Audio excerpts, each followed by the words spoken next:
This is Cowboy Walking Away. Coming Home to North Dakota, Western Sweet Romance, Book 1. Written by Jesse Gussman.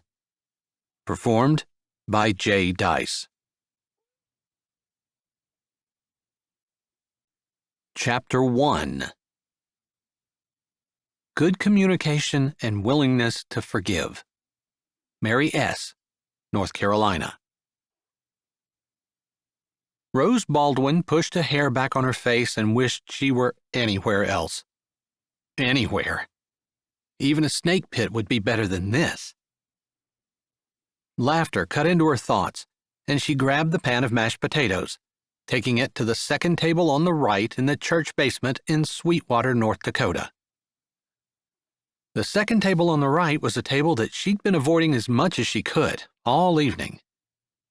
Since there were only two servers, herself and her sister, for the annual Sweetwater Sweethearts Valentine Day banquet, she hadn't been able to get out of serving that table, even though she truly wanted to. There were 9 other people at the table other than her ex. One of those people was the woman Harry had left her for, Lee. Rose set the mashed potatoes down with a smile at the opposite end of the table from where Harry and Lee were sitting, and grabbed the empty pan. "I need a refill on my drink," Lee called out before Rose could get away.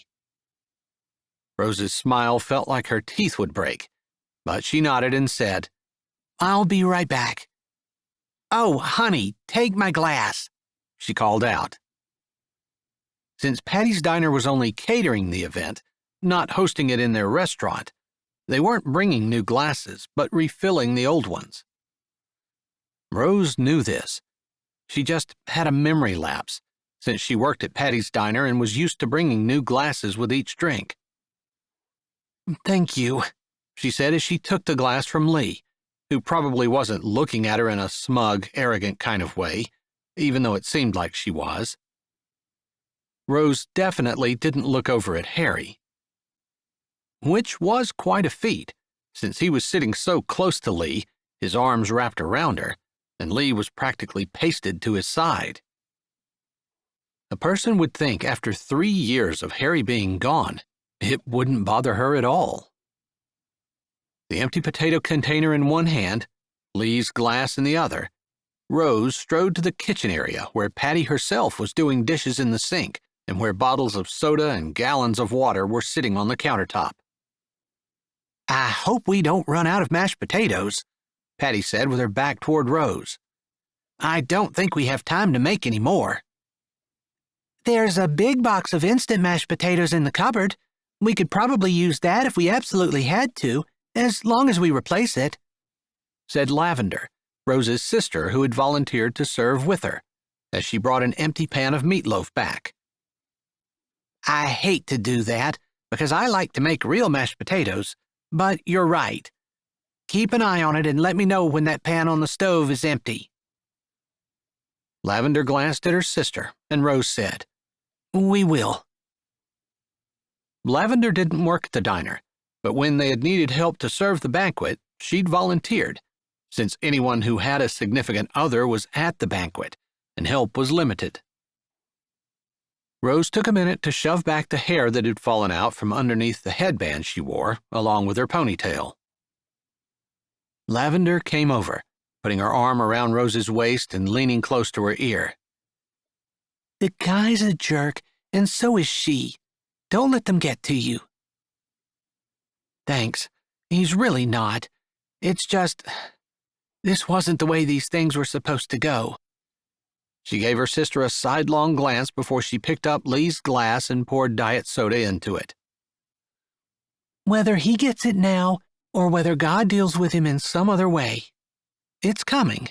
You know that." "I know. Thanks for reminding me," Rose said as she picked up the glass and walked back out. Harry had been married to Rose for 5 years. In that time, Rose had begged to have children, and Harry had put her off, saying he wanted to be more established financially and that they had plenty of time to have kids later. That was after telling Rose before they were married that he wanted to start a family right away. It was also before he walked out on Rose and walked into Lee's marriage. Rose wasn't entirely sure of the particulars, since she'd never specifically talked to Harry or Lee about it. But according to Lee's husband Chuck, Lee and Harry were texting long before Lee left. Rose couldn't say for sure Harry had been texting Lee before he walked out on her.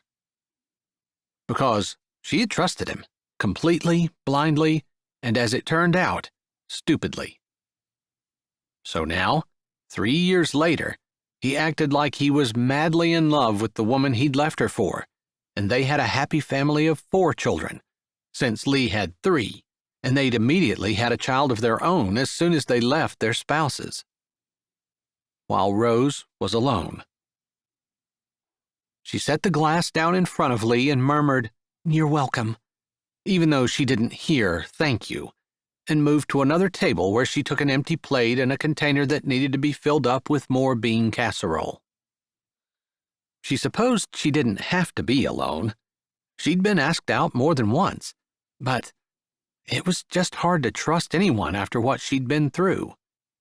She really didn't want to, except her eyes went to Harry and Lee again. Except they looked so happy together, and that burned her. That her ex had lied, that he'd cheated, that he'd kept her from having children. He'd done all of those things, and now he was the one with the big, happy family, and she was the one who was alone, even though she was the one who had done right. God, it's not fair. She didn't need the good Lord to remind her that life wasn't fair. She also didn't need Lavender to remind her that eventually Harry would have to face the Lord, where his works would be judged. She appreciated those reminders, though, because sometimes, like now, it was hard not to be bitter. "Rose!" Charlene called out from beside her sweetheart, Charlie. They were also sitting at the second table on the right. Rose walked over to the table, reluctantly, unable to turn down a direct request, and also unwilling to ignore Charlene, who had been extremely supportive of her, and probably knew just as much as her mother did about what had gone on. Charlene headed up the Sweetwater Quilting Club and had been instrumental in getting the club to take Rose under their wings for those first few months, when she'd been devastated beyond words at Harry's betrayal. "You look like you're having a great time, Miss Charlene," Rose said, standing so her shoulder was toward Harry and Lee, directly across from Miss Charlene. "The food is excellent as always. Miss Patty is a magician in the kitchen," Charlene said, pausing for a moment to wait for Lee's laugh to fade away. It was probably just Rose's imagination that she had a laugh that could grate on anyone's nerves. Really, Lee was probably an extremely nice lady. Rose's opinion was biased. "Can I get you anything?" Rose asked, just wanting to get away. There were 11 other tables, and most of them were packed full. Lavender had been doing a great job of making sure that this table had been taken care of without Rose having to spend much time at it. "No, Palmer and Ames were just saying that Derek Fields has moved back into town, and I was wondering if you had heard the news. You and he were in the same class in school, weren't you?"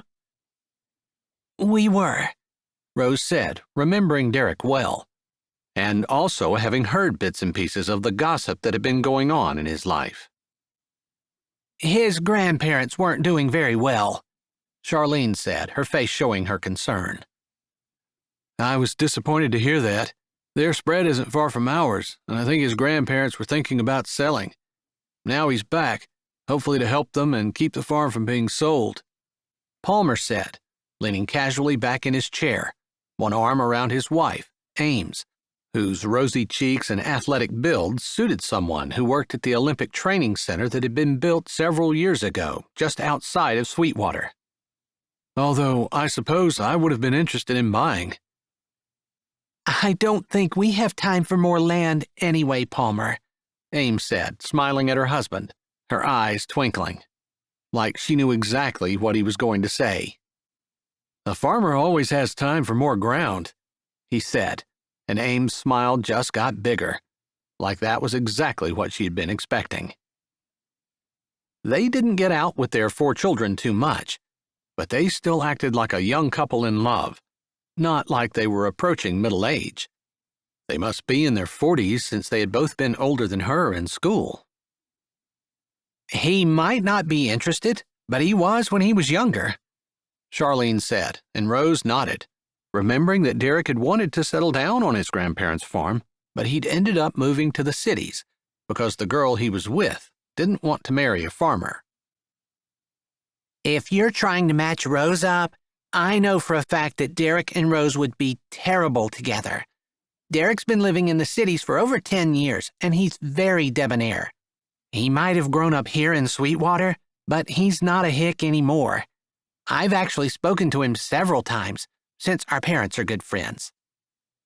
Lee joined the conversation from across the table, and Rose shifted her body just a little so that she wasn't being completely rude by blocking her out, even though she wanted to. "Rose is quite a catch, and any man would be crazy not to be interested in her," Charlene said, despite the fact that Harry had obviously not been interested in her. Lee picked up on that right away. "I think that's a false statement. After all, Harry has excellent taste." "Might be the other way around," Harry muttered, maybe referring to the fact that he thought any man who was interested in Rose would be crazy. Rose wasn't sure, and she didn't ask for clarification. Ames and Palmer were whispering at the other end, and Ty and Louise hadn't even looked up from where their heads were bent together. They were taking the whole sweethearts banquet thing literally. Maybe because they'd spent so much time apart before they'd finally gotten together and gotten married, or maybe that's just the way their relationship was, but they always seemed to be deeply involved with each other, almost to the point of shutting the world out like they didn't even realize there was a world. Rose wouldn't mind a relationship like that, where some man wanted her so much that he didn't care about the rest of the world. He was only interested in her. It was a nice daydream, but probably something that would never happen. She'd have to get past the idea that all men were cheaters. Even though she knew it wasn't so, she really didn't want to go back down that road.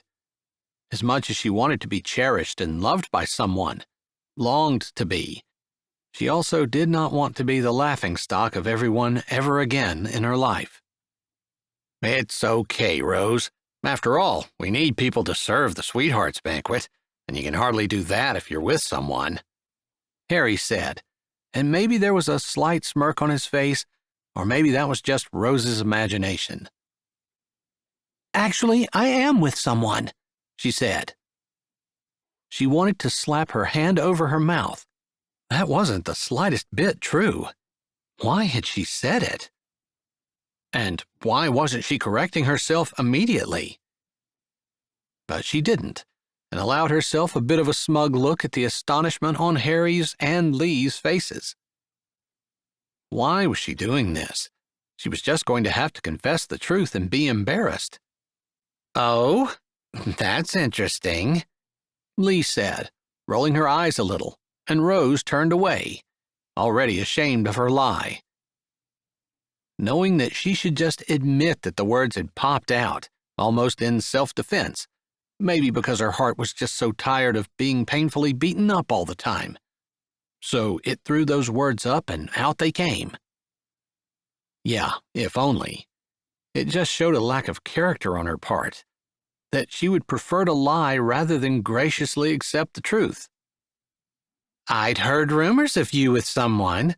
It's getting pretty serious now," Charlene said, and Rose managed to not fall on her neck and kiss her, but it was hard. "It is. He's a great guy. He's so honest, and he doesn't lie." Like those were two separate things. Yeah, she hadn't realized she could be so catty. "You want a good man with character. Don't settle for anything less, Charlie said from the other side of Charlene. He didn't typically talk much, but when he did, Rose always listened. Usually what he said was wise and laced thoroughly with common sense. Yeah, some of us have learned that the hard way, Rose said, wanting to back away from the table and leave before any of the other couples heard what they were saying and asked her about it. Right now, it was just Lee and Harry. It wouldn't be a big deal. What's his name? Lee asked, of course. Of course she would ask what his name was. Would you mind filling up my glass, please? Charlene said immediately, holding up her mostly full glass of water. I'm not sure how all the ice melted. I don't like it when it gets to room temperature. Charlene had specifically requested no ice in her glass when they'd been pouring it earlier. Grateful for the reprieve, Rose took it immediately. Of course. So there's no name to this mystery boyfriend? Lee said, like that's exactly what she was expecting. Of course not. There is no name, there's no man, and there won't ever be, for reasons that are obvious to everyone, Harry said, and there was no question that he was being a jerk. Rose couldn't even try to find a way to sugarcoat that. Oh, there is one all right, Miss Charlene said. They're all signed up for the dating game fun night we're having next month. In fact, they're probably the couple most likely to win. Maybe Miss Charlene's voice was slightly higher than normal, since it seemed to carry over all of their table, and several people at the next table looked over. As much as Rose wanted to hug Miss Charlene, she also wanted to shake her. How was she going to get out of this lie now? She'd have to have a major breakup with a mystery man she didn't even know the name of. Interesting, Lee said, acting like she knew for a fact that everyone around her was lying. Funny, because they'd just been talking about people with character and how honesty was a trait to look for. Apparently, Rose didn't even qualify to date herself. I'm definitely looking forward to that. You can sign Harry and me up. Lee smiled at Harry, and they shared a romantic kiss. I'm sure that true love will win the day, and Harry and I will come out on top, she said, not even trying to be subtle anymore. Rose held up Miss Charlene's glass. I'll be back in a minute. She walked away, wondering how she got herself into these kinds of things. No, she knew. She'd spent years and years and years with a lie never crossing her lips, always being honest, always doing right, always choosing the best path, and being kind no matter how unkind people were to her. And then one little slip-up, one little white lie, one little defense against people who pounded constantly at her bruised and beaten heart. Just once, she did something wrong, and immediately judgment fell. God, it's really not fair. She knew by now that there was no point in pointing that out. No matter how true it was, it didn't matter. Life wasn't fair. And someone who was good all their life didn't get credit for that if they chose to lie. She wanted to keep walking, through the kitchen, out the door, and out into the North Dakota vastness. To be somewhere, anywhere, other than here. But they still had the Jell-O salad to serve, and the cake, and she couldn't leave until everything was cleaned up, washed, dried, and put away. Are you engaged? Lavender asked, rushing into the kitchen and going straight for Rose.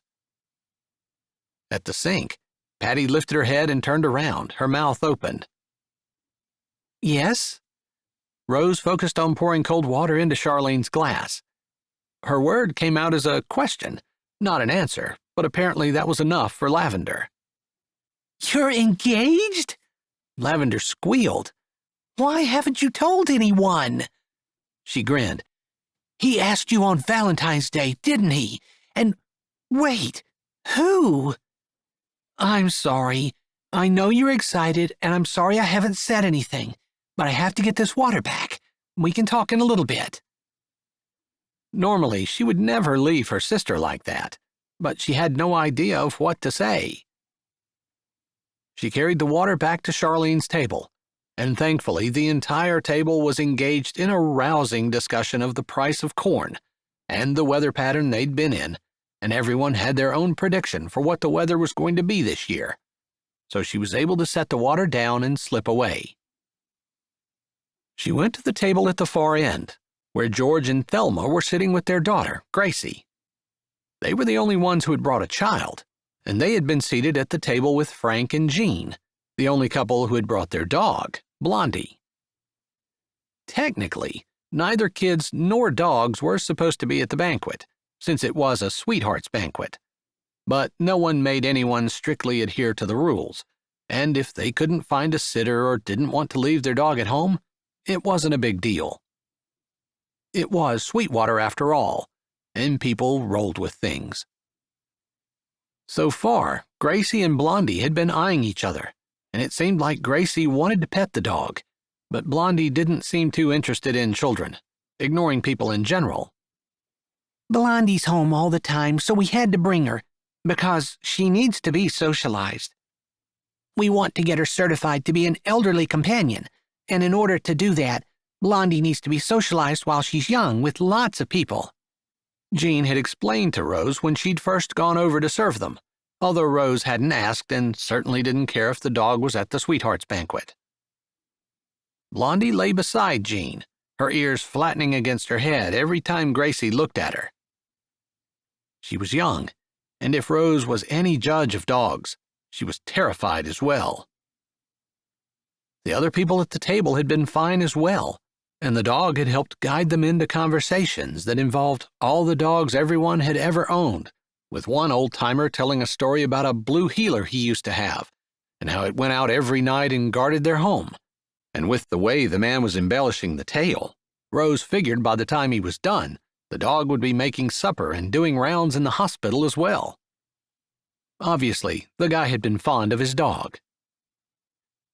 Seeing that they were ready for the Jell-O salad, she walked back to the kitchen and grabbed a pan along with some new dessert plates. "You are awful," Lavender said as she hurried past, food in one hand and 2 glasses in the other, and Rose wanted nothing more than to tell her that it was all a big farce. Lavender would understand, even agree, and she'd probably keep up the pretense tonight and help her figure a way to get out of it. But she didn't want her sister to have to lie for her. Plus, people were finishing up their meals, and they needed to clear the tables, get dessert plates out, and set out the Jell-O salad and the cake. "I'll tell you all about it later," Rose said, wishing she didn't have to say anything at all. "Hey, is that ours? That looks great," a man said as she walked by his table with the Jell-O salad in one hand and the dessert plates in the other. Noticing that his table was ready too, she set the Jell-O salad down along with the plates. It was another 10 minutes before she made it back to the back table with the child and the dog. By that time, Gracie had gotten bored with no food in front of her and was off her chair, glancing at her parents and obviously trying to move around without them noticing. She'd probably been told to sit still, but her desire to pet the dog overcame her desire to do what her parents wanted her to. Rose smiled. She remembered being a child and wanting a dog more than anything.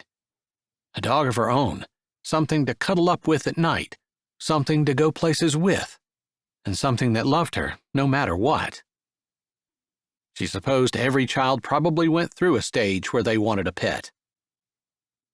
Maybe after tonight, George and Thelma would consider doing that for Gracie, since she was an only child and probably lonely. Setting the Jell-O salad down, she grabbed empty plates so she could pass out the dessert plates, and they'd be ready for cake. Concentrating on her task, she barely registered that someone at the table had just said that German Shepherds make better cattle dogs than blue heelers, which caused something close to a heated argument at the table, when growling and barking and a squeal interrupted everything. Gracie had managed to move away from her chair and over to Blondie. Blondie must have backed away from her until the dog was cowering against the wall. By the look of things, Gracie had figured she would be able to catch Blondie and possibly pick her up, although Rose couldn't be sure. Whatever happened, the dog had been frightened enough to snap at the little girl. Gracie squealed while the dog growled and bit her face. Rose didn't think twice but yelled, waving her arms and running toward the dog. Her family owned an auction house, and she dealt with animals on a weekly basis. She helped every Wednesday and Saturday at the auction, along with her job at the diner. They'd never run a dog through the auction barn, but in her experience, any animal could be intimidated if a person looked big and scary enough. It was also her experience that there were times where it was beneficial to try to calm a scared animal down, to soothe them with pretty words and slow movements. But when an animal was attacking, especially when a child was involved, it was faster and safer to be big and scary, at least until everyone had been moved out of the danger area and into a safe place. It was just natural instinct for Rose to do what she did, since that's what she would have done at the auction barn. Sure enough, the dog backed up, and she was able to angle herself, coming in from the side and chasing the dog away from the crying little girl. Figuring that the dog wasn't coming back, she had only snapped because she was scared of the little creature, Rose knelt down.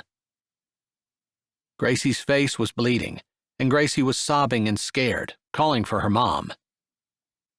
The dog's teeth had yanked down on Gracie's cheek, and there would be a scar, surely, but the wounds weren't fatal. Thelma took one look and started hyperventilating, fanning herself, looking petrified and anxious. Rose glanced up, one hand holding the little girl's hand, one hand stroking her head. "Settle," she said sharply, and Thelma's eyes focused on her. "Look," she said, her voice shifting to a soft, calming tone, hoping that Thelma could hear her over Gracie's sobs. "You need to calm down so Gracie sees you're not scared. She'll be brave if you are." She didn't have children of her own, but she had babysat a lot of kids through high school. Her whole dream in life had been to be a wife and mother. She knew that wasn't what women were expected to do in the modern world, and it wasn't something that she told a lot of people. But when she got married, it was the one thing she wanted: children. So maybe she didn't know them like a mother might, but she did have a good bit of knowledge, and she knew it to be true. Children had a tendency to mirror the emotion of the adults they were with. Whether it was her words, or whether it was Thelma finally coming to her senses, Rose didn't know. But she straightened her face, drew in a breath, and knelt down on the other side of her daughter. George stepped in, and Rose stood up and backed away so they could kneel on either side of their child. Her heart hurt, because she was sure the parents were upset with themselves and scared. Looking up, she could see that Frank and Jean had grabbed a hold of Blondie and had calmed her down. It looked like they were taking her out, and Rose figured that was probably for the best. Everything seemed to be taken care of, so she went to the kitchen, washed her hands, and went back out to do her job. She felt terrible not just for Gracie, but for her parents and also for Blondie. Hopefully they'd understand that the dog wasn't a terrible dog, just wasn't ready to be handled by small children.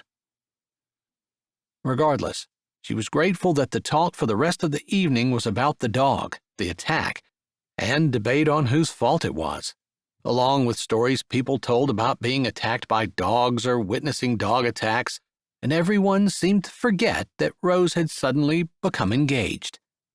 For the evening, anyway. Chapter 2. Trust and communication are two big factors. Tanya Schultz from Southern California. Derek Fields walked in from the barn, carrying the eggs he'd gathered while he'd been feeding the orphan calves that they kept in the corral close to the barnyard. He'd forgotten how much he loved this life. When Stephanie had made him move to the cities in order to be with her, he'd hated giving it up, but eventually life had gone on, and he forgot. He wasn't sure that he would say coming back had been the best decision he'd ever made, but he wouldn't be surprised if eventually he felt that way. Grateful that the man his grandparents had hired to oversee the farm had quit, he realized he probably wouldn't be back here if they'd been able to hire someone. It seemed like there was a shortage of employees everywhere, and people who were getting hired expected to be compensated at least twice as much as what his grandparents were expecting to pay or could afford.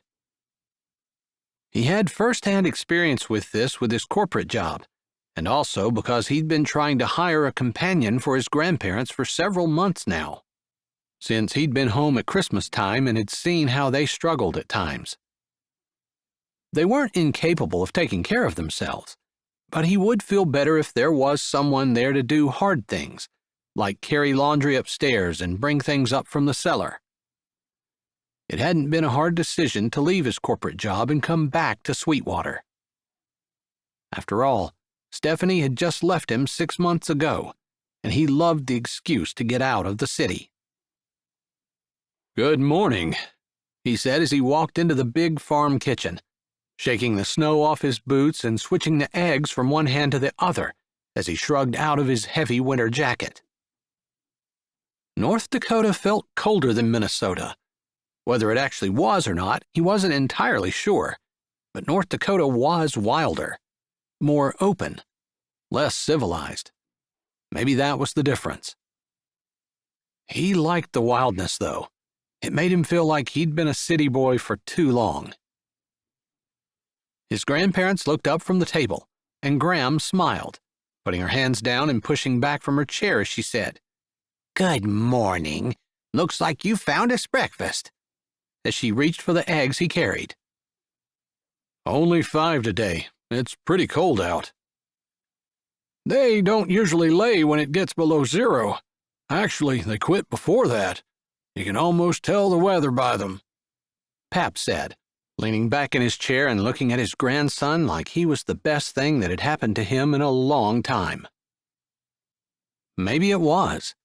His kids hadn't been interested in the farm, none of them, and were now scattered over the United States. North Dakota could be brutal. Not everyone stayed. Derek had always loved it.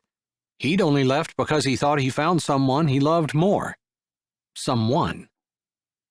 Maybe he had, but she hadn't loved him. Or had fallen out of love, or whatever it was that people did when they thought it was okay to leave their marriage and hook up with someone else. "Get yourself a cup of coffee and get some warmth in you, and I'll have breakfast cooked up in no time. I already have the bacon on the stove." "I can smell it. I think that's why I probably came in from the barn early." "I thought you were in kind of quick," Pap said with a grin. Derek had only been back a week, but he felt settled in and like he'd been back for a lot longer. "Miss Charlene said that some little girl was bitten by a dog last night at the Sweethearts banquet," his grandma said, making conversation as she cracked the eggs into a bowl. "A dog? A kid? At the Sweethearts banquet? When did that change from couples to kids and dogs?" he asked, pouring steaming coffee into his mug. Graham laughed. "It hasn't changed that much. You know, there's always a couple or two who feel like they need to bring something. I guess George and Thelma didn't want to leave little Gracie at home. She doesn't do well with the babysitter and she cries the whole time. And Frank and Jean were trying to socialize their dog." "At a Valentine's Sweethearts banquet. That's a good idea," Derek said, just a little sarcastically. Why would someone bring their dog to a Sweethearts banquet? Thinking of dogs, he kind of thought maybe they should get one. They'd always had one around the farm when he'd been growing up, so he asked, "Why don't you have a dog?" The kitchen was silent for a moment, almost as though Graham was waiting for Pap to answer, and Pap was waiting for Graham to answer. Finally, Graham said, "Well, Derek, we're getting older, and if we get a dog, there's a good chance we might be dead before he is." "Dead or have to sell the farm. One of the two. Either one doesn't seem very fair to the dog." Derek hadn't considered that, and he stared at his grandparents. Sure, they were in their 70s, but that wasn't terribly old. Neither one of them acted like they were old, exactly. Although he had been searching for a helper for them, it wasn't necessarily because they were old, just because they weren't getting around as well as they used to. Which kind of meant they were getting old. Funny how he didn't want to see the things that were right in front of his face. Like his wife texting another man and him never noticing. "Well, I'm back now and I'm planning on staying, at least for the lifetime of a dog. Maybe that's something we can think about." It reminded him that he needed to work something out with his grandparents. He wasn't exactly sure where the lines were. He'd told Graham and Pap he would buy the farm from them, but they said that they wanted to think about it. Something about not wanting him to have to pay for all of it, if he was going to work there, and he supposed it was a big step. It kind of left him in limbo, though, not exactly sure where he stood. It was one of those conversations that could end up being awkward, but that he knew they'd need to have eventually.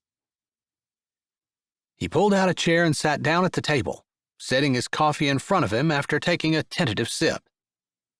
It was hot and burned his tongue, but it warmed him all the way to his stomach. "I'm fine with that."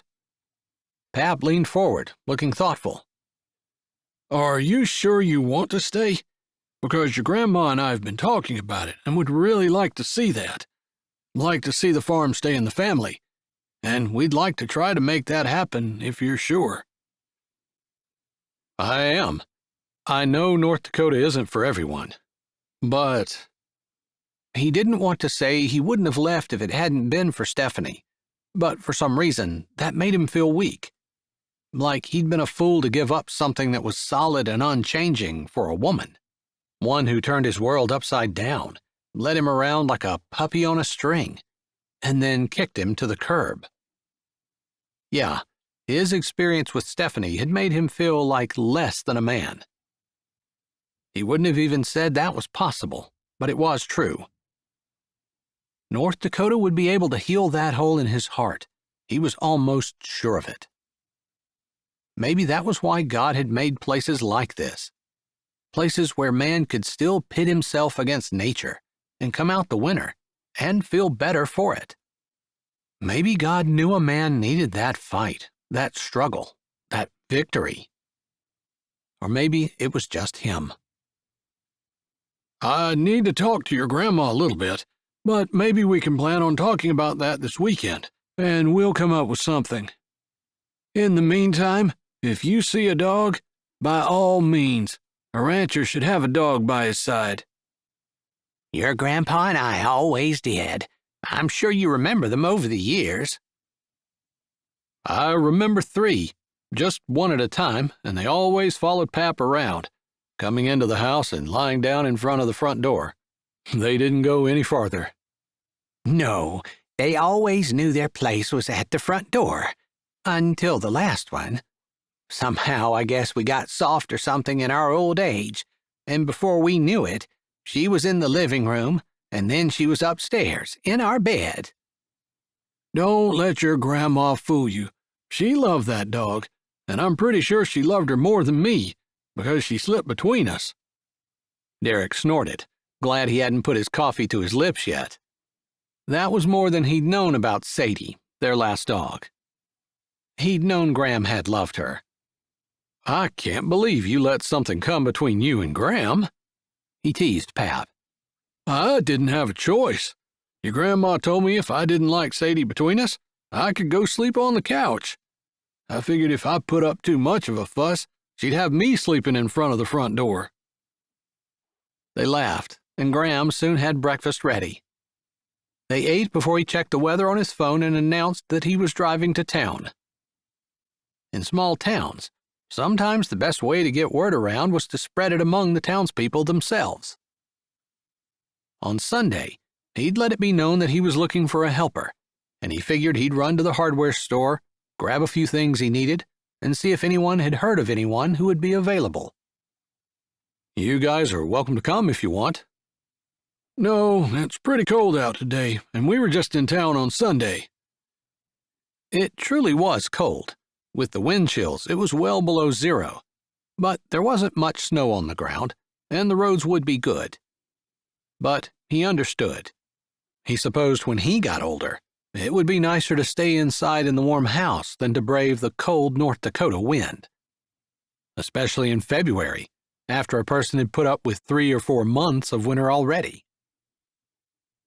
He drove to town, stopping at the hardware store and picking up what he needed, casually asking if anyone had heard of anyone who was looking for a job. Hoping for a woman. He couldn't imagine a man wanting to hang out with his grandparents, although he didn't want to close himself off to the possibilities. A man could be just as good of a caretaker as a woman, and if someone needed a job, it might be something they would be interested in.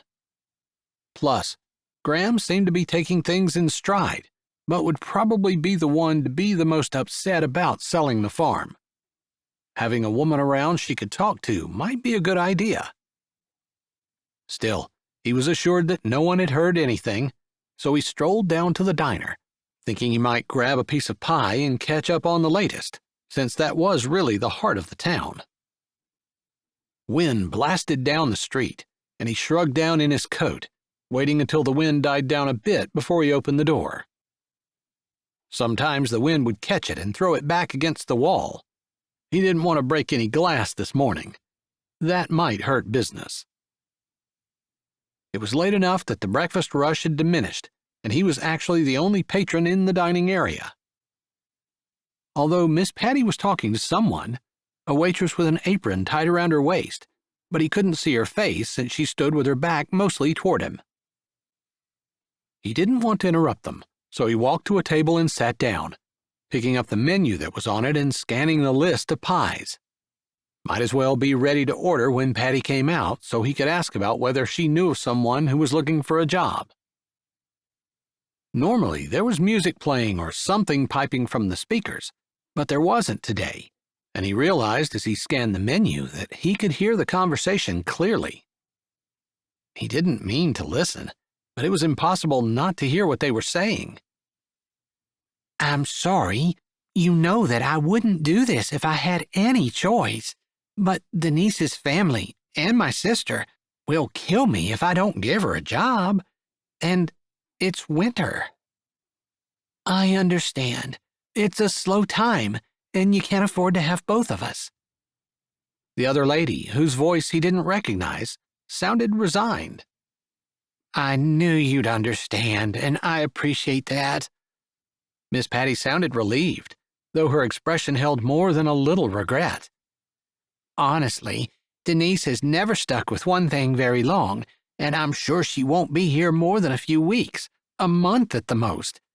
I hate displacing a long-time employee, especially with someone that I can't even depend on, but family. I understand completely.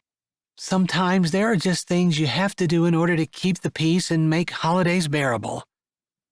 "Exactly. My parents would never understand if I didn't hire my niece, especially when she's down and out." Funny, because Derek had first-hand experience, knowing that there were jobs open everywhere.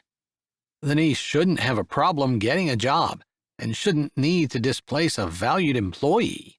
Unless, of course, Denise had a record of not being dependable and couldn't come up with references who would give her a good recommendation.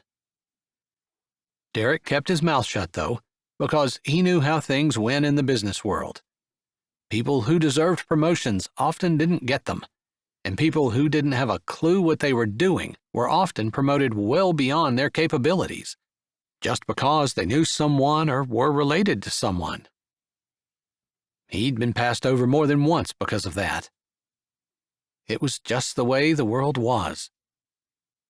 Still, he squirmed to be overhearing the conversation and was grateful when the woman sighed and said, I get it. I can grab my things. They're in the back. She wore sneakers, and he didn't hear her walk away, but Miss Patty's flip-flops signaled her arrival at his table. I'm sorry, I didn't hear you come in. I hope you haven't been waiting long. No. He didn't mention that he'd been sitting there long enough to hear her can someone. Just long enough to peruse the pie selection and know there's about 7 different kinds that I'd like to have. I can get you a piece of each, Miss Patty said, her smile friendly, even if there was a lingering tightness to her eyes that said she really regretted what she'd had to do.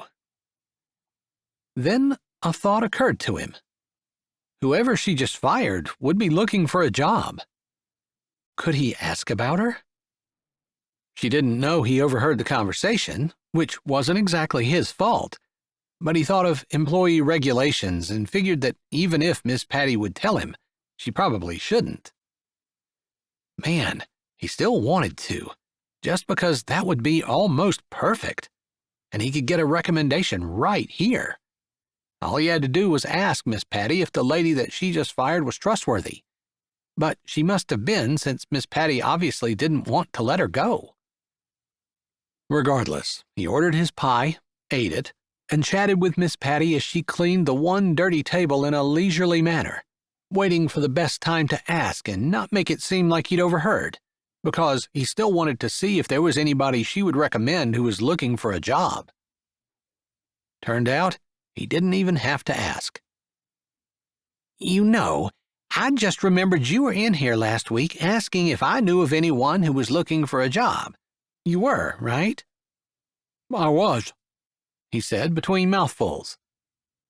You're looking for someone to take care of your grandparents? Or not take care of them, you just wanted, like a helper for odds and ends and stuff? Yeah.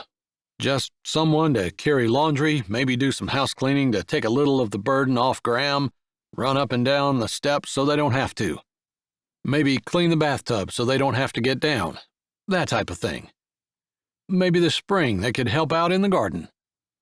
He was just kind of going through his mind, trying to think of the things that Graham always did that maybe she wasn't able to do as well anymore. I wish you had come in a little earlier, because Rose Baldwin might be interested. She leaned closer to him and lowered her voice, even though he was still the only person in the dining area.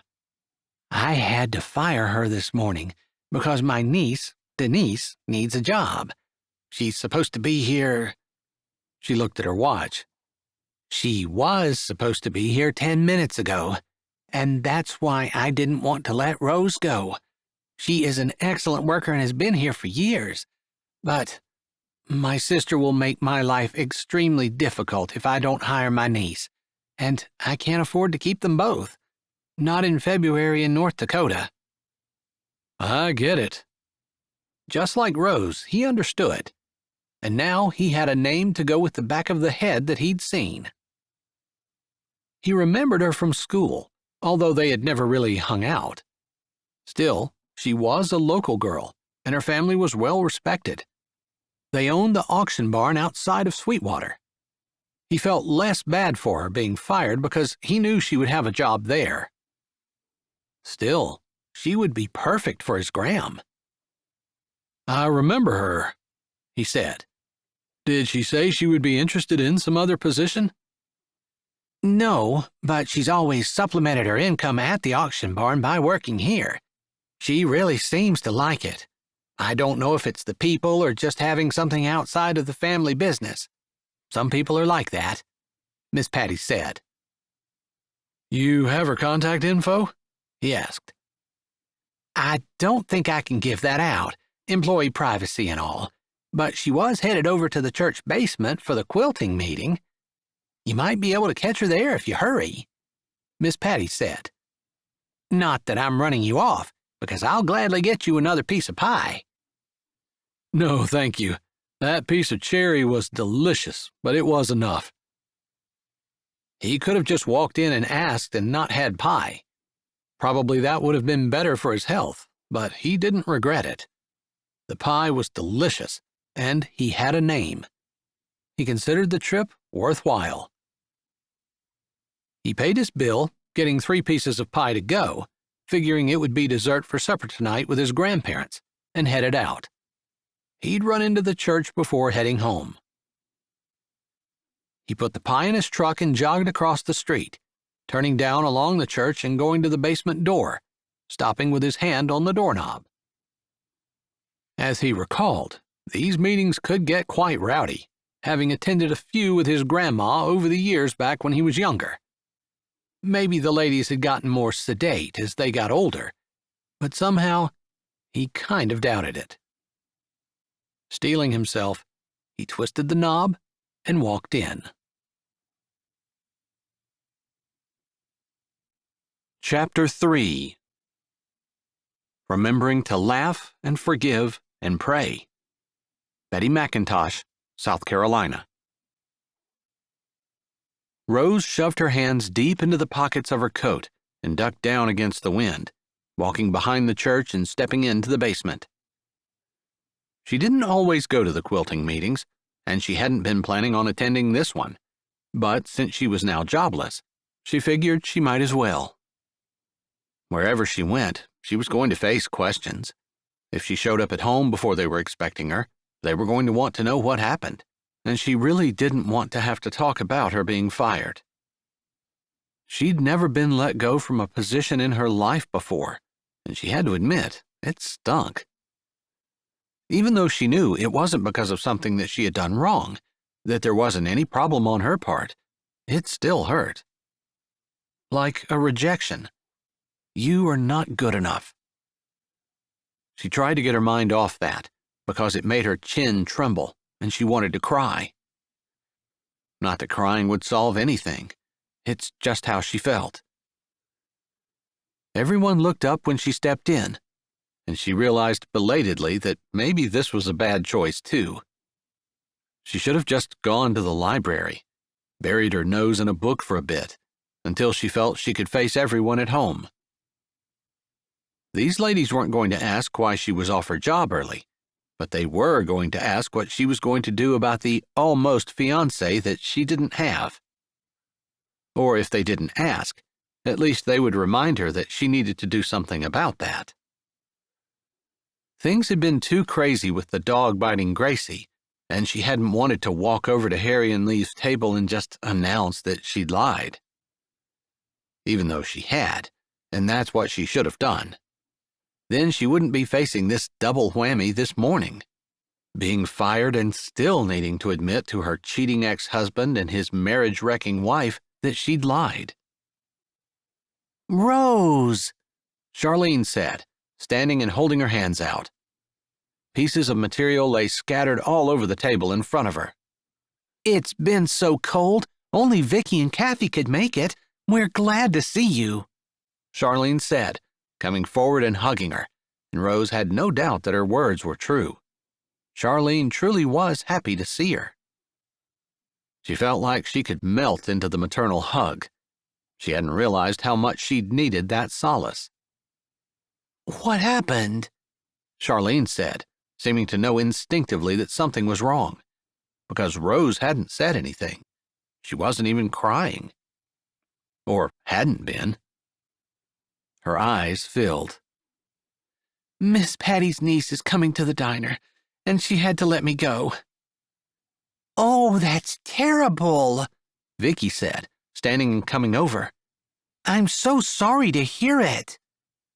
She wrapped her arms around Rose as well, and Kathy came over also, clucking like a hen who was worried about her chick. The three of them just stood there with their arms around Rose, and that was all she needed. Not someone to tell her what she needed to do, or to tell her that it wasn't her fault, which she already knew, or that Denise would probably be gone in a month, or whatever. It didn't matter. They just hugged her and made her feel loved, and she didn't want to ever leave the shelter of their arms. But eventually they pulled back. It doesn't matter what the reasons are. It's never easy to have someone tell you you're not wanted anymore, Charlene said, her arms wrapped around Rose as they walked toward the table where the quilting pieces were spread out. I know. It's just, The last couple of days have been such a disaster. She looked around, unsure whether Charlene had told Vicky and Kathy about her made-up fiancé. They know, but we decided that only the people that came to the quilting meeting today were going to find out. So this is all the further it's going. The ladies were not exactly known as gossips around Sweetwater, but they did have a tendency to move information. Usually not in a vindictive or unkind way, though. Which is what Rose had always associated with gossip. Still, Rose also knew that if the ladies had decided not to say anything, nothing would get them to open their mouths. They were as trustworthy and loyal as people could be. She breathed a sigh of relief as she settled down in her chair. I don't know what to do about that either. She didn't really mean that she didn't know what to do. She did. What she needed to do was admit the truth, that there was no one else, there was no man, no significant other, no engagement. Nothing. I've actually been thinking about that, and I have an idea, Charlene said, her fingers moving over the quilt pieces as she spoke, as though quilting came automatically, and it was something she could do without thinking, which was probably true. What's that? Rose asked warily, tired, knowing that whatever the idea was, it was going to involve her in a very uncomfortable and unwanted situation.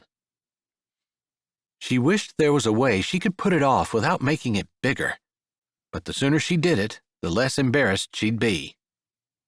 I was thinking we could hire someone to be your fake boyfriend, Charlene said, like that was the most natural thing in the world, hiring a boyfriend.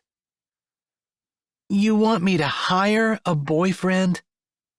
She couldn't keep the sarcasm out of her voice. Was this supposed to make her feel better? She had to make someone up to make herself look better in front of her ex and his loving wife. Then she got fired from her job, and now she had to hire someone to like her because no one possibly could without money involved? She knew she was exaggerating her problems, but they felt bigger than what she could handle right now, and she felt overwhelmed and incredibly unwanted. Her stomach twisted and her throat closed, and she just wanted to find some place where she could curl into a ball and cry, maybe for days. It's a thought. Listen, I don't like to say these kinds of things because I don't want to see anyone's marriage not make it, even someone who had left their first marriage and broke up another one.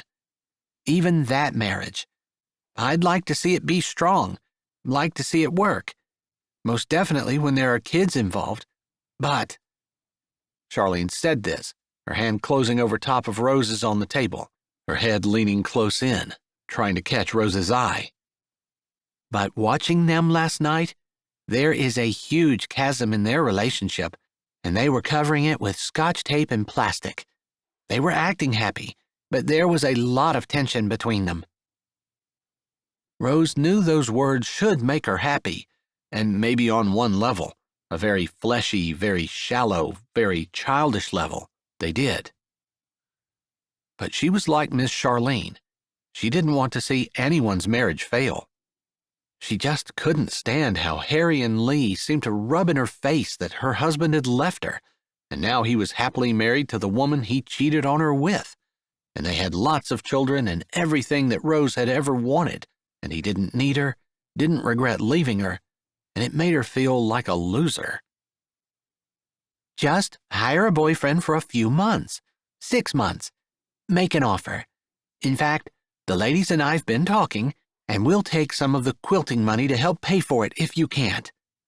I can pay for my own boyfriend, Rose said, her voice raised despite herself.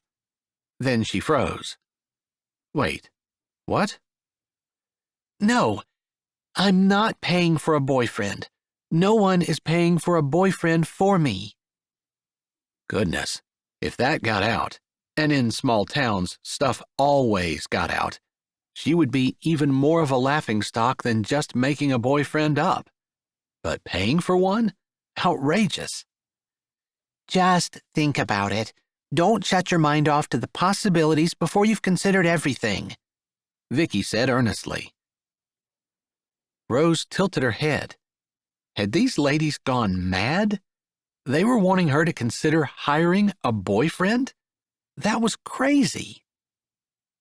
But she knew that sometimes she truly did come into something with her own bias, like not liking Lee because she broke up her marriage, yanked her kids away from her family, and didn't have a problem carrying on with a married man, who happened to be Rose's husband.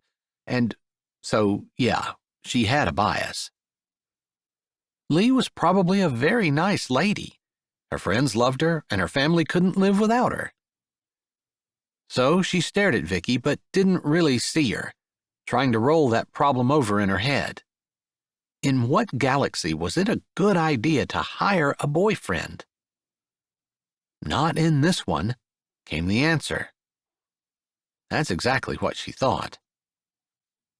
But apparently her silence encouraged the ladies and gave them hope, because Charlene's hand squeezed over top of hers and she said, "That's it. Think about it." "Where is she going to get a boyfriend for hire?" Vicky whispered. There was some shushing going on, and then Charlene said, "Maybe God will provide him for her." There was silence in the basement. The door opened. Derek Fields stepped in.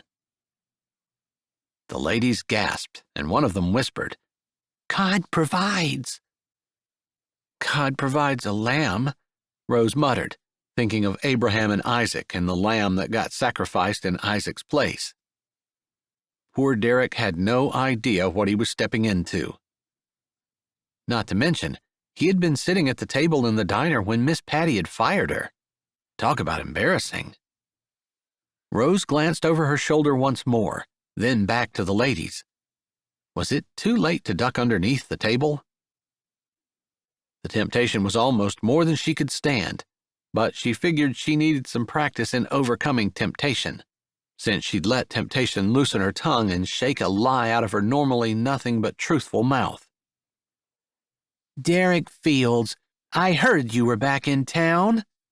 Charlene spoke just as coolly as if they'd been talking about the weather before he stepped in. "I was in church on Sunday morning, and I was looking for you, Miss Charlene. Where were you?" "I was out visiting my son. We had a family get-together, and all the boys were home." "I see. Well, I'm here, in the flesh." "I heard you're back to stay," Charlene asked, never one to beat around the bush when a direct question would do. Rose was glad she asked because she was kind of curious herself. From what she'd heard, Derek had gone through something similar to what she had. "I am. I've offered to buy the farm from my grandparents, and they're thinking about it. In the meantime, Bud has moved on to Montana, and I'm working on the farm." "You didn't like your city job?" Kathy said. "I didn't realize how much I disliked it until I was back here," Derek said, and his words held a ring of honesty and also maybe one of relief, that the stress that he'd had from living in the city had evaporated when he'd come back home. "I saw you in church on Sunday, Rose, but I didn't get to say anything to you. Good to see you." Derek spoke casually, and it wasn't his fault his benign words made her stomach jump and quiver like she'd just hatched a donkey in it. "Good to see you. Glad to hear you're sticking around." Rose kept her fingers from gripping together like she was on a roller coaster about to go off the rails. "Your family still owns the auction house? Livestock exchange?" "We sure do." She was surprised how calm her voice sounded, considering all of the chaos in her life, which was reflected in her chest feeling like the inside of a ping-pong machine. All the trouble in her life had seemed to get worse since Derek had walked in, but probably because he was one more person that had witnessed her recent humiliations. "Funny you should mention that," Charlene said. "because Rose was just telling us that she was interested in hiring a man, and then you walked in. It seemed like divine intervention." Rose wasn't sure what that had to do with anything that they had been talking about, but sometimes when a person was old, they could get away with things that a normal person couldn't, and Miss Charlene seemed to know that, even though she wasn't terribly old, because Derek just nodded, like what she had said had made perfect sense. Hopefully, he wasn't nodding because he thought that he was part of some divine intervention. Rose had had enough of arrogant men to last for a lifetime, and Derek hadn't been like that in school. Of course, sometimes people went to the city and they changed, not necessarily for the better. It had ruined more than one person, in her eyes, but again, she understood there was a second view. "Well, I hope you find the right man for the job," Derek said, taking a break to say something else. "That's you," Charlene said, like Derek wasn't trying to deflect the attention. "Back on the farm." "Oh, that work won't matter. This job won't take any time away from the farm. Or not much." "I think I'll have my hands full." "Hear her out before you make up your mind," Miss Vicky said. Rose decided that hiding under the table wouldn't be good enough. She needed to get a shovel and start digging. Probably she just might as well go to the graveyard and make herself at home. There wasn't much chance of her getting out of this without being completely and totally embarrassed. Of course, maybe she could take the bull by the horns. She stood up and faced Derek directly. Opening her mouth to speak, she realized with a start that he was taller than she remembered. The stubble on his face made him seem a little rugged, and she didn't recall that he had worn a cowboy hat in high school, but it looked good on him now. A sheepskin jacket completed the cowboy look, and although he wore work boots instead of cowboy boots, his jeans were well worn even if he had just come back to the farm. Forcing her mouth to move, remembering that she was going to take charge, she only paused for a second before she said, "I'm sorry.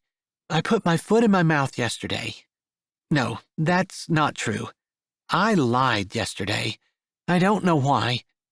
Because I usually don't. In fact, I can't remember the last time I lied." "You had a reason." "A lie is a lie." She looked down at Miss Charlene. She couldn't excuse her sin. She had to own it. "Anyway, the ladies are trying to help me out of it, but I think the best thing I can do is just face it. It's going to be embarrassing, and it's probably going to hurt some too, but just forget it. They don't mean anything." "Oh, we mean something, and if you're not going to tell him, I will." Miss Vicky stood up, her hands on the table, her eyes narrowed like she truly meant business. Rose did a double take, because usually Miss Vicky was a very laid-back, sweet lady. But she had raised 6 boys, so there had to be a backbone there, and it looked like Rose was seeing it. She didn't want to be talked about like she wasn't there, so she said, "I told my ex that I was involved with someone, because I couldn't stand seeing him and the woman he cheated on me with snuggling up at the table last night at the Sweethearts Banquet. I didn't get a chance to say that it wasn't true, that I was lying. After Grace got bitten by the dog, it kind of flew out of everyone's head. The ladies think it would be a good idea for me to actually hire a boyfriend and make it true. Or seem true, anyway. But I can't see doing that. It's just, who would do that with me anyway? I mean, where am I going to find someone to hire? And I don't even want to do it anyway." She put her hands on her hips and glared at the ladies, like somehow they were bewitching her, and she was starting to think that hiring someone actually was a good idea. As she'd spoken, Derek's face had gone from amused interest to surprise, and back to amused interest, maybe mixed with a little bit of pity. "You know, I've heard that your husband did that to you. Kind of what my wife did to me. Almost the exact same thing. Maybe slightly different circumstances, but she's now living with a man who has 3 kids when she didn't want to have any with me. And I had seen her texting him before she left, and it didn't even occur to me that it might be something that might break up our marriage. I trusted her." He seemed pained to admit all of that, and Rose could totally understand. She felt the same way. But I guess I haven't gotten to the point where I'm so desperate I'd hire a girlfriend. Although, he tilted his head, I suppose if I had to see her in town every day or sidled up with some dude who didn't think twice about stepping into somebody else's marriage, I guess that idea might not seem so unreasonable. See? Charlene jumped on that immediately. I told you, this isn't such a crazy idea. He just said that he would do the exact same thing. I actually said, Miss Charlene gave him a look that made his mouth snap shut. Rose could hear the clack of his teeth from where she stood. Listen, Rose, Kathy said, in a gentler, more compassionate voice than anyone had been using. I know you feel rejected. Maybe like you're unwanted, even a loser.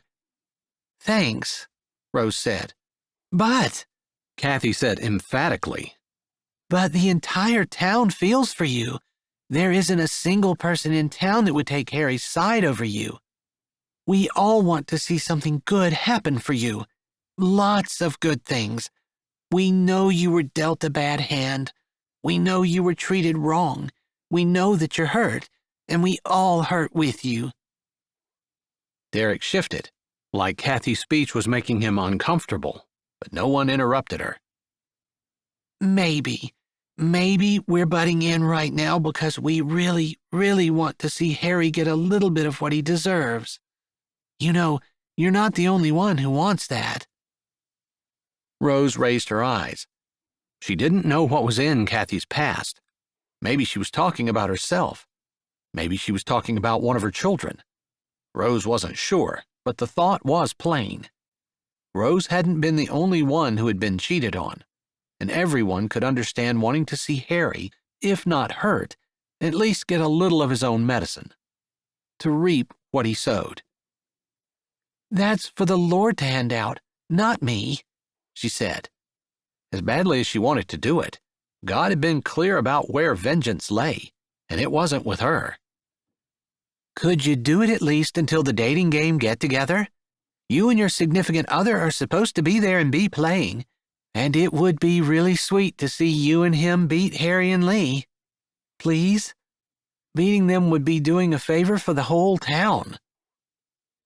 With the way Charlene was speaking, it was hard for Rose to think of her objections.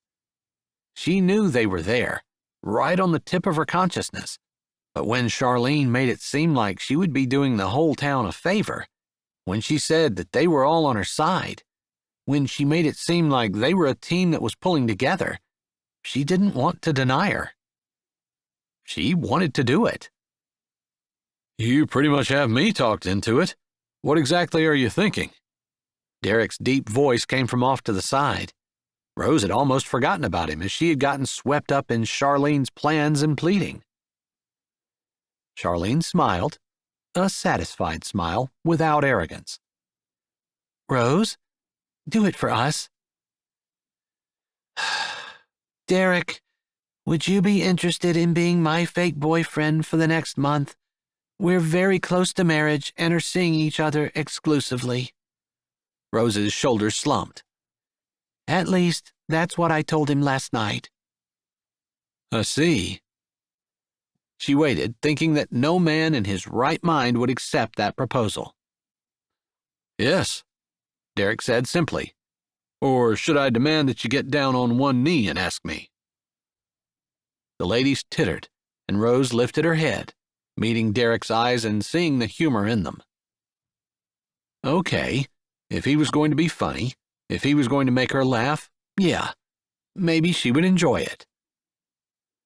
This is terrible, but maybe there's a little part of me that wouldn't mind seeing your ex get a little bit of what I feel like my ex deserves. Not that I want to be mean or vindictive, but I'm okay with playing a little game for a month, no payment necessary. Nothing serious. I don't want to take you home to meet my parents or anything, although, actually, I'm looking for someone to watch my grandparents, and I don't think I said yes just because of that. He interrupted himself, and Rose smiled. Like they were really in a relationship, and she thought he was trying to manipulate her. No, go on. Well, I know that you just lost your job. I guess you saw me sitting there. I did. And I was actually here because Miss Patty said you'd probably be here, and she wouldn't give me your contact info, employment laws, and all that, and I wanted to know if you might be interested in watching my grandparents. I could do that in exchange for you pretending to be my boyfriend. No, I'll pay you for it. I'm not asking for an exchange. I was going to pay you for the boyfriend thing. I told you that I'll do the boyfriend thing without payment, just because sometimes I think it's okay to play a game, even if it lasts for a month. Are we going to look at it like a game instead of like we're lying? We're pretending. We're pretending for a little bit, maybe the way you would if you were playing a board game or acting in a play. Don't we consider that okay? To pretend to be someone's boyfriend if I'm an actor in a movie? When he put it that way, it didn't seem like lying at all.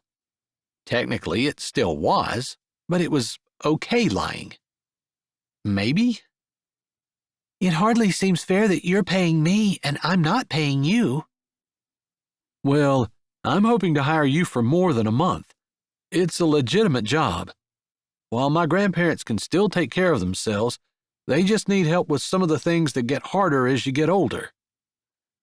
I love your Gram, and your pap is funny. And you're right. I'm looking for a job.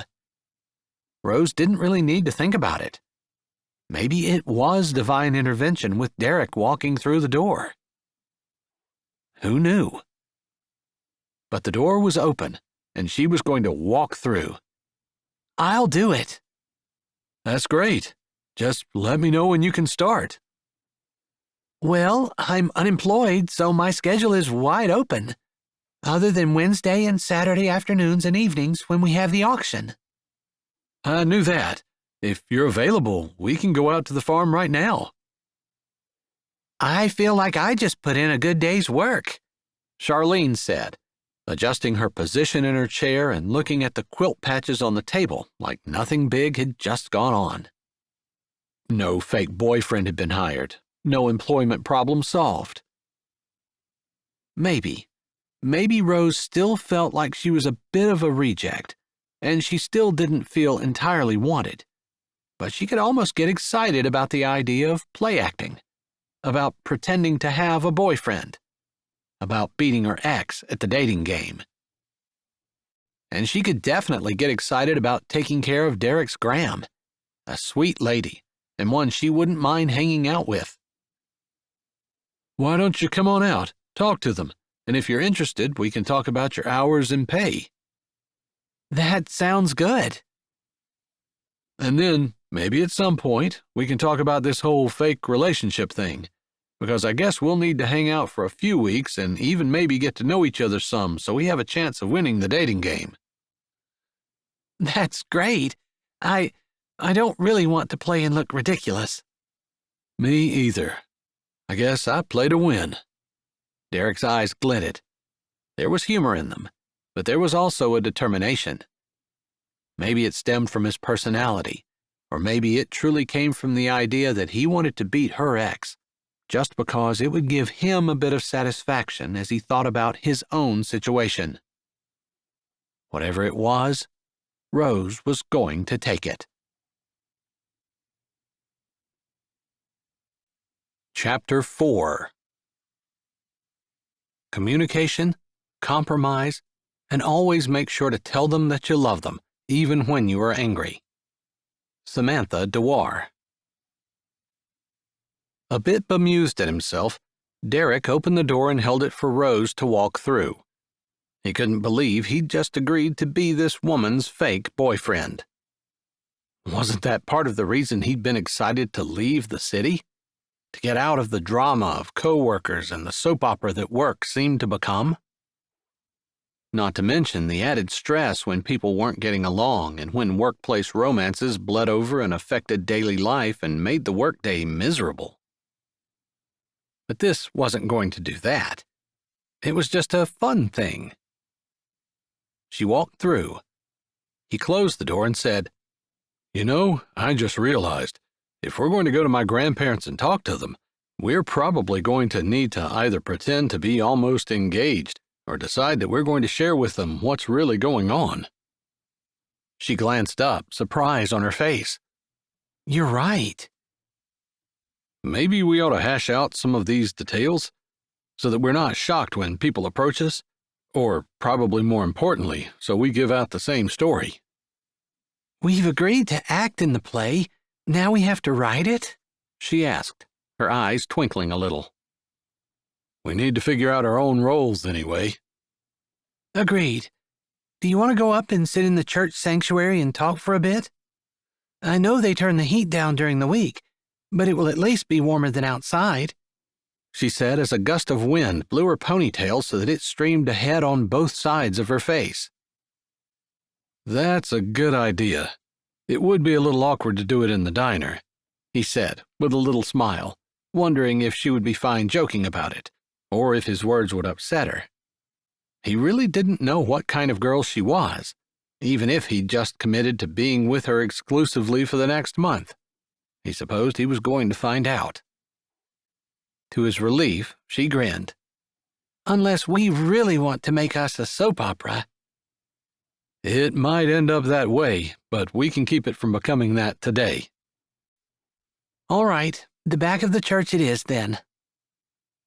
They walked around the front, not walking through the basement and bothering the ladies, and walked in the front doors, which were always open. Good to see that hadn't changed in the years that he'd been away.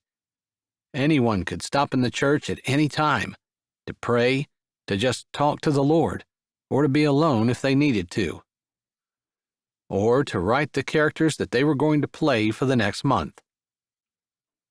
He hoped that this wasn't any more of a lie than what he truly thought it was. Guilt nagged at him some, but he pushed it aside. They settled in the back pew. She turned to face him a little, tucking one leg up underneath her, and he sat far enough away from her that he could stretch his arm out on the back of the bench and not touch her. I'm just wondering, who should we tell the truth to and who should we try to pretend with? I don't think we should try to do both. It's going to be too confusing to keep track. Either we're going to be together or we're not. We'll do it for a month, then the gig will be up, and we'll admit to our close friends and family why we did it, and the rest of the people can just believe we broke up. Amicably, because we'll still be friends. All right, that's a lot less confusing. We'll just live with whatever we figure out, and when it's over, it's over. Miss Charlene, Miss Vicky, and Miss Kathy will be the only ones who know, along with us. He could tell that she could see the wisdom in the fewer people knowing the better, and he was grateful. He didn't want to have to try to figure out who they had told the truth to and who they hadn't. It wasn't something he was used to juggling. So, where did we meet? She asked, tilting her head like he maybe already had the story all figured out. I think it would be a good idea to keep everything as close to the truth as possible. That makes sense to me. So we met here in Sweetwater. Sure. How about we knew each other beforehand, which is true, and I knew through my grandparents about your situation, which is also true, and when my wife left, we just kind of hit it off. He shrugged, believing with all his heart that the simpler it was, the better. He wasn't going to be able to keep any kind of complicated web of lies straight in his head. That sounds good to me. And if they press for details, we'll just have to make them up, or say it was a whirlwind romance, and we only talked a little bit before we decided we were great together? Well, I really like it. It's so close to the truth that it'll be easy to remember, and I won't feel like I'm lying every time I talk about us. And I guess we could hint around that we're thinking about getting married, but I haven't popped the question. Does that sound good? It does. She ran a hand over her jeans, pleating them and then straightening them out. How much of our backstories do you think we need to know? I mean, if we haven't been together long, we probably don't need to know a whole lot. And if I'm going to be working out on the farm, we'll probably find some things out naturally, right? That's right. Maybe I can just brush you up on a little of my life story, the big events, and you can do the same. And if anybody wants details, we'll just try to put them off. In the meantime, we'll fill in the blanks naturally as we work together." That sounds great. And you already remembered that my family owns the auction barn and the livestock exchange, and we went to school together, graduating in the same class. And I never left Sweetwater. Although I was married for 5 years, and I wanted children, and I thought it was forever, and he didn't want kids, and he didn't think it was forever, and he left me for someone who had 3 children. It's crazy how similar our stories are, since my wife didn't want kids either, and she left me for someone who had 3 kids. He doesn't have sole custody, though, so she's not with them all the time. Which is probably a good thing, because she hated kids. At least, that's what she claimed. And honestly, she wasn't good with them. I should have known better, but when I broached the topic before we got married, she was open to the idea. In hindsight, I think she was just saying whatever she had to in order to get me to agree with what she wanted me to do. He'd been pretty bitter about it, for a while, but he found he was able to say this to Rose without the strong feeling surfacing. Almost like time was easing the pain, kind of like it promised to do. He knew it would. It just sometimes didn't feel like it. "So, would you like to go out Thursday night?" he asked, smirking a little, because it was probably what he was expected to say. But honestly, if he hadn't already agreed to this, he might have been interested anyway. Rose was exactly the type of girl that he wouldn't have looked twice at in high school. She was too down-to-earth, too common, not nearly sophisticated enough for what he had always been attracted to. But now he knew that sophistication was often just another word for snobbery, and if a person looked down on one thing, they were more than likely to look down on others, things that maybe he didn't want to look down on. Maybe that didn't make a whole lot of sense, but regardless, he couldn't say he was very interested in someone who took great pleasure in their refined tastes. Refined tastes were just words that described someone who thought they were better than someone else, and looked down on people who didn't agree with them. Unfortunately, as an impressionable high school and college student, he hadn't recognized that. He thought refined meant better. Now, Rose had a confidence about her that he admired, and her self-effacing sense of humor had been a refreshment from the snobby need for irony and the subtle mockery of others that passed as humor in his circles. "Why, what a surprise! I'd love to," she said, her eyes twinkling. He found himself wanting to know her because of her, and not necessarily because of their bargain. Was that a bad thing? Could he say that if they decided they wanted to stay together after the month was up, they could? But she'd be working with his grandparents on the farm. Maybe it would be best to keep things strictly business, or since strictly business meant having a fake relationship, he wasn't sure exactly where that left them. "I think this has the potential to get very messy," he finally said, unable to try to figure out in his head where exactly the lines would be. "I was thinking about that myself, and I decided, why don't we just make sure we're friends? Like, it'll be weird if we forget that this isn't real. So we'll just remind ourselves that we're friends, and we're just doing something goofy for a little bit before we go back to being friends. Does that make sense?" she asked, worrying her lip with her teeth while he watched. He pulled his eyes away. That was the exact type of thing that he couldn't do. No looking at her lips. No looking at her sparkling eyes and thinking that he might be willing to wake up to those every day. No thinking that she was the kind of girl that he should have chosen to begin with, rather than someone who put on airs and seemed untouchable. "The town is going to expect to see us together, so we just have to remember that. And I think I'd really like for us to be able to have a good time, you know? There's no point in doing it if we're both miserable." He was sure about that. "I agree, This isn't supposed to be more stress. It's supposed to be less. That's right. He pulled out his phone, saying, "Do you mind giving me your number? I think that's probably something I should have." Right. Not just because of... Her voice trailed off. Then she started with renewed determination.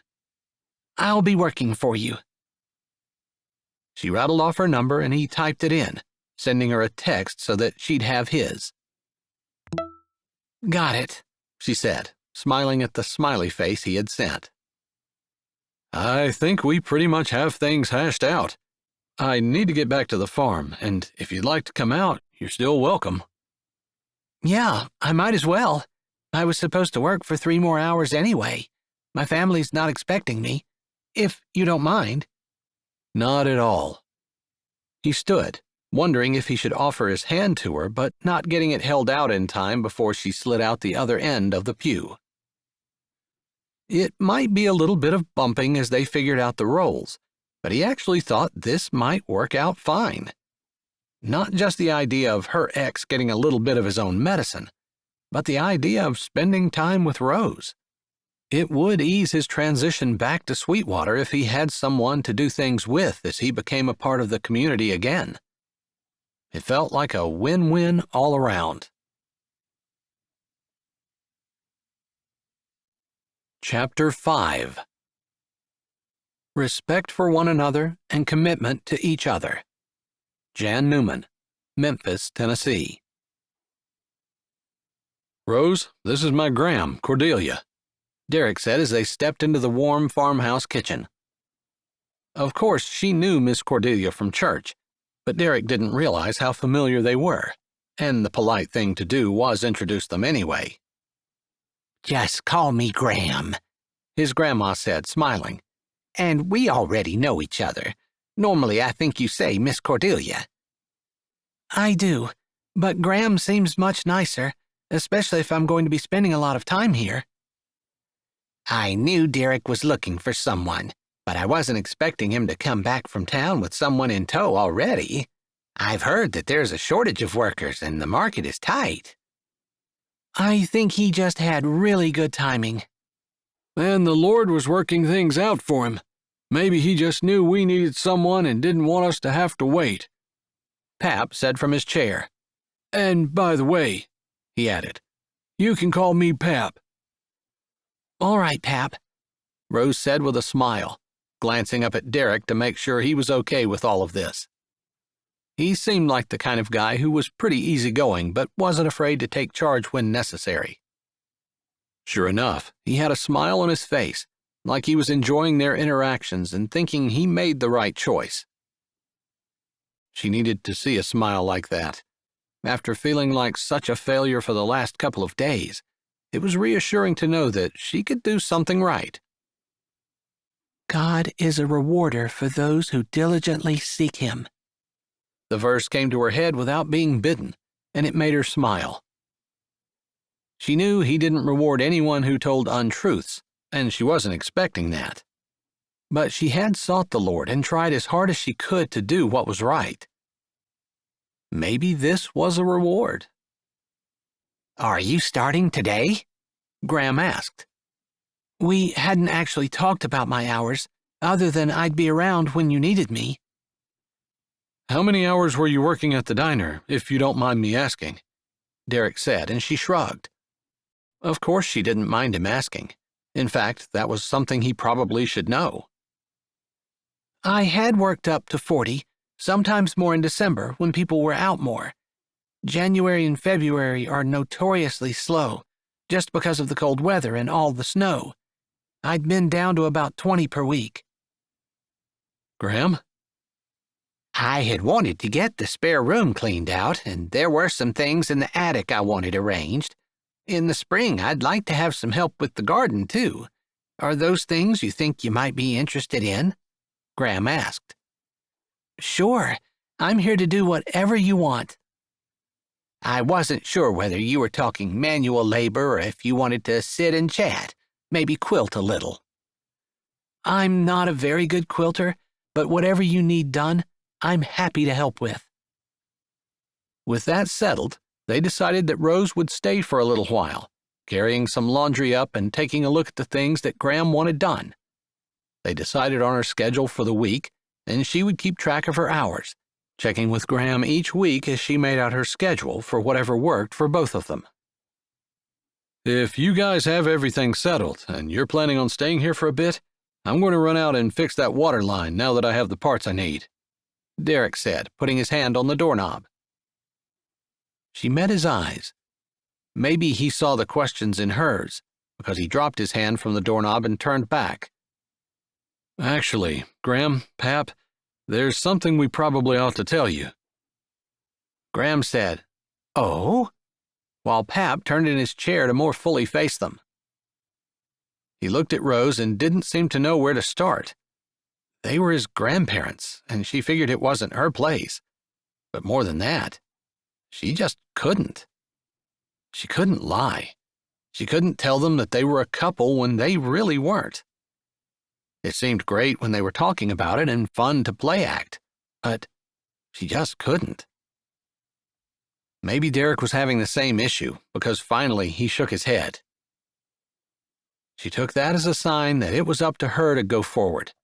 After all, she was the one who had spouted the lie to begin with. Taking a deep breath, she turned to his Graham and looked her straight in the eye.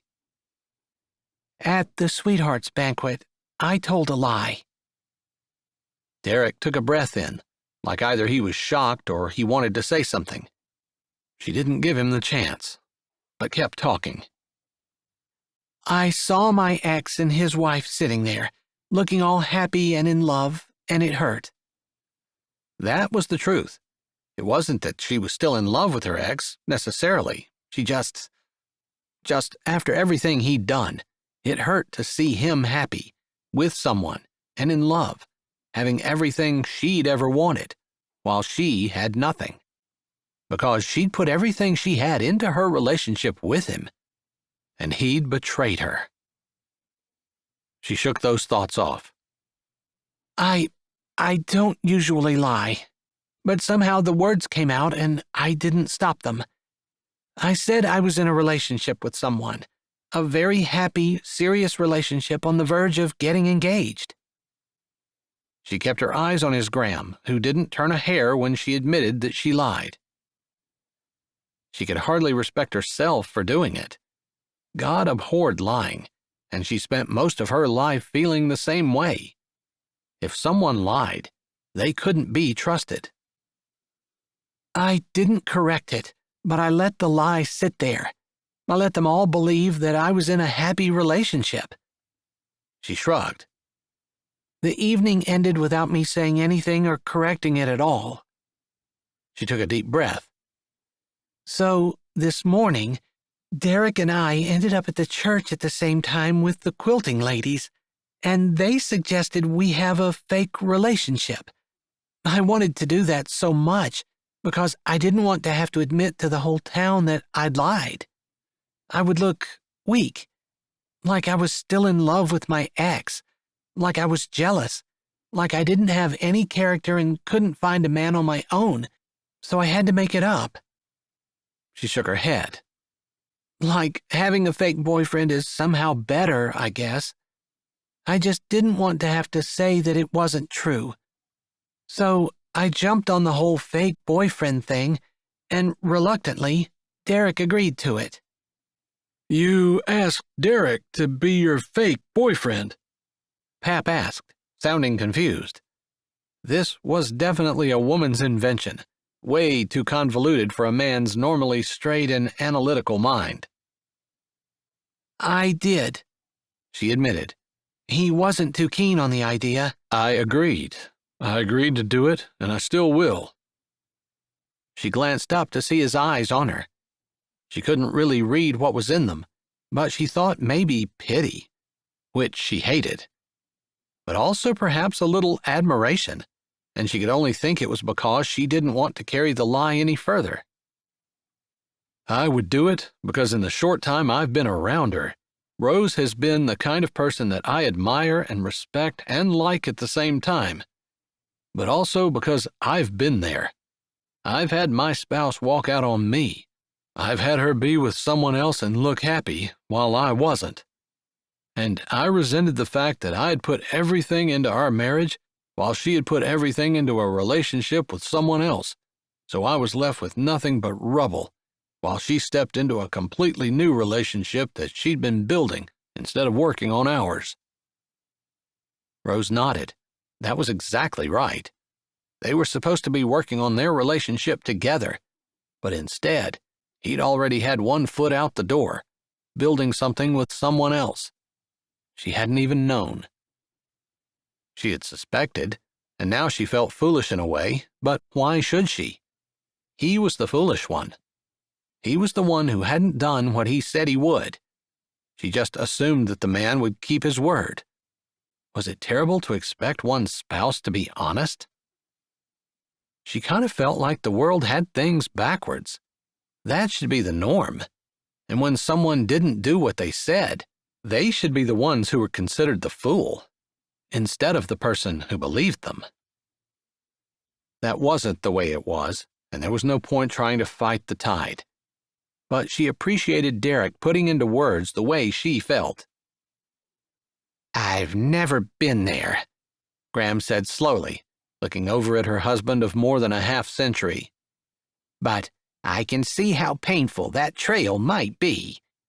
When you trust someone, and instead of them working with you, they're working with someone else." She tilted her head to the side, speaking slowly like she was thinking as she spoke.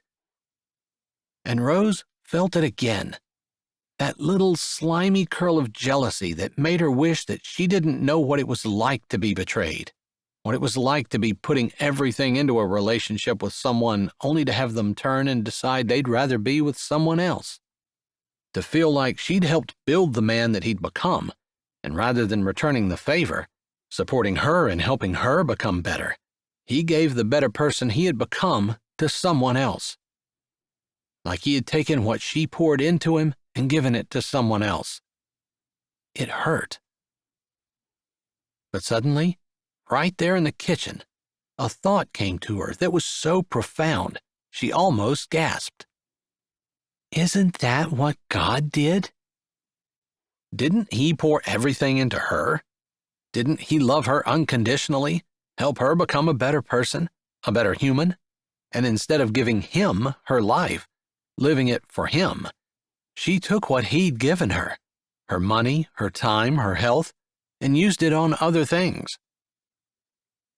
She had to think about that, because she could see a lot of similarities. If she pledged her life to Christ but walked away, setting her attention on other things, did that hurt God the way it hurt her when Harry had pledged his life to her and yet got distracted by someone else and walked away with them? It made her see her relationship with the Lord in a completely different way. Made her see his long suffering toward her as requiring the patience it truly did. Made her see how she'd been hurting the Lord and not even meaning to.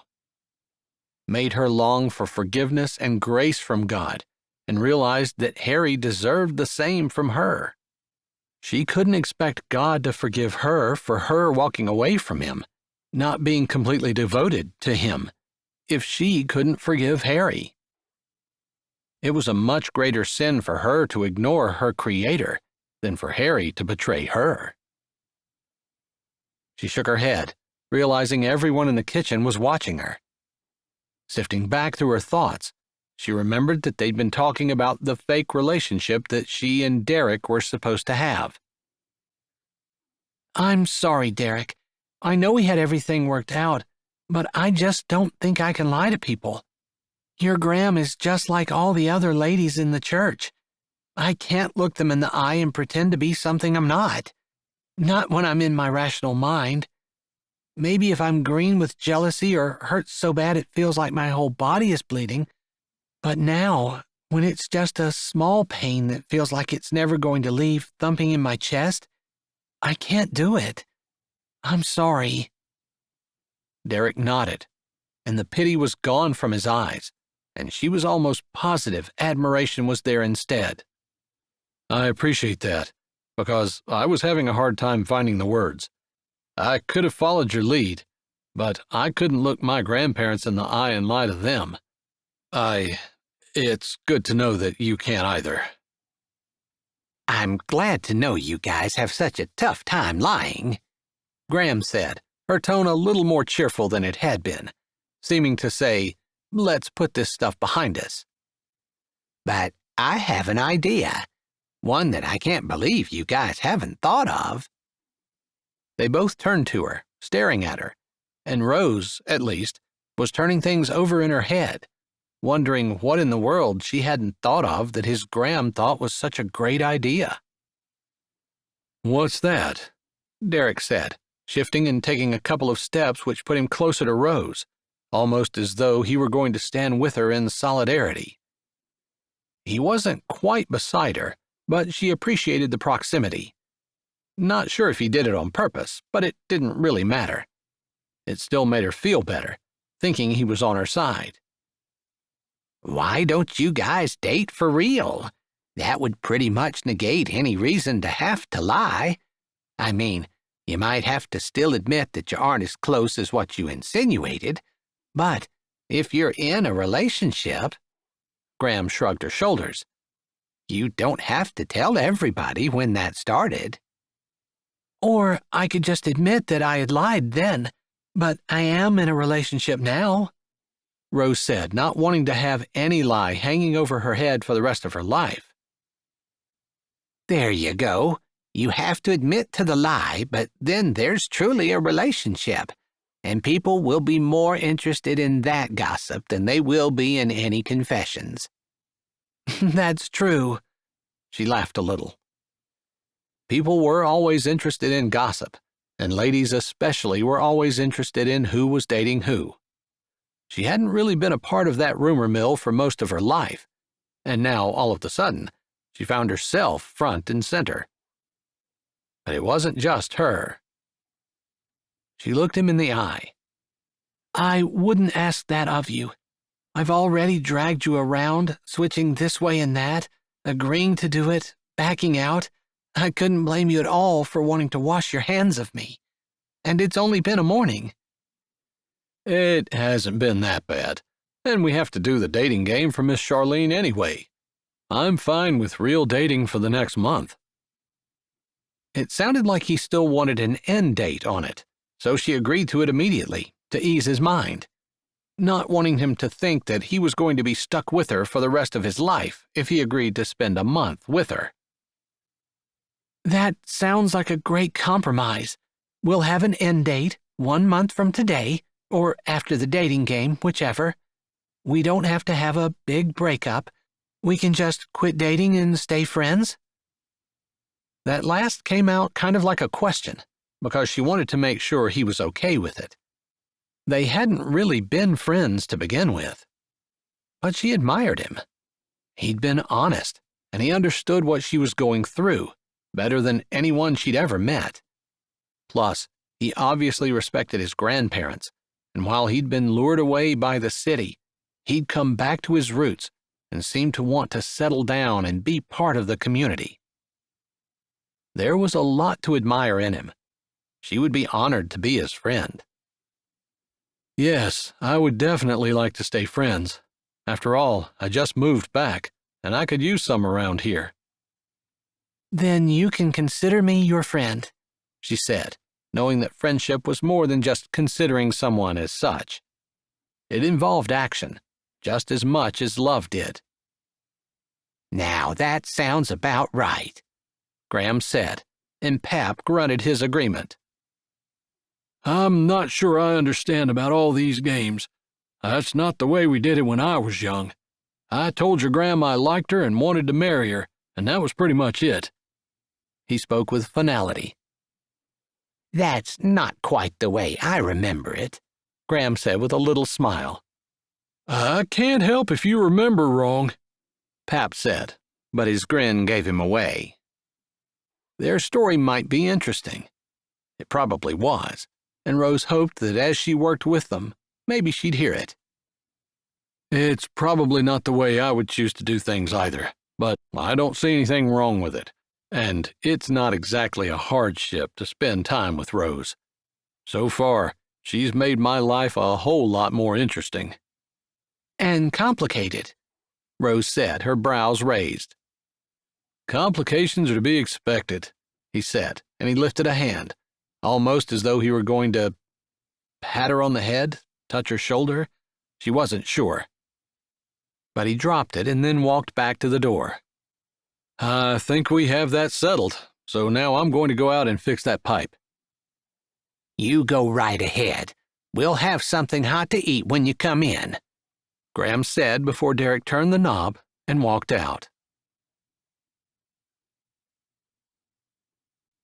Chapter 6. Communication, quality time, and understanding your spouse's needs and inner workings. Jessica Lowry, Missouri. Are you sure you don't want me to go home with you? You don't have to face this by yourself if you don't want to. Derek stood outside on his front porch, his gloved hand on the porch post, looking at her with that intense gaze that he had. The one that made her feel like he cared and was listening and wanted to help, all at the same time. No, I'll be fine. Talking to my family will be hard. They'll all understand why I did what I did, and I know my sisters will be ecstatic that I'm actually seeing someone, even if it's only for a month. She grinned, thinking about how many times her sisters had encouraged her to get out and look for someone. They'd known her entire life all she'd wanted was to be a wife and mom. She'd played with dolls, babysat as much as she could, and gotten married young, thinking she would start a family and finally fulfill her dream. They wouldn't be excited, though, if she told them it was only for a month. After all, that was hardly going to fulfill any dreams. But they would definitely be happy that it would seem like she was finally moving on. All right. If you need me, you have my number. We're still on for Thursday night? We are. She wanted to tell him that if he wanted to come to the auction Wednesday night, he was welcome. After all, if they were truly dating, and he wanted to see her, he could see her there. But she didn't. She'd grown up around it, and while it was just part of her ordinary, regular life, she also loved it. Loved the auctioneer in the background, loved the excitement in the air, loved seeing old friends and family, seeing people coming, not even planning on buying anything, just for their Wednesday evening entertainment. She looked forward to sale days, even though they were hard. Even though she worked in the heat and the cold, sometimes getting pretty beat up by animals that were unpredictable, sometimes witnessing sad partings that tore at her heart. Sometimes so exhausted by the end of the night, well after midnight, that it was all she could do to drive herself home and take a shower before collapsing into bed.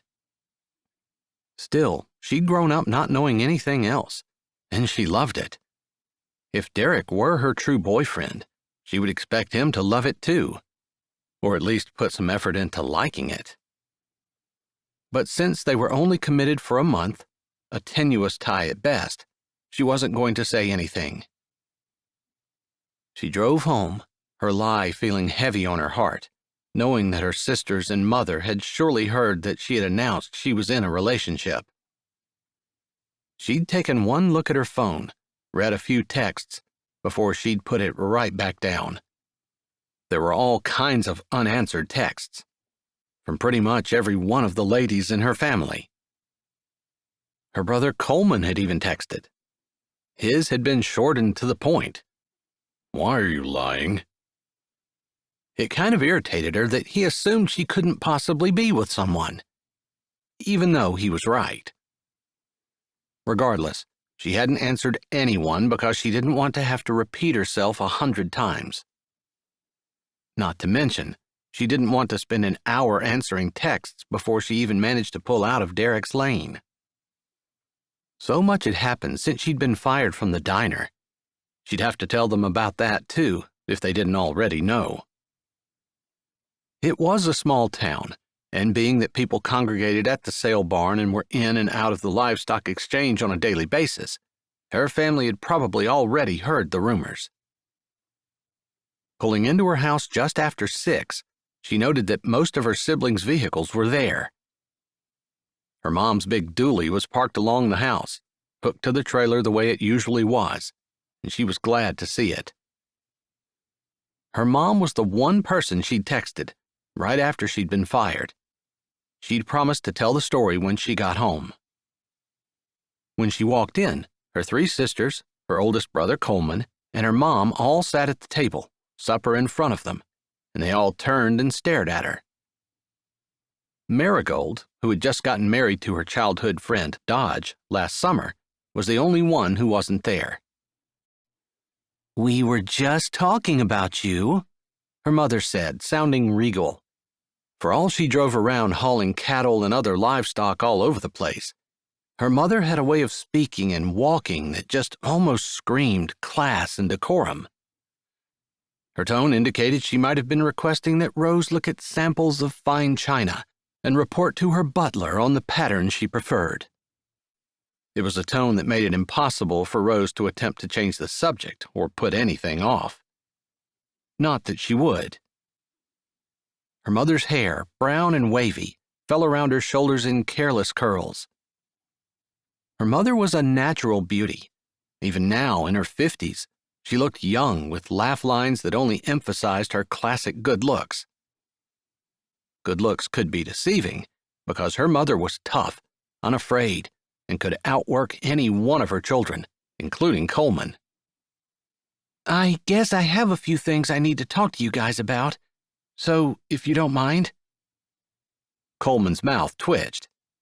Normally, he was quite serious and didn't joke at all, but she supposed it was an understatement that she had something she needed to say. Just the fact that he was here eating indicated they'd been expecting this. Her sisters, other than Marigold, all still lived in the house they'd grown up in. She'd moved back in when Harry had left her. Maybe she should have stayed in the house they'd bought together, or maybe she should have found her own place. But maybe she just needed a place where she could nurse her wounds and heal the hurt, if that were possible. Her 2 younger sisters, Lavender and Orchid, twins who were only a year younger than Glory, the next sister in line, looked at each other, not even trying to contain their grins. She didn't wait for Glory to join the twins, but jumped right in. "I was fired from the diner today." She pulled out her chair and sat down. She was going to be here a while. Might as well be comfortable. "I wondered if that were true. You texted me, but I just couldn't believe it." Her mother's eyes narrowed. "You seem like you're okay." "I am. It wasn't because of anything that I did wrong. She has family coming, and she needs to give her niece a job, and she doesn't need 2 people, because the diner is just not that busy this time of year." "If you were fired at the diner this morning, what have you been doing all day?" Coleman's deep voice was low and serious, not accusing but straight to the point as he always was. "Well, that's the other thing I need to say." "Forget about all that," Orchid said, giving Coleman a derisive glance. "We want to know who it is that you're almost engaged to." "If you're actually engaged," Coleman said, lifting a brow and giving her a look before putting the last spoonful of meat in his mouth. Their mother looked at Coleman. "Son, we talked about this." Her tone held a small warning, and Coleman lifted his eyes, bowing his head before her, like he was giving her deference, which he always did. He was too fiercely independent to live under her roof, though. Probably the reason that they could get along was because he had moved out. Everyone said he was just like their dad, and from what Rose remembered, it was true.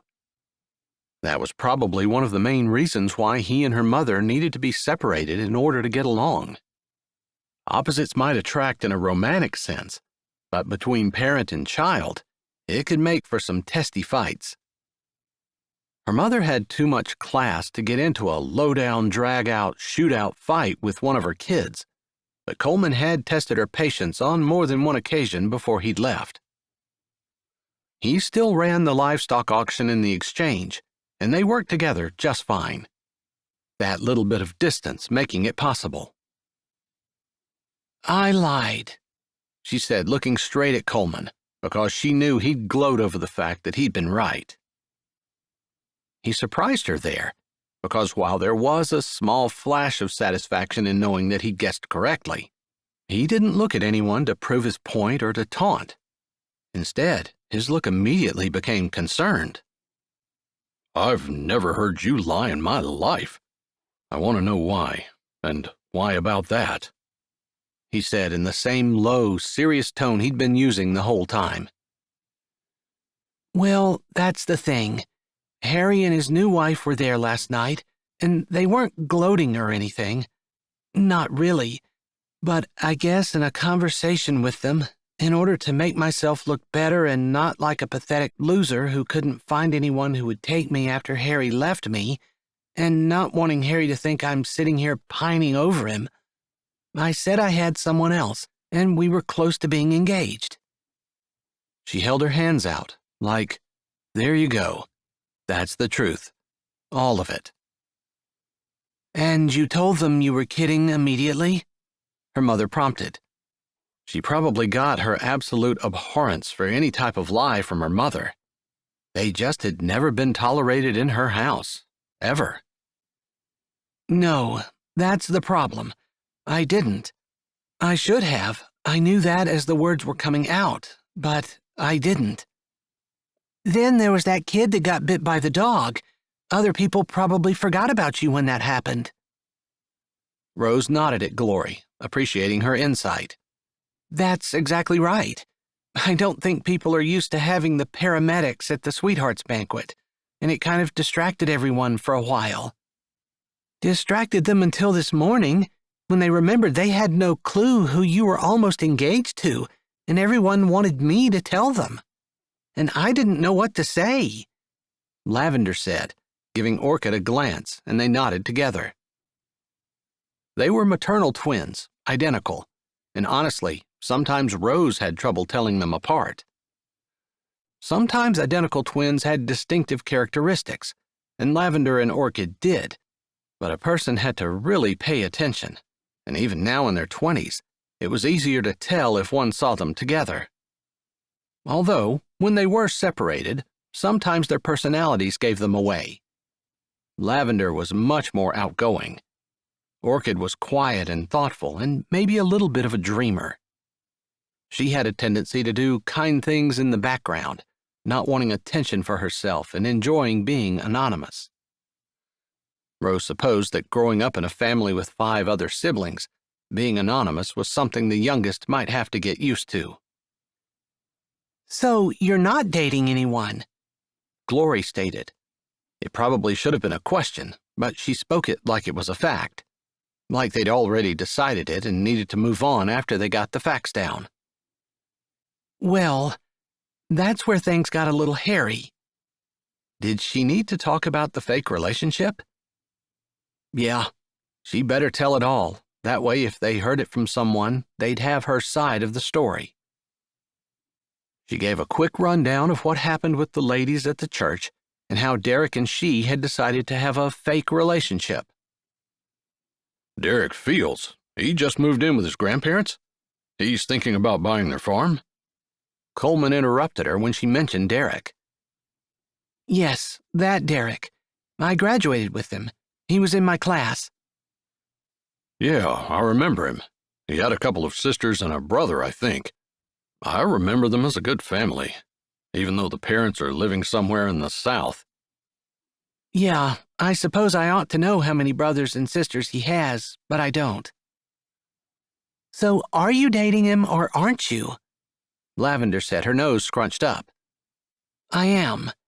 We decided that when it came time to confess to his grandparents. I guess I didn't tell you that he offered me a job working as basically a personal care aide to his grandparents. Wow, lose a job in one day and come into another one. You're good, Glory said, grinning at her sister. Rose smiled back.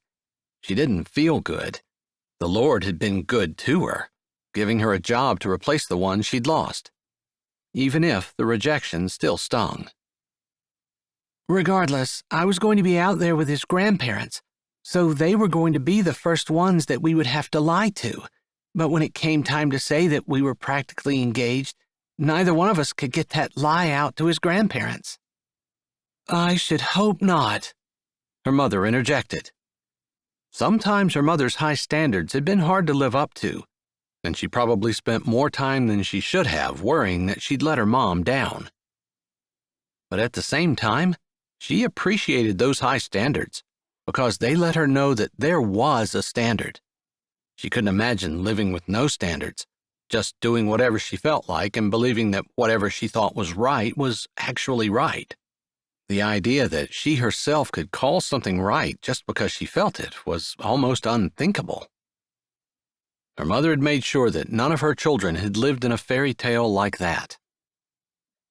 So, when we confessed everything to his grandparents, his gram suggested we make the lie truth by actually dating. She shrugged. It sounded simple, but the lines as to where that ended were a little more complicated, as she had discovered when she had the little debate with herself as to whether she should suggest to Derek that he come to the auction tomorrow night. You still have to confess that you lied. It's not like you can cover it up with the half-truth, her mom said. Her eyes were concerned, but compassion sat on her face as well. It wasn't that her mom didn't think that was going to be a hard thing. I know. The guilt I feel for lying won't allow me to just let it go. The next time I see Harry and Lee, I'll let them know. The ladies at the church already know. That's my girl, her mom said, making her feel like she just accomplished something hard, even though she hadn't actually done anything. Her mom wasn't going to follow up on her. She would trust her to do what was right, and she would love her no matter what. That was something that Rose was completely sure of. You're dating him, but not because you like him. Just because you're making a lie truth? Coleman asked, his male brain unable to figure out why exactly that made everything okay, or why they'd do it to begin with. Yeah, pretty much, Rose said, tired of trying to explain everything. Not sure she understood it herself, but knowing she was content with what she was doing and willing to let things play out. I guess I kind of forgot to tell you guys about the dating game. That's my favorite church event of the year, Lavender exclaimed. Then she grinned self-consciously. I don't know why. I never have a date that I can even apply to be a contestant, even though it always looks like so much fun. It's fun to watch everyone realize how much they don't know about their significant other, Glory said with a mischievous look on her face. Of course, that makes me think that if I ever have a significant other, I'm going to want to know him front and back, just in case we ever get stuck in the dating game. Yeah, so that would be a reason for us to date for the next month, because we agreed to be in the dating game. You could probably back out, Coleman suggested. I guess we could, but the ladies want us to do it. Miss Charlene was rather insistent, and I don't want to let them down. They've been so ready to support us in whatever we did. Maybe that wasn't the only reason, but Rose didn't want to examine her motivations to find out that there was more to it than just wanting to not let the ladies down. Maybe she liked Derek a little more than what she wanted everyone to know. Chapter 7. Put God first, then spouse, and let your spouse feel cherished. Elaine Huff, Colbert, Georgia. Derek stood at the back of the auction arena, hands in his pockets, looking down the steep bleachers into the pit where the animals would be led in and out. It hadn't started yet, but they were getting ready. Coleman, Rose's brother who managed the auction, stood on the floor, his head tilted up, talking to the auctioneer who stood in the elevated box, leaning over the railing and discussing something earnestly with Coleman. When Derek had been growing up, the auction had been much smaller and usually just in the summer, once a week maybe, and even then, he seemed to remember it being sporadic. but in the 10 or 15 years since Coleman had taken over, he'd turned it into something that was a draw for farmers for miles around. That was according to his grandparents, who hadn't come tonight because, even though it was warmer than it had been, it was still too cold for them to want to go out. Not to mention, the auction usually lasted until after midnight, and they didn't want to be out so late. His gram had given him that look that grandmothers everywhere tended to have, and said that she thought maybe he'd want to be there until it was over. It was almost like she thought he truly liked Rose and was dating her because he wanted to. She'd forgotten that they had just agreed to it, more because of the dating game than anything. "I haven't seen you around for a while," the voice said beside his ear. He looked over to see Calhoun Powers, one of the 6 Powers brothers, the family who owned the trucking company and feed store outside of Sweetwater. He graduated with Calhoun, along with Rose. If she wanted to have a fake relationship, Calhoun would have been a good one to ask. He'd been around Sweetwater all his life, never left. Rose had to know him fairly well. "Yep, my grandparents and I are talking about me buying the farm. I'm here to stay," he said, turning and grabbing Calhoun's proffered hand. "Good to hear it. Lots of people leave and never come back, but some of you guys get smart," he said with a grin. "Yeah, took me 10 years or so, but eventually I figured it out," he said.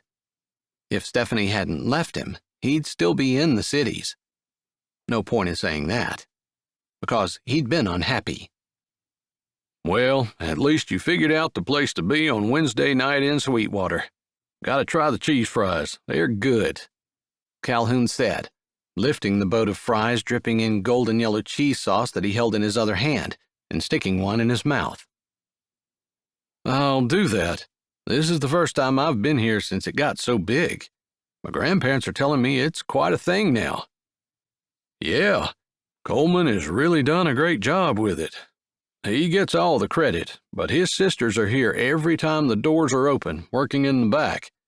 Typically, auction houses don't have dependable help like that, but it's a family thing." "I suppose those are the best kinds of things," Derek said, thinking that's how he thought his family was going to go when he got married. He supposed he didn't have any grand dreams or plans, just a general sense that they'd have kids, they'd grow up, and they'd all be a big happy unit together, working together in whatever they did. "Coleman is in charge here, but the sisters help. None of the girls except Rose ever moved out." He said that kind of offhandedly, not as an insult exactly, just acknowledging the fact that most families didn't stay together, live together, after the children graduated from high school. Derek knew that wasn't exactly a modern way of doing things, but he didn't really see why it was such a negative. So many times, families split up because they just couldn't get along. It was refreshing to see a family who pulled together, whose egos didn't get in the way of wanting success for everyone. He didn't know how Rose and her sisters actually felt about each other, but just the fact that they still were working together, living together, told him that there was some serious character in those sisters. "I don't know if you heard, but my brother Dodge married Marigold. Now he's here every Wednesday night, only instead of watching, they've got him down there working." Calhoun laughed and ate another cheese fry. Calhoun must not have heard the latest gossip. Not surprising, since he'd probably been working, not hanging around chewing the fat with everyone. Derek figured he wouldn't be the one to enlighten him, but probably by the end of the evening, he'd have heard something and realized that Derek might well be down there helping, maybe even expected to. "I doubt it's a hardship. I actually always kind of wanted to do that. Maybe not every week, but it seemed like a fun job. Moving animals around, organizing them after they're sold, and loading them up and moving them out. A real service for farmers." "Yeah, you're right about that. I've helped a few times, and it's really not bad work. Maybe in the heat of the summer, it gets a little exhausting, but that might explain why those girls aren't married. The fella knows that if he latches on one, the whole family ends up coming with her." Derek figured he was probably insane because he hadn't even thought about that. Hanging out with Rose was one thing, but being attached to her, as in married, would mean marrying into that family. Of course, he hadn't thought about it, since he hadn't thought about marrying Rose or anything even close. Just a fake relationship. He saw her then, through the open doors of the arena, following a big horned bull, out beyond the scale on the other side of the ring. The bull was moseying along, and Rose, her hair put up in a ponytail, wearing a coat and carrying a cattle prod, walked behind him. Her attention was on the bull until someone yelled at her, and she looked over, waved her hand, and yelled something back. He was too far away to hear the actual words, but he didn't need to. They were just making sure they had a place for everything and sticking it all in the right area. He didn't like to see her taking her attention off the bull, though. There were plenty of areas to get away if the bull decided to change his mind and turn around, although a person had to be ready for it. The fences weren't super high, and she could easily step up and vault over. He was sure she'd probably done it before. A person couldn't work with cattle as much as she had and not get chased over a fence once in a while. It came with the job, but for some reason, it didn't sit well with him. Probably because she was so slight, no match for the bull she followed, and it didn't seem like a fair contest. Or maybe because he knew her a little bit, knew she was kind and helpful, and didn't want to see her get hurt. Regardless, there was a part of him that wanted to leave his conversation with Calhoun and take that cattle prod from Rose and chase the bull himself. Calhoun was talking about the price of grain and how that was affecting agriculture in general, and he listened with half an ear. It was all stuff he needed to know, and that would be the main reason he would come to the auction, aside from possibly getting a good price on an animal that might improve his herd. It was all about networking, knowing who was selling and who was buying and what the prices were.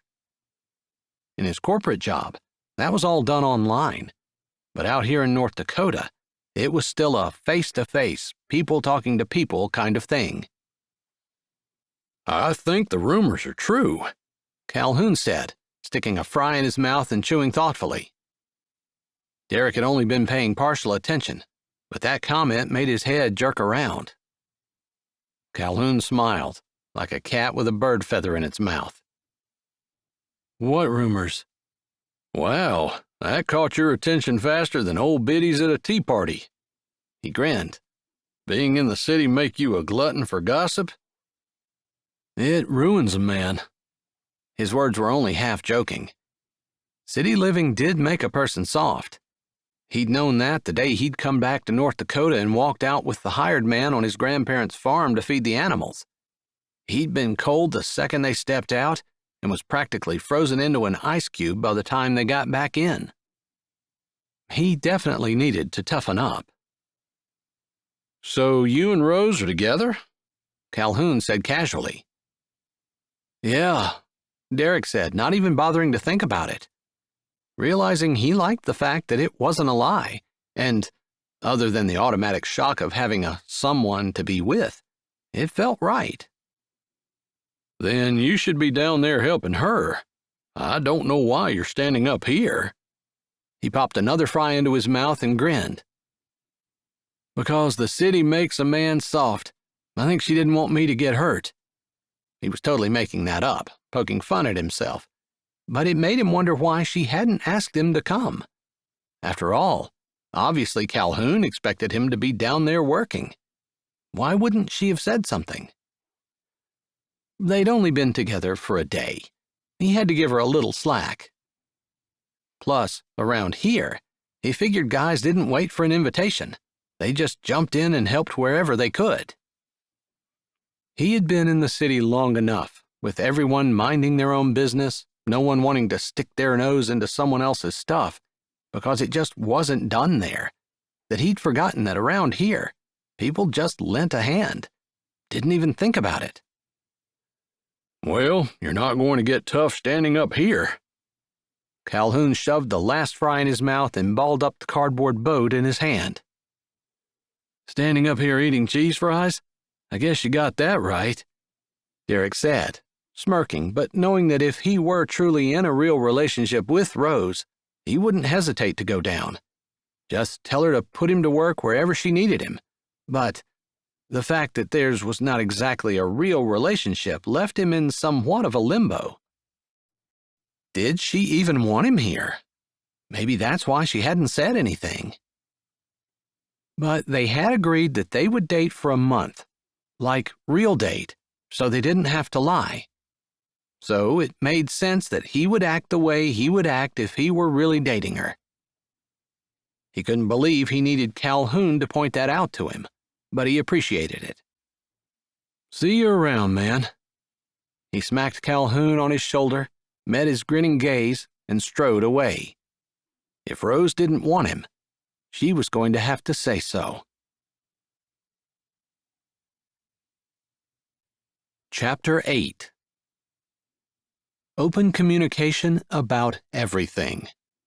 Cindy Wanamaker. Rose walked behind 4 nannies, heavy with pregnancy, moving them out of the way so that when they ran the calves through, the bottom pens would be empty. Maybe it was because of the break in the weather, finally after 6 weeks of constant sub-zero temperatures, or maybe it was just people were tired of the cold and needed to get out. Whatever it was, they hadn't had this many animals since last October. Normally in the winter, they only had 1 auction per week. They dropped the Saturday auction sometime in November or December, depending on supply and what prices were doing. They picked it back up again in the spring when things started to move again, usually March or April. With only 1 option and with the weather being so terrible, she figured it only made sense that tonight was going to be a big night. They had enough pens, but just barely. The nannies were going into a pen with 5 other nannies.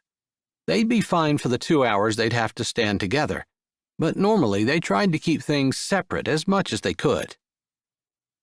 Auction barns were known for spreading diseases among animals, especially ones that weren't vaccinated, and they did their best to avoid that whenever possible, penning animals only with the ones from the farms where they came from as much as they could. "Hey, Rose!" Glory yelled from 3 aisles over. "Put those down on the end. There isn't enough room in that pen, and it'll keep us from having to bring them the whole way back." "Got it," she said. Glory and Marigold were the 2 that usually ran things in the back. Coleman oversaw everything, and the twins helped wherever they were needed. Now that Marigold was married, Glory had taken over more, although Marigold probably wouldn't back out completely, not until she had children. "Can I give you a hand?" A deep voice said behind her, and her stomach twisted, sending shockwaves through her torso, before she even registered who it was. "We're always looking for good help," she said over her shoulder, keeping the goats moving. That was often the key to keeping an animal moving in the direction you wanted to go. If you let it stop, it had time to decide that maybe the direction it was going wasn't the direction it really wanted to go, and it would take that opportunity to make a run for something else. "I kind of figured if we were together, I'd be down here." "That's true. I'm sorry. I thought about asking, but I don't know. It just felt like I would be imposing, making you feel guilty if you didn't want to." "We're together. I agreed to it, whatever that means." His words were the right words, and they should have completely reassured her, but for some reason they didn't. Maybe because she wanted him to be there because he wanted to be, not because he had to keep his promise. Regardless, she could use his help. She'd been wondering how she was going to get the pen door open without the other nannies getting out. "We're putting these down in that far pen, and I need to open the gate somehow without losing these." "Is it okay if the ones in the pen come out?" "Sure, we just need to get them all back in." "Got it," he said, moving along the side, slowly, while she backed off, allowing the goats to see him as he moved up beside them and went ahead of them, opening the gate to the pen where the other goats were. The other goats immediately came out of the opening. He knew better than to run in front of them, but just kind of slid around, not scaring them. She wanted to sigh. One of those, "I'm so glad this is happening to me" kind of sighs. The kind of sigh where she realized immediately she was working with someone who knew what they were doing and were going to make her job easier, not harder. Of course, goats were one of the easiest animals they worked with. Too small to really be a danger, except the most fractious Nanny and occasionally an aggressive Billy, but typically goats didn't weigh too much more than an adult, and honestly, in all her years of handling them, she'd never been hurt by one.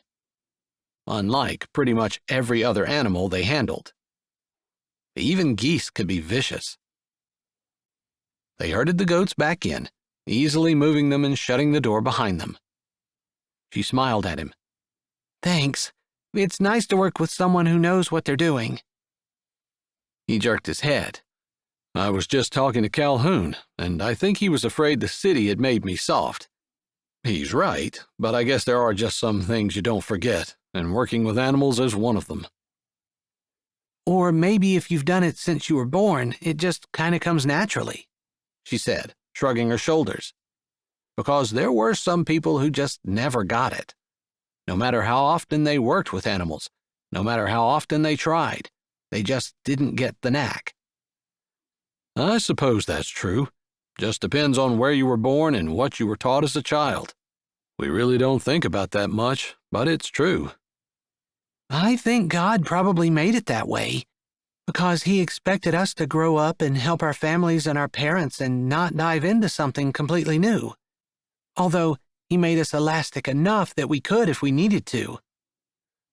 It always amazed her how God made humans so adaptable, but rigid at the same time.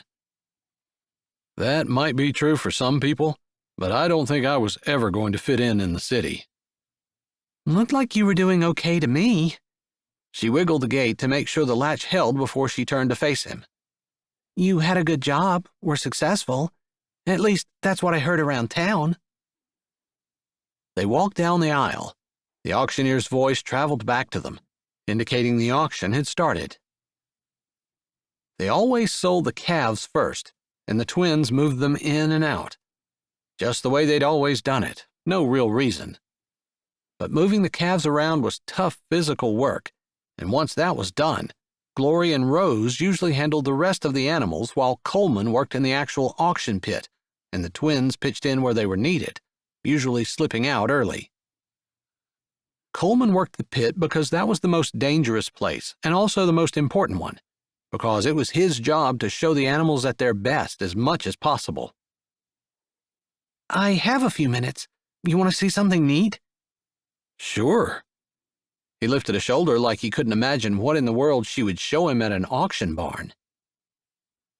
Maybe he wouldn't care, but she took a chance that he'd be as awed as she was and walked back into the far corner to the pens that they typically didn't use unless they were extremely full, like they were tonight. Still, there were several pens that were empty, and they walked by those, back to the big one in the corner. "She just had them today," she said, jerking her chin at the sow in the corner with her mass of piglets sleeping on top of each other. "Wow, they're so tiny." "I know, especially compared to her. She must be going on 800 pounds. She was just guessing because they hadn't run her over the scale, but over the years she'd gotten pretty good at estimating an animal's weight. Sometimes she'd be way off, particularly in the winter when a winter coat could hide an animal that was actually skin and bones. But she was pretty confident on that estimate. The sow might even be a little more. "And I bet those piglets don't even weigh a pound." "Probably not," she agreed, content to just watch them. Mom lazed happily, her ears perked up and one eye open as she listened to them talk. "She hasn't been protective?" "That's why we have her back here. I know the farmer that was selling her wanted to unload her before she had them. He's getting out of it since his wife passed away before Christmas, and he just doesn't have the heart anymore." Sad, But it was also the way a marriage should be. When one spouse died, the other should have been so connected to them that it felt like they'd lost a part of themselves. Looks like he should have done it a week ago. Yeah, it was so cold though, no one was moving around much. He probably wouldn't have gotten much for her. But now, I think they're going to sell them, but I don't think anyone's going to want to mess with trying to move them. So he's still probably not going to get much out of her. Which is a shame because she's a good mom. How many did she have? 15. She laid on one, but it might have been born dead. We couldn't really tell. Wow, that's a lot. Yeah, and she has the spigots for all of them, so there's really no reason that they shouldn't make it. He grinned at her use of farmer slang, indicating that there were enough teats to feed each piglet. They stood and watched them for a while, and then he said, "Are you allowed to tell me who brought her in?" Sure, Samuel Blackstone. You might not have heard of him. He lives about 50 miles to the west. You're right, I haven't. But I think my farm can use a pig, he said. She loved that. He didn't need a pig any more than she did. But sometimes a person ended up with things that they didn't need, just because they knew it would help someone else out. She loved that he obviously had a heart and could show compassion. She'd met a lot of men who couldn't. I admire that. She'll go last probably, although Coleman said he might sell her before the feeders, just to see if he could get a better price for her. I'll try to keep an ear out, he said. If I see anyone other than us bringing her out, I'll text you, she said, used to doing those kinds of things.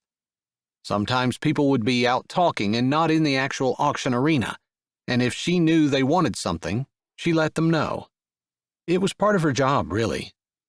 Coleman had talked about getting her, but he and Mom are going on a trip later this month, and although my sisters and I can take care of them, he didn't want to add to our workload if he can help it. We'll be doing an auction or two by ourselves. I didn't know that, but I can help. Rose, we need you up here, one of her sisters yelled at her.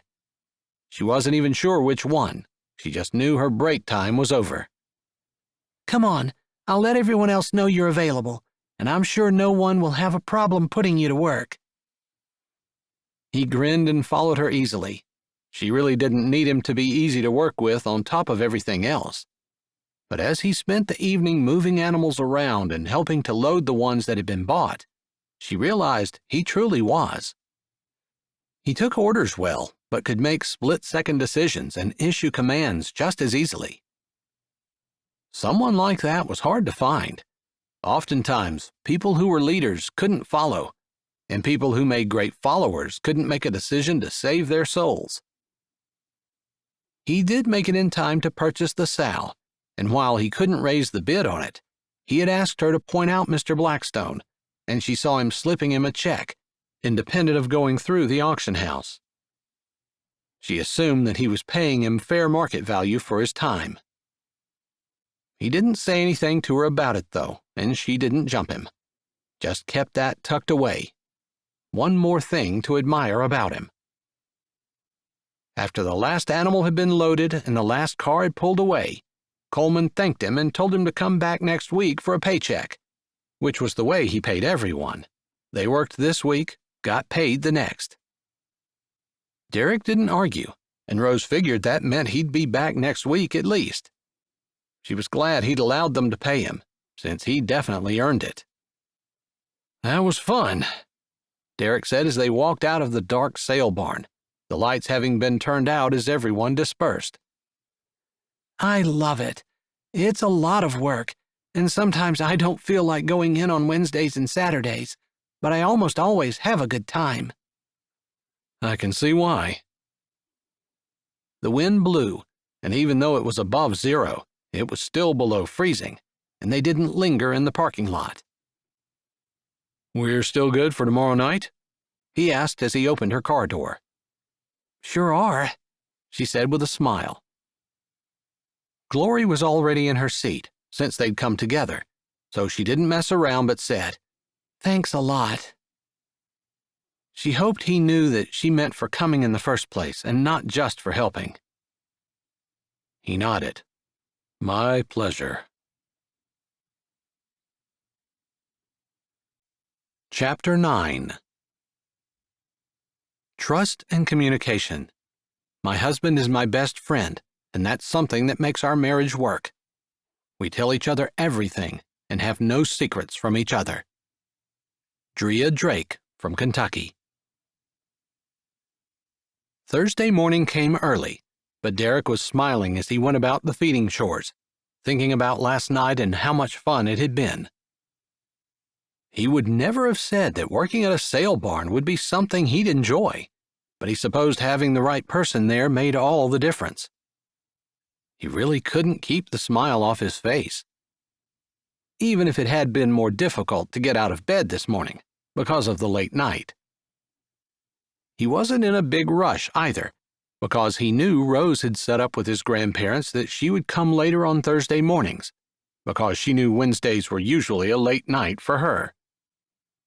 He and his grandparents had actually scheduled to talk about the sale of the farm before she came. He really didn't think there would be much to discuss. They'd just name their price and he'd figure out a way to pay it. He had his share of the money from the sale of his home in the cities and a little more money that he'd saved. Before he'd come out, he'd looked at property values, and he knew that he would be in line with what his grandparents should ask if they were asking fair market value, and he didn't want to pay anything less. He was eager to get talking to them, eager to get started on his future, although he wasn't sure why. It wasn't like he had any big plans, except he wasn't sure. For some reason, it had become a lot more important to him to have his future settled. Maybe it had something to do with Rose, but it hardly could. It wasn't like their relationship was serious, or going anywhere. Still, he took a moment to admire the frosty blue sky, painted in oranges and pinks as the sun came up. Watching the breath from the calves as they ate their feed, and the steam as the sun hit them, and the frost that lay on their coats started to melt and evaporate. It was a beautiful morning. The wide North Dakota sky, fresh air, cold, crisp, and somehow cleansing. A hard life, but a good one.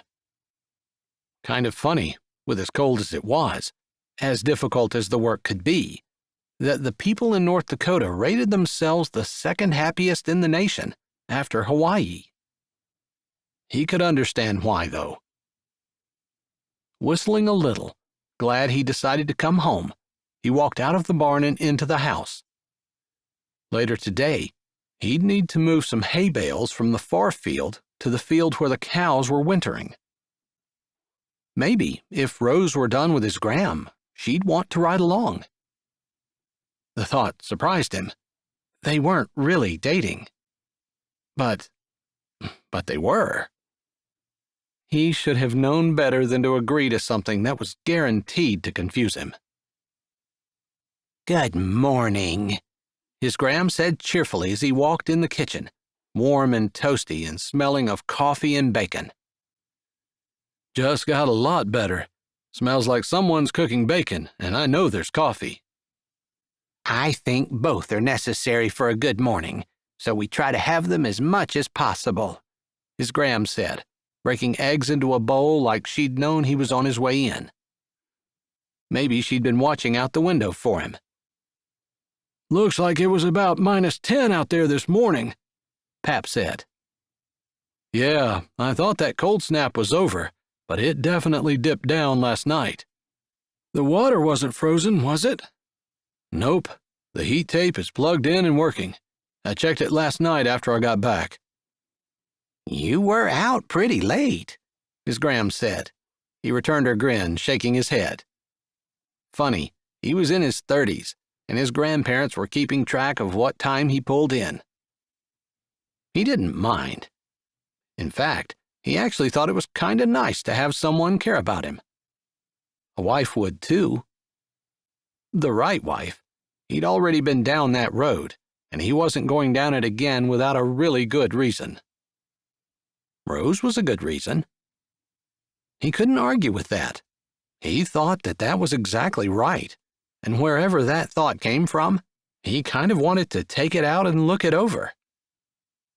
Maybe during the month that they were together, he could try to convince her that they should do it for real. Except, would she think he was crossing lines, going past the boundaries they'd set up? Maybe she'd be less than impressed if he didn't respect the barriers they had put in place. He poured his coffee and set the table, pulling the bacon out of the skillet and pouring some orange juice for Pap while Graham set the eggs on the table. Pap prayed for the food, and although Derek was expecting to talk about the farm, he figured they'd do that after breakfast was over.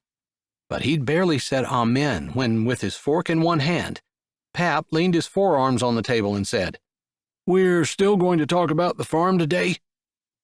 "Yes, sir. I'm still interested in buying it, although I want to be clear that whatever happens, you guys are always welcome. I'm not trying to buy it out from underneath you to kick you off of it." "We know. We would never think that," Graham said, reaching across the table and patting his hand. "I've been hesitant to broach the subject because I have to admit something that's kind of hard. Actually, very hard," his Pap began, his fork still poised in midair. He hadn't even touched his food. That concerned Derek. What in the world could Pap want to talk about, and why would it seem to be making him too nervous to eat? "I know you met Bud, our hired guy. He showed you the ropes before he left." "Yeah, he seemed like an okay guy," Derek said. He hadn't been the kind of guy that Derek would have wanted to hang out with, but he didn't seem like the kind of guy that was going to murder anyone in their sleep, either. "Well, his family was going through a hard time. His mom had cancer, and long story short, his family was strapped for money. He got it by selling cattle out from underneath my nose, as well as feed and pretty much anything that wasn't nailed down." Pap looked down at the plate before he looked back up. "I shouldn't have trusted him with so much, but I guess with your grandma and I getting older, and my knees and back giving me so much trouble, I just couldn't get out and around like I had been. I couldn't go out and check on him." "And he seemed so trustworthy that when he offered to go into the bank and put our deposits in for us, we put him on our account. We thought it would be okay," his Gram added, her eyes now looking worried, and her food forgotten. Something seriously nasty turned in Derek's stomach. Whatever his grandparents were going to say, he was sure he wasn't going to like it. "I guess what we're saying is the farm is mortgaged. There's not enough feed to make it through the rest of the winter, and I thought we had 300 head of cattle, but we don't. We barely have 50. Derek pressed his lips together. If he were going to buy the farm, the mortgage wouldn't matter. Graham and Pap just wouldn't get as much money. But he'd wanted a working farm, purchasing everything together: cattle, equipment, feed. He couldn't make money to pay his mortgage if he didn't have anything with which to make it. The money he had saved was only going to be a down payment. He couldn't use that to purchase anything, or the bank wouldn't loan him the money to buy the farm. If the farm were paid off, and he needed to buy cattle and equipment, he could work something out with his grandparents there. But he didn't have nearly enough to do a down payment and buy everything he needed to start farming. Plus, Graham and Pap wouldn't be as financially secure as he'd thought, and he might need to help them. "Do you mind if I look at the books? Do you have them straightened out? Are you doing something about this, prosecuting him or something?" He looked from Graham to Pap. Both of them looked down at the table. Finally, Graham looked up. "Bud's mom was a friend of mine. We grew up together. Sure, she moved to a different town and went to a different church, and we barely saw each other, but I still considered her a friend. I couldn't begrudge her son the money to take care of her. even if he took it without our permission. Derek just sat there, staring at his grandmother. There was no anger, no bitterness, no anything on her face, or in her voice, or in her posture. How much did he take? About $500,000, Pap said. This person had taken $500,000 from them, and neither one of them were going to do anything about it? Can you prove it? Oh yeah, he even admits it, but he doesn't have it to pay it back. It went to the hospital. How's his mom doing? He wasn't sure where that question came from. He really didn't care. After all, someone who would steal $500,000 from two elderly people for his own selfish reasons didn't deserve. She died 2 weeks ago. That's why he quit. Derek sat, stunned, because he realized exactly why. He didn't need to steal from you anymore. He felt bad about what he'd done, and he confessed and said he knew he deserved to go to jail, that he came straight from his mother's funeral to tell us that. Derek stared at his plate, his appetite completely gone. He knew his grandparents were serious, knew they wouldn't lie, knew the man had taken from them more than he could ever repay, and they weren't even going to prosecute. They weren't going to try to get anything out of him, and they were going to let it go. He couldn't believe it. Except he could. This was every bit something that he would expect out of his grandparents, the kind of compassion and love and humbleness they preached, only not with their mouths. They did it with their lives. This was a huge sacrifice, a huge piece of their retirement, what they'd worked for all their lives, the sweat and the sacrifice and living at the poverty level while working 18-hour days, spring, summer, and fall, putting up with sub-zero temperatures most of the winter, always thinking in the end it would pay off. And now? This Bud had taken it from them. Rather than honestly finding a way to pay his mother's bill, he cheated his grandparents out of their lifetime of work, the ease that they deserved in their retirement years. They should have been millionaires. Instead, they'd be lucky to have enough money to live on for the rest of their lives. He blew out a breath. He knew better than to try to talk them into anything. It was obvious they were worried about telling him, but they'd already decided on their course of action. And he would be wrong to talk them out of it. They were living the Bible teaching they'd always said they believed. Forgive as I have forgiven you. Wow. I'd really like to see the books, but if you don't mind, first, I need to take a walk. He spoke slowly and softly, just in awe. In awe of what his grandparents would do, had done, and looking at his life, he'd never done anything even remotely close to this. He was angry at his wife for walking out. She hadn't taken his life savings along with her. And even if she had, he was young. He could work to get it back. And yet, he had so much trouble forgiving. I was afraid you were going to be angry, Graham said. Son, I want you to understand. I do. That's just it. You guys humbled me. I'm not even sure I deserve to sit at the same table as you do. He stood, walking back out, grabbing his coat and shoving his feet into his muck boots, not wanting to take the time to lace his warmer ones. Unbelievable. Chapter 10. My mom and daddy were married for 61 years when he passed away. My daddy always said, God, his wife, and children came first. Boy, did he live those words. When my sisters were small, he worked 2 and 3 jobs so my mom could be home with us. Once we were at a certain age, Mom went to work. We did things as a family. Mom and Daddy would have their date night on Friday or Saturday night. He always treated my mom as that young girl he fell in love with. He carried a picture of her in his wallet from their honeymoon, and with every new wallet, that picture went in.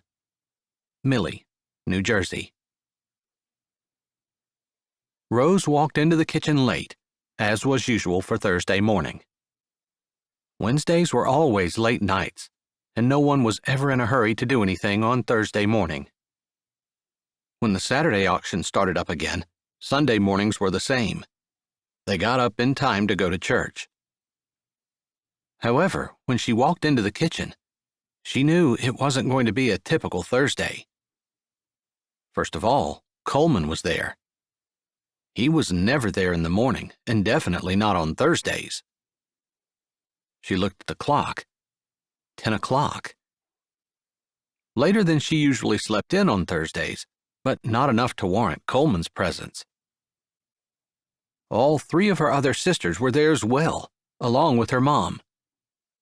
Her mom was the only one who didn't sleep in on Thursdays. She couldn't blame her mom. After having lost her husband, with 6 children to support and a business to run, her mom hadn't had time to sleep. She worked almost night and day to make sure that what she and her husband had started didn't go under. "Good morning," her mom said from her place at the foot of the table. Coleman sat at the head. Glory leaned against the counter, while Lavender and Orchid sat side by side, cups of steaming liquid in front of them. Tea, probably, since neither one of them drank coffee. "Looks like there's a family meeting, only we're missing Marigold," Rose said, mostly joking. "She's on her way," her mom said immediately. That made Rose stop on her way to the counter to grab her own hot water for tea. "Something going on I missed?" "She had an announcement, and she wanted us all to be here for it. We were just on our way to go up and get you, since Marigold and Dodge should be here any moment." "I think I just heard their pickup pull in," Coleman said, his voice low and rough, sounding like he hadn't talked too much this morning yet. With her brows furrowed, Rose turned back to the counter. What in the world could Marigold have to announce that she needed the whole family for? Maybe they were moving. That sent a jolt like lightning through her, shocking and painful. She didn't want her sister to leave, didn't want things to change, didn't want to see the family broken apart. Maybe it was because of losing her dad, but she loved having her family around and close. And although her dreams of having children and raising them with cousins and aunts and uncles and grandparents all around like a big amazing support system hadn't worked out, that didn't mean she didn't want to be an aunt to her nieces and nephews and still have big family get-togethers, everyone working in the business and getting along. Maybe Marigold was pregnant. Excitement caused her lips to turn up and her fingers to tighten on her teacup. Wouldn't that be amazing? As she turned from the counter, Marigold walked in the door, followed by Dodge. Marigold smiled, almost ear to ear, and looked beautiful, with her rosy cheeks and her bright eyes, and the glow that just seemed to shimmer off her since Dodge and she had gotten together. It made Rose wish she had a best friend that she could fall in love with. Marigold just looked so happy, better than she ever had in her entire life. Marigold unwrapped her scarf but didn't take her coat off as she walked into the kitchen and looked at everyone sitting at the table, then glanced at Rose, who stood over by the counter. "Wow, when I asked for everyone to get together, I wasn't actually expecting you would listen to me." "You said you had something you needed to tell us. Information. We're all curious," her mom said, not sounding worried exactly, but Rose thought maybe her mom was thinking some of the same things she was. Was Marigold leaving? Would the family be broken apart? Surely her mom knew change happened, but probably she didn't want it any more than any of her kids did. Maybe even less. "Well then, we better not keep them waiting," Dodge said, slipping his arm around Marigold's waist and pulling her to his side. It was a gesture of love, but also of protection and possession. Marigold's arm went around him, and they stood there shoulder to shoulder as Marigold opened her mouth and said, "We were just at the doctor's yesterday afternoon. That's why we were late to the auction. We're expecting twins."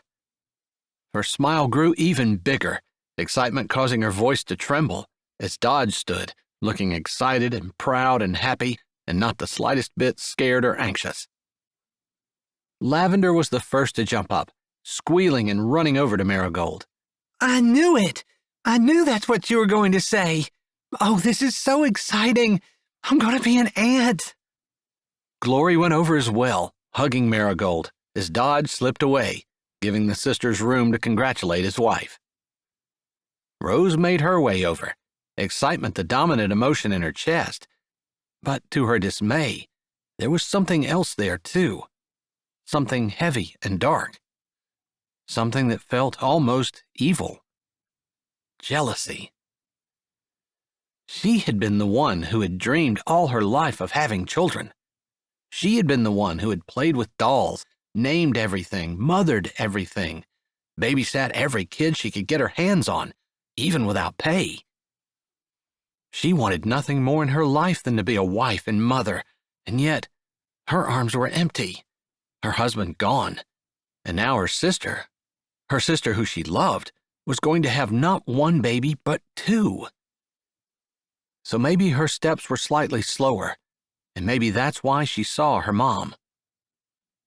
It was an odd look on her mom's face. Excitement, happiness, pride for sure, but there was something else. Maybe it was how her eyes slipped to Dodge, and something very much like regret entered them. Rose wasn't sure whether she was seeing it correctly or not, but the look reminded her that the Peacemakers Quilting Club had tried to set her mom up with Dodge's father, Mr. Powers. They seemed like the perfect couple. He'd lost his wife, she'd lost her husband, and their families were both heavily involved in Sweetwater agriculture. They were very similar in age, had similar interests, and would complement each other beautifully. But it had been the most spectacular failure that the Peacemakers Quilting Club had had to date.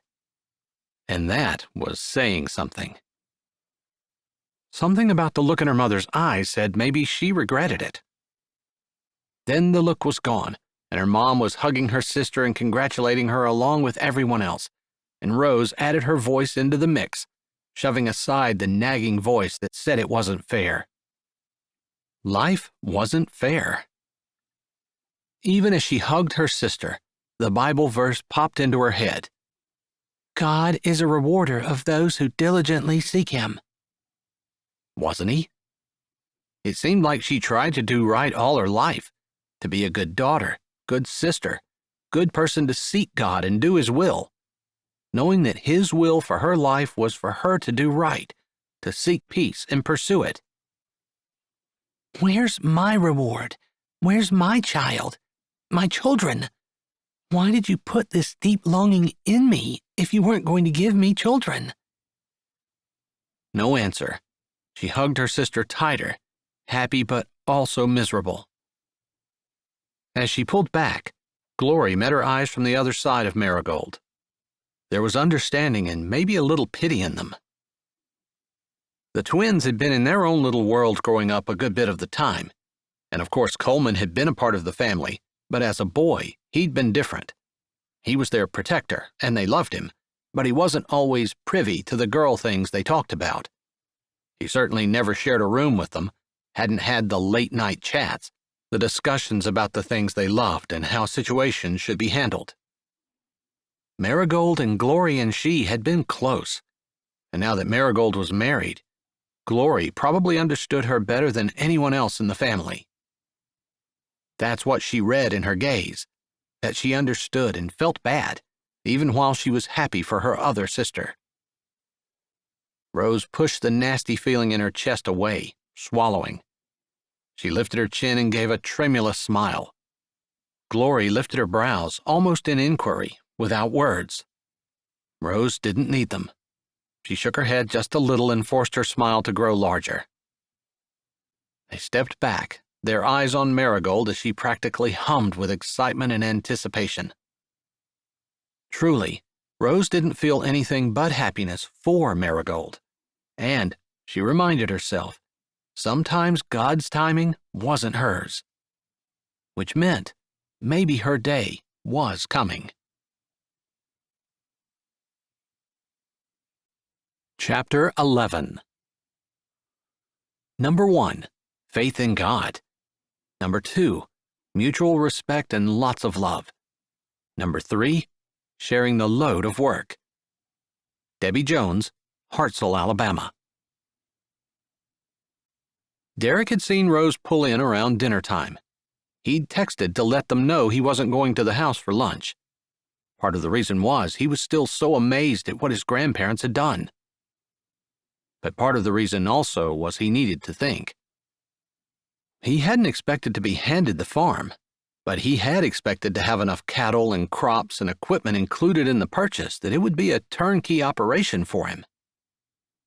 He also expected that his grandparents would have plenty of money to live on, and all he'd need would be enough money from the farm to pay the taxes and feed himself. But now he would need to use some of his savings or possibly all of it, and his grandparents might not have enough money to support themselves. His perspective had changed. He still wanted the farm, still was trying to figure out a way to do it, but he definitely wasn't ready for a wife and children. And that's kind of what he had been thinking as he spent time with Rose. He understood their dating had an endgame, and they had agreed on 1 month, but he had been thinking that maybe he'd be able to talk her into making it real. Now, he couldn't think anything of the kind. He didn't have anything to offer her. Nothing but scratching out a living and maybe not even keeping the farm. If he used all the money that he'd saved over the course of the years he'd been in the cities to buy the farm, and if he couldn't make a go of it, he'd end up with nothing. He couldn't ask a wife to go through that with him. He wasn't sure how she would feel about children, but he couldn't ask her to hold off on them indefinitely. They were already in their 30s. If it took 10 years or more to make the farm profitable, they could lose their opportunity to ever have a family. That seemed to be more than any woman should have to give up, and he wouldn't ask it of her. He knew how he felt when his wife had left him for a man who had kids, and they had children right away themselves when she hadn't wanted to have any with him. It was a sensitive subject. But by about 2 o'clock, he was thinking that maybe he should talk to Rose. Maybe there was something they could work out. Or maybe he just wanted to spend time with her, since she was so close and he'd been trying to avoid going to see her, which only made him think about her more. Walking into the kitchen, he saw Rose pouring the last batch of raspberry jelly into a small half-pint jar. He'd forgotten that his grandma almost always made jelly out of the berries that they picked in the summer. There was never enough time in the summer to do everything, so she just froze the berries, and then in the winter, when things were slower, she strained the juice out of them and made them into jelly. "Nice and warm in here," he said to the room in general. Graham looked up at him, relief on her face. He felt bad that he'd made her worry even for an instant. He'd tried to be clear when he left. He'd just been so overwhelmed at his own lack of faith and their extreme living of their faith. "I thought maybe you got lost out there," Graham said. "No, I just got involved in fixing the fence and had some things I needed to think about too." That was true. When he'd gotten out this morning, there'd been a cow out. He'd managed to get it back in okay and patched up the fence temporarily. But it had needed to be fixed, and he needed to think, and the two seemed to go hand in hand pretty well. "Pat must be sleeping?" "He is," Graham said, wiping her hands on the dish rag from the handle of the stove, while Rose set the jelly pan in the sink and ran water into it. She seemed quiet and subdued today as well. That seemed odd, since she always had a smile and a kind word. I'd like to talk to you guys later. But right now, I need to head over to Mr. Blackstone's farm. His grain bin is still half full with pig feed. He said I could buy it from him, but I'd have to truck it myself. I figure I'd go over and get a load so I can feed the hog at the sale barn." Hog? Graham said, tilting her head and looking confused. "Oh, I guess in all the other excitement, I forgot to tell you. There was a sow that had piglets last night. 15 of them, and I made an impulse buy." That's not an impulse buy, Graham corrected him. An impulse buy is a candy bar at the checkout counter. A sow? He laughed, possibly for the first time all day, looking at Rose's back. Odd that she almost seemed to be ignoring them. Maybe she was just lost in thought. "Rose?" he said, suddenly nervous. Had he done something to offend her? He thought back. They'd left on good terms at the sale. Sure, it had been cold and no one had lingered outside, but they'd had a good time, and she'd been smiling when she got in her car. He was sure of it. She drained the water out of the pan, rinsing it before she set it upside down on the counter and turned. Hey, what? She asked. "I was wondering if you'd like to ride along with me?" He hadn't been entirely sure what he was going to ask, but as he recalled, she was only supposed to be here for a couple of hours to help over dinner and do any chores in the early afternoon. Thursday was a light day for her. Sure. All I have today is a date this evening with someone who probably won't care if I'm a little late getting ready, she said with a small smile, but she definitely did not seem to be her normal self. "I don't want to take you early and leave Graham in the lurch, but I'm ready whenever you are." Graham said I was done when we were done with this. Is that still okay? She looked at Graham.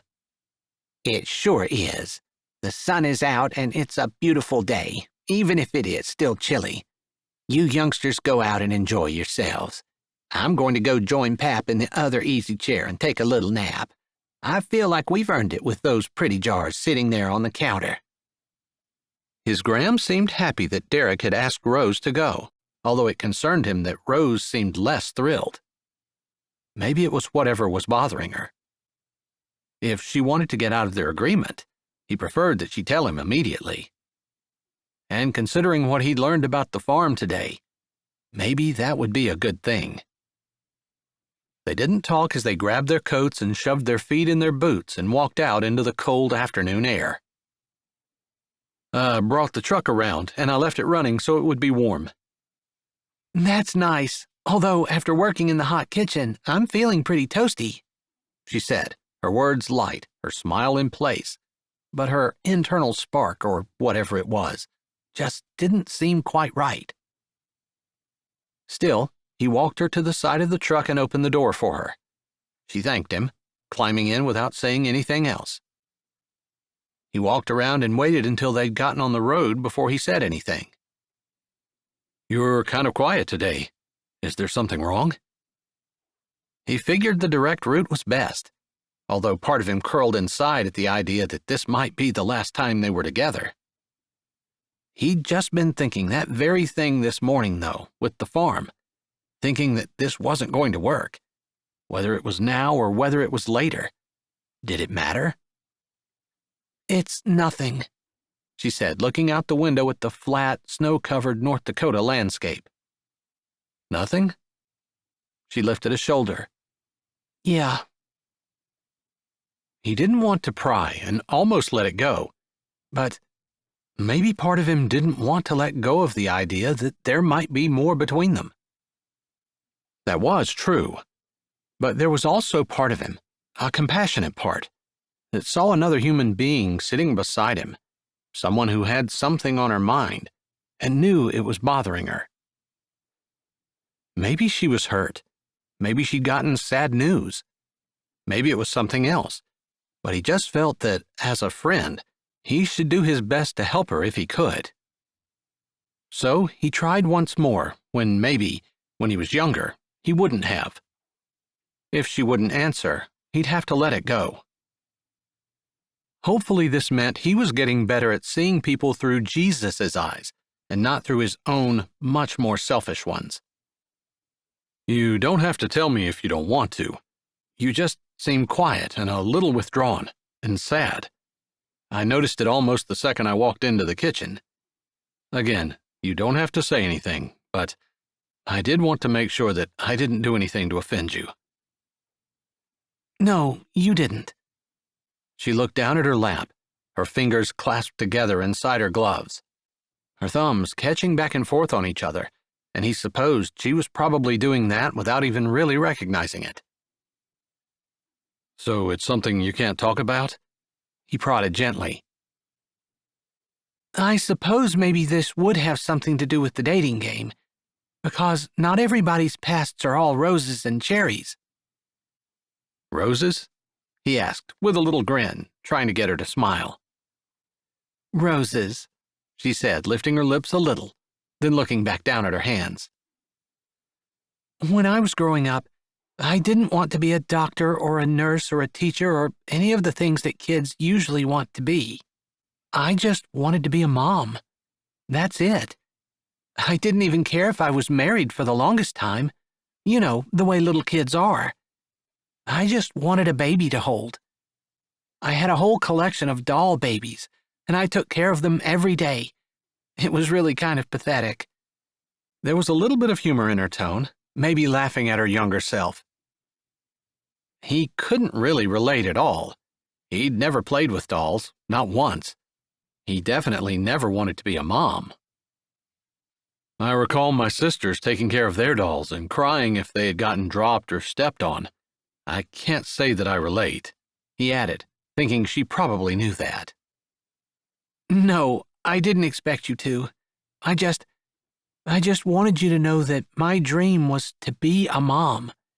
I want kids. When I was old enough to babysit, I babysat every second I could. I didn't care if I got paid or not. It wasn't for the money. It was just because I love children. And I loved even the ones that other people thought were bad. I never thought they were bad. I just thought they needed love.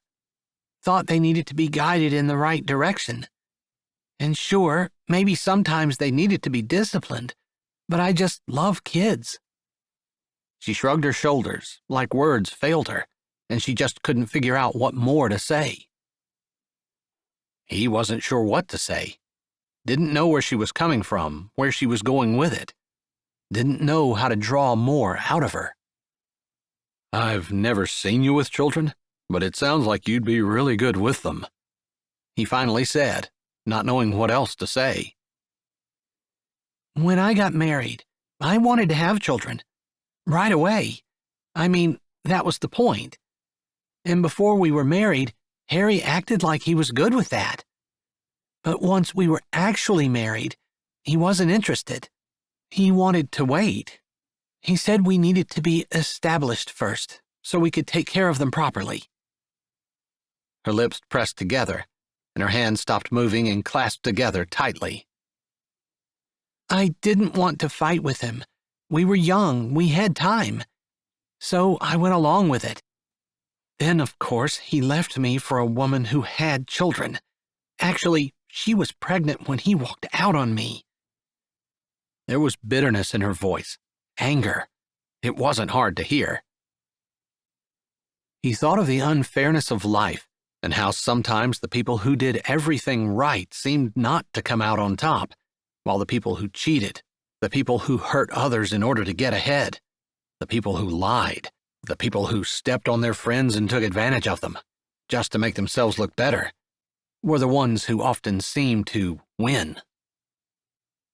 But that's where faith came in, and the verse that he'd been thinking about earlier while working on the fence. God is a rewarder of those who diligently seek him. Just sometimes, his rewards weren't rewards that a person expected, or weren't earthly rewards. But that was faith again, believing that whatever God gave would be better, would be worth it. "Sometimes it's frustrating how unfair life is," he finally said, figuring she didn't want a lecture from him. He'd heard somewhere that women just wanted a shoulder to cry on, not advice. He wasn't sure that was true all the time, and maybe not even the wisest thing. But he didn't want her to clam up and quit talking when he started telling her how he thought she should live her life. But it turned out he didn't have to. I know that God says vengeance is mine, that I shouldn't wish bad things on my ex, that the whole idea of us being together just to get him back was wrong. She looked over at him. And I think we fixed that.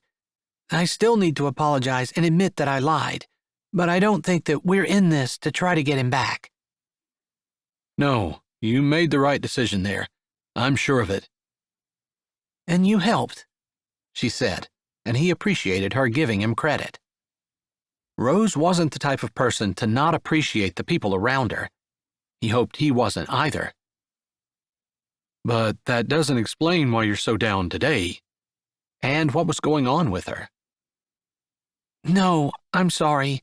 I'm actually happy, she said, but she seemed to put too much emphasis on being happy, like she was willing herself to be happy. Sounds like it, he said, not meaning to be sarcastic, but that's kind of the way it came out. She sighed. I know, and I feel terrible. This isn't something that I want my sister to find out, but Marigold, who just married Dodge this past summer, came to the house this morning with Dodge and announced that she was pregnant with twins. She continued on in a rush, like she didn't want to end there and have him come to the wrong conclusions. And I'm so happy for her. She's thrilled. She's just glowing. She looks amazing, and Dodge is obviously proud and pleased. And they are going to make awesome parents. She emphasized the word awesome, like she wanted to make sure that he knew that she loved her sister and had every faith that she was going to raise her children beautifully. But it hurt me. Not my sister's actions, but I guess God. That he would withhold this thing that I wanted all my life, longed for. Didn't he give me that longing? Isn't that what he made a woman for? To have children, to love them, to nurture them, to bring them up in the nurture and admonition of the Lord. That's been my dream. Just a biblical wife and mom. And that's it. And yet, God hasn't given it to me. But he gave it to my sister who, while she'll make a great mom, and I'm excited for her, she's never wanted children. I mean, I'm sure she wants the children she's carrying now, but this hasn't been a dream of hers. She laid her head back on the seat, her face raised toward the ceiling with her eyes closed, almost in silent supplication to the Lord, asking him to right the wrong. I guess I'm thinking about Hannah. Oh, I can relate. I can so relate, she said without opening her eyes. Now he got it. Her sister was happily married and pregnant. Not just pregnant, but expecting twins. And she was getting what Rose had always longed for. It made the betrayal of her husband even worse, since he'd left her for a woman with children and had 3 more after he'd left, when he wouldn't allow Rose to have any. She'd wasted time with him, and now she was in another dead-end relationship. And he just found out this morning he was hardly father material, not with the farm in the condition it was. Unless you don't buy the farm, you could do something else. He hadn't considered that. Where did that thought come from anyway? He had a farming background, yes, but he also had a business background, corporate background. He had a lot of skills he could put to use, doing pretty much anything. He could have a job in agriculture without actually living on a farm. That was kind of putting the cart ahead of the horse. They hadn't even moved out of the fake relationship stage. Not that there was such a stage for normal relationships. He let out a breath, thinking that he had expected to have children too. His wife had done something very similar. But probably pointing that out wouldn't help anything. After all, he hadn't longed for children all his life like she had. He just kind of wanted them. It was a natural expectation when one got married, in his book anyway. They'd made it out of Sweetwater and were driving west, far enough out that the Sweetwater mansion came into view. He supposed it was kind of random, but he said, "Have you heard his story?" nodding his head toward the mansion when she looked at him. Ford Palmer? Yeah. Yeah, I guess he's kind of a legend. I remember hearing about him in school. Yeah, he set pretty much all of the high school hockey records that still stand to this day. I know. It was always so unbelievable, because it was his brother who was the huge professional hockey star. If she wondered where he was going with this, she didn't ask. She almost seemed relieved to not be talking about children and her sadness anymore. Yeah, and as successful as his brother was, Ford could have probably been even more so, except for the accident. Farming accidents happen, but it was sad that ended his career before it even started. That's probably part of what made his story so poignant. Yeah, that and, what happened afterward. About 10 years or so, maybe a little longer, after his accident. I forget. She turned toward him, her eyes squinting like she was trying to remember, but her face was blank. He had a supermodel come to be his housekeeper/personal assistant. He was scarred from the accident, lost fingers or something. His face was messed up. I've seen him around town, but when you talk to him, you kind of forget all that. Anyway, they fell in love, got married, and have children together. Rose was silent for a moment. Her eyes had gone from his face to staring out the window beside him, unseeing, like she was rolling what he had said over in her mind, trying to make the connection he saw. It looked like he'd lost everything in high school with the accident. I think he thought that, too. I heard he became a recluse for a while, worked hard on his business and became a billionaire. From hockey star to recluse. He was a handsome fellow, too, from what I hear. He must have felt like he lost everything. Like God took everything from him after gifting him so greatly. Exactly. Why would God have gifted him with so much, just to take it all away? That's a good question, and I guess the answer that's coming to my head is once you have it all and you lose it, you get something even better, and it makes you appreciate it because you realize how fleeting and what the true blessings are in life, the things that money can't buy. Right, but if he hadn't lost it, if he hadn't longed for what he had lost, longed for it to the point where he hid himself away, maybe he wouldn't have appreciated true love when he found it. Maybe the idea of fortune and fame would have ruined him. But as it is, he's a godly man who loves his wife and has been faithful to her since before they were married. They have beautiful children who are growing up to serve the Lord. He's got everything. She seemed to understand that when he said that Ford had everything, he wasn't talking about the mansion they'd passed or the money he had. He was talking about his wife and children. It's hard for me to imagine that I could need to learn to appreciate a child more, but I can appreciate the fact that if God ever gives me one, I'll not want to take advantage of that. But you know how to relate to people who long for children now, because you've been there. You know how to relate to people who see others getting exactly what they want and have to deal with the jealousy and the idea that God isn't blessing you and maybe he doesn't love you. Her eyes opened wide and shot to his face, like she was astounded at his astuteness. He really hadn't been sure where those words came from. Just, it seemed like when God didn't give a person what they wanted, it meant he didn't love you. But parents keep things from their children because they know it's good for them. And it's because they love them that they don't give them what they want, not the other way around. That's a really hard pill for me to swallow, because I can't imagine that God would think it's somehow good for me to not have kids of my own. Sometimes we can't see the reason until we look back.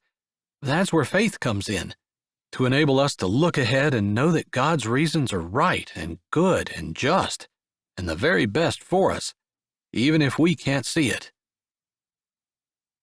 The truck motor droned on, broken by the cracks in the pavement as they flew over them, the blue sky cloudless and brilliant, the flat landscape stretching on and on. The silence in the cab stretched out along with it, and he thought maybe their conversation was over. Maybe he'd stepped on her toes a little too much, and she just wanted to be away from him. I feel like it's right there, like I'm almost to the point where I can say, okay, God, this must be the best thing for me, and if I never have children, I'll just assume that you want me to understand that you know best. She shook her head and huffed out a breath. I'm almost to that point, she said, emphasizing the almost. Wouldn't it be nice if we could just snap our fingers and make our feelings follow what we know to be right? Even if you can get your thoughts right, sometimes it's really hard to get those feelings to turn around. That's coming from a man who isn't supposed to have problems with that.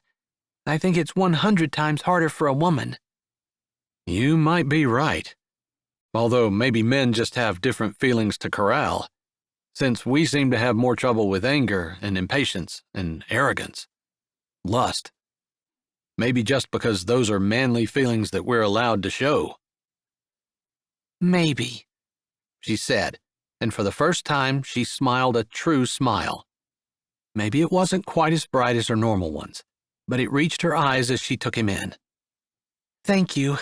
I guess maybe I just needed to talk it out a little. I still feel a little envious, but the jealousy is gone. And I feel like I might, at some point, be able to be content, even if God never gives me what I want.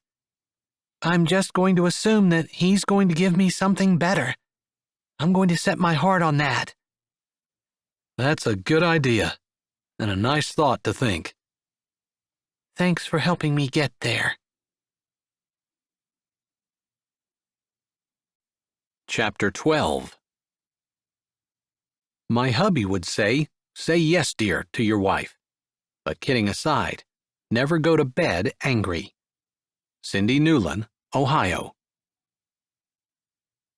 They picked up the feed at Mr. Blackburn's farm, and Derek had wanted to stop at the auction barn and feed his sow and check on the piglets. Coleman had said he'd keep an eye on them, and Rose knew that they would be well taken care of. But a farmer's job was to take care of his animals and crops. Derek had that instinct. She loved the auction barn, and who wouldn't want to see the piglets, so she didn't mind at all. Plus, she'd been having a good time with Derek. Somehow he managed to talk her out of her depression-like mood and remind her that there were things that were more important than what she wanted. And just because she wanted it didn't mean that God needed to give it to her. That He was God for a reason, and she wasn't. Somehow Derek had managed to say all that to her without really saying anything. He hadn't made her feel bad or made her feel guilty for being jealous, even though he could have. Grabbing the bucket of feed that he'd filled for that purpose, Derek hefted it out of his pickup and looked at her. Ready? She nodded, and he held his hand out, just stretched it out to her, and she looked at it. Did he mean for her to take it? She supposed there would be this awkwardness even if their relationship was real, but she had a tendency to second-guess everything, wondering whether he meant it or how exactly they needed to proceed, having never had a fake relationship to know what to do in one.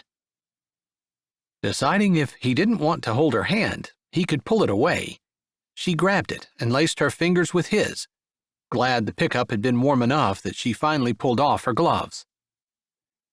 His smile seemed genuine, and it almost felt like he wasn't doing it for show. Deciding she needed to stop dissecting every move they made in the relationship and just let things go, she returned his grin as they walked toward the bottom end of the pen area to go in the back way. Derek let go of her hand to open the door for her, and she ducked in. As a child, she'd always loved running around the different aisles, feeling like the whole auction barn was such a maze, and yet one she knew like the back of her hand. Now, it just felt comforting. The smell, the sounds, and even when empty, the memories lingered. "Oh, they're sleeping," she said, automatically lowering her voice. The sow had lifted her head when they'd stopped at the fence, but she lay back down when she decided they weren't a threat. All the babies were cuddled up to her, seeking her warmth. They stood there admiring them for a little bit in silence, just watching how the babies jerked in their sleep, and their little bodies moved up and down with each slumbering breath. It wouldn't take much to make them a massive, squirming wakeness, with little pink bodies going everywhere, and that would be fun to watch as well. There was just something about baby animals that was fascinating. "I'll go grab some water," she said. "No, I'll do it. I saw a hose last night, down at the end of this aisle. Is that the closest one?"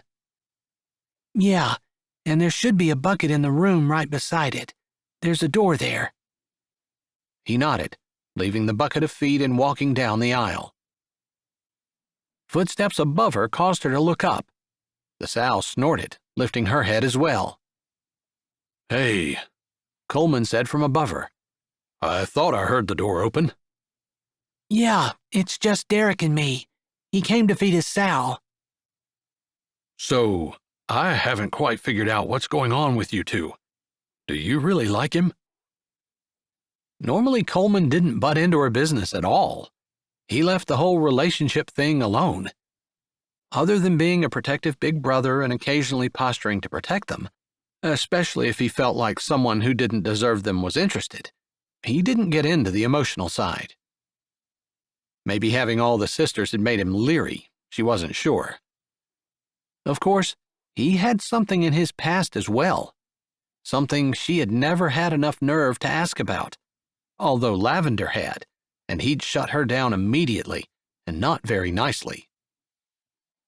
Normally, Coleman was extremely kind to his sisters, benevolent almost, but he hadn't allowed her to do more than ask about the ring that he wore around his neck before he'd told her it was none of her business. Lavender was not an easy person to discourage, but she never asked about it again, and while Rose was definitely curious about the small ring that lay against his chest on a chain, she wouldn't ask either. She supposed everyone was entitled to secrets. Coleman maybe more than some, because of the heavy load that had been placed on his shoulders at a young age. Still, she didn't hold it against him, and she answered his questions as honestly as she could. "I do. He's a good man." "But you're just faking it?" he asked, like he really wanted to know the answer to the question. "Sometimes I forget that I am. I guess that doesn't make sense." "No, it doesn't make sense, and it's probably not very smart." He said the words thoughtfully. "I know. I get that. But normally I would just say forget it." She'd been tempted to. "But I'm not sure what it is about it, but it feels right." She knew he wouldn't understand the whole feels thing. He didn't put much stock in feelings, and he'd probably give her a hard time for doing so. It wasn't her emotions. It was in her heart where it didn't feel right. She wasn't sure she could explain the difference to Coleman, or if he'd ever even understand. Looking down the aisle, she could see that Derek had the bucket full and was shutting off the hose. Coleman's eyes followed her glance over the railing of the catwalk he stood on. "I was just checking it out with you. I want to offer him a business deal, but I wasn't sure how you fit into things. And if there's going to be a nasty breakup, with lots of hurt feelings and drama, I'd rather stay out." "No. Please, don't not offer him something because of me. Really, he's not that kind of man. Whatever happens, he's not going to treat me wrong." She was as assured of that as the day was long. She knew she could trust him to do right by her, no matter what. Maybe because of the way he treated his grandparents. maybe because of the way he talked to her in the truck, or maybe it was just an intuition that she had. But she knew it. Coleman stared at her, his eyes boring into her, the way only an older brother's could. Finally, as Derek started down the aisle toward her after putting the hose away, he said, "Okay, I think this can be very beneficial to him, and I know he could use a little boost up because of him wanting to buy the farm and get started. That's not easy, and I think I have something that will help him." He straightened from leaning against the railing. "I'll be right down."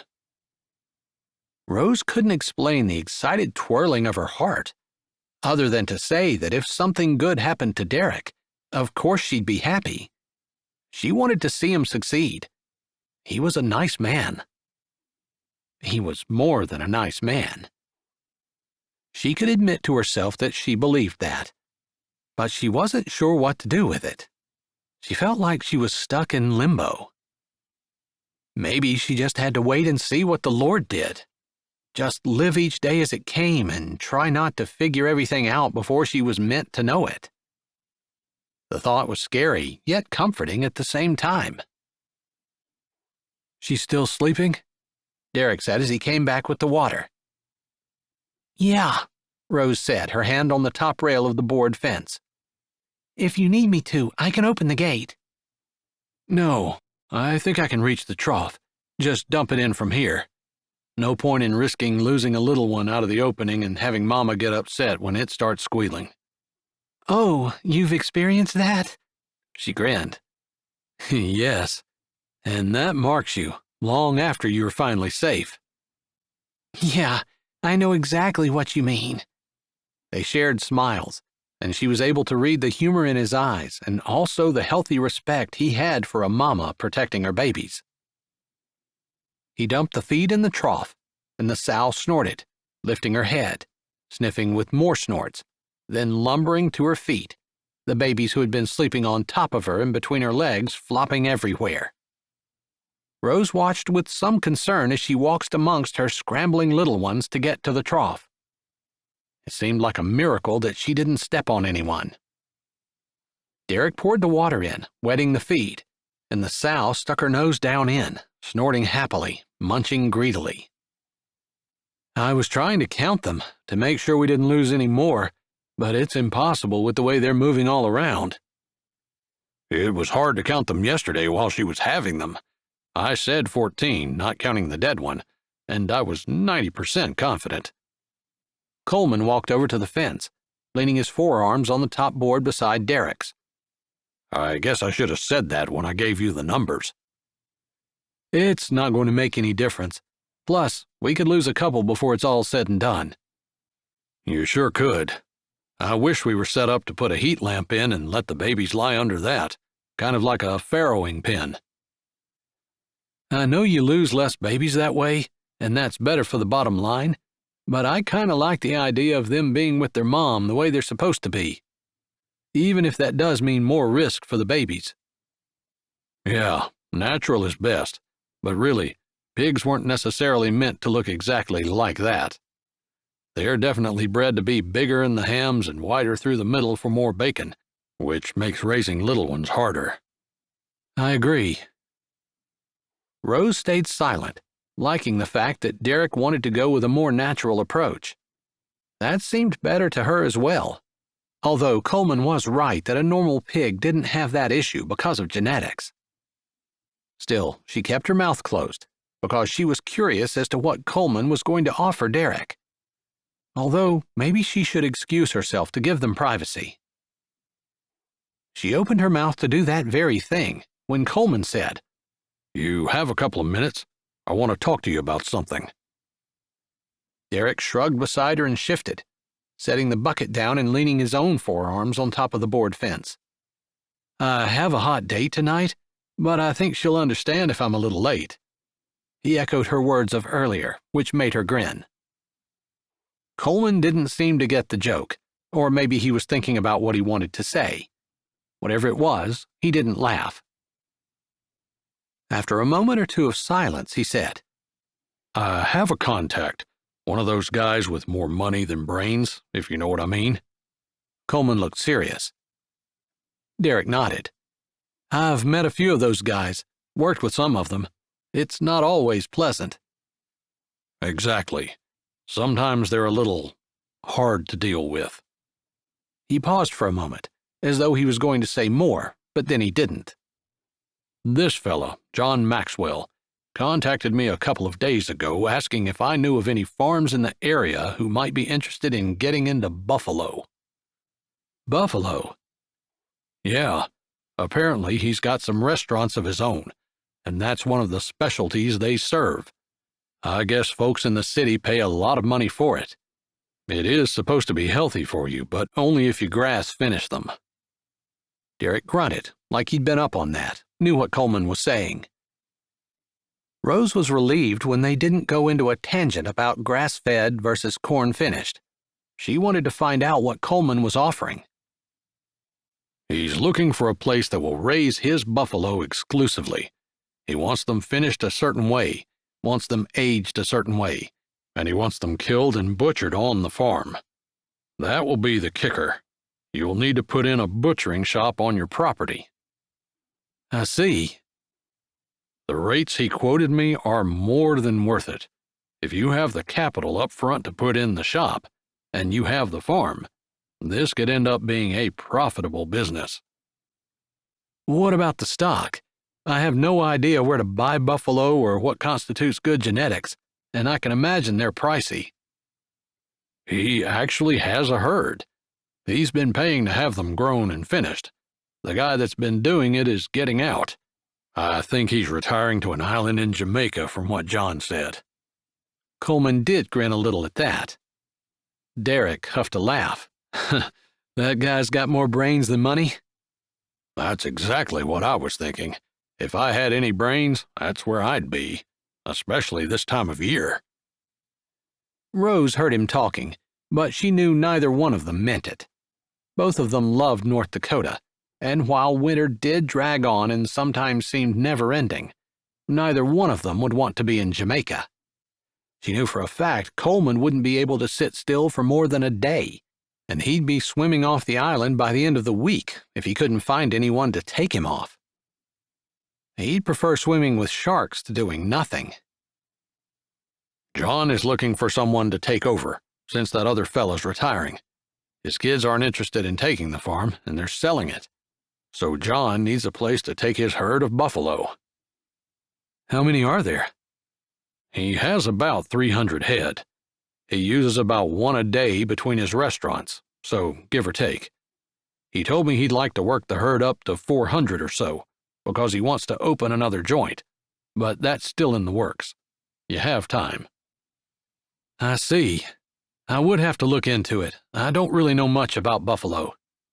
Neither do I, but John said that the fellow who's retiring would be willing to talk to you or whoever takes over about it, if someone's willing. I just know that the money he quoted me was crazy amounts, and you'd almost have to be blundering stupid in order to not make money. Well, I hope that doesn't describe me, but sometimes it probably does. Coleman laughed, and Rose smiled. She supposed everyone could be blundering stupid at times.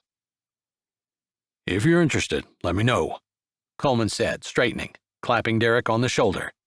John is eager to get his herd moved before spring, since calving will start in April. I see. How far away are they right now? About 50 miles south, Coleman said right away. All right, I'll be in touch. I want to think about it a little, talk to my grandparents. Derek straightened too, and almost without seeming to think about it, he put his arm around her shoulders, not holding her tight necessarily, just holding her. She found she liked it, other than the odd look that Coleman gave them. Odd in that he just seemed like he couldn't quite figure out exactly what was going on, and it bothered him. But he didn't say anything, just shook hands with Derek and said he had to get back to work.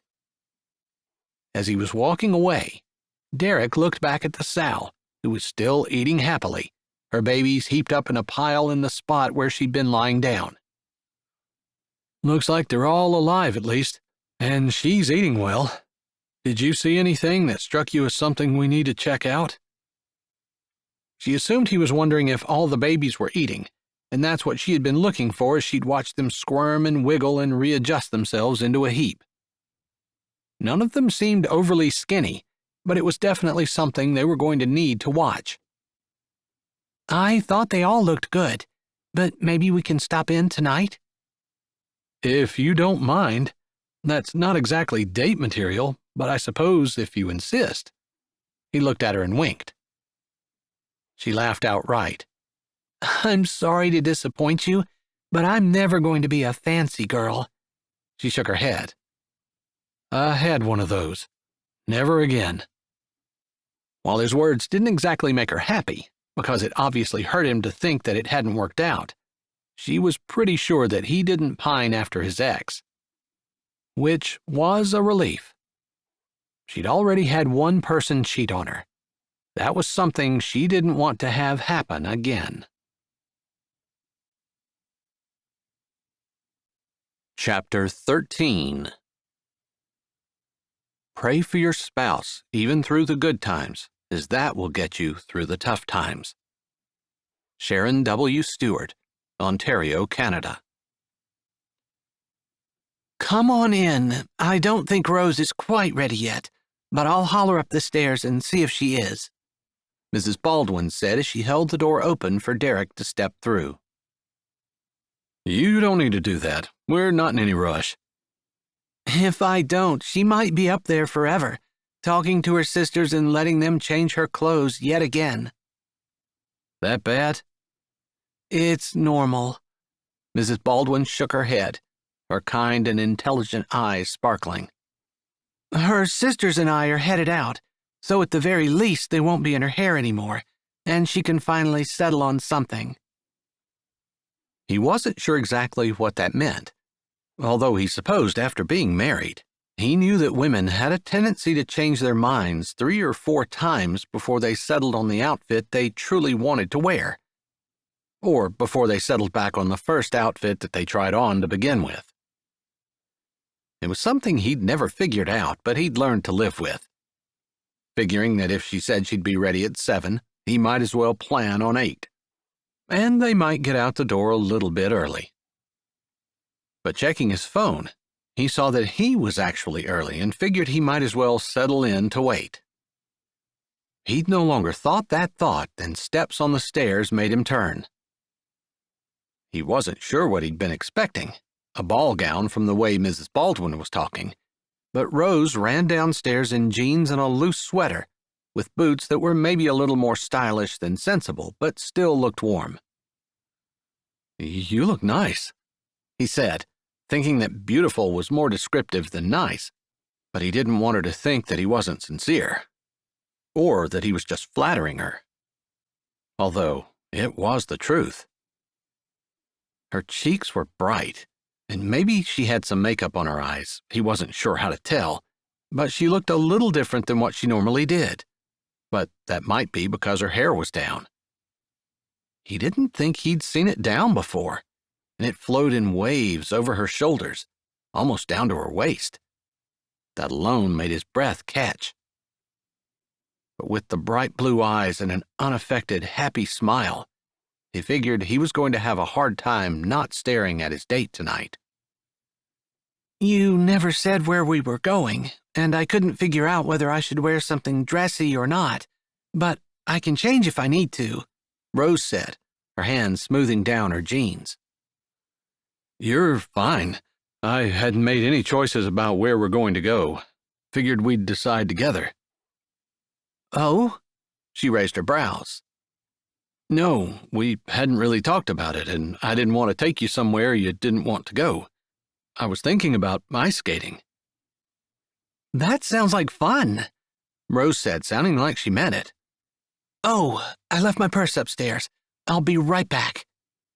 She spun on her toe and ran up the stairs. He brushed his hands down his jeans, wondering if he'd remembered to put on clean socks. He couldn't recall. He hadn't brought his skates either. But she kind of looked like she expected him to know where they were going.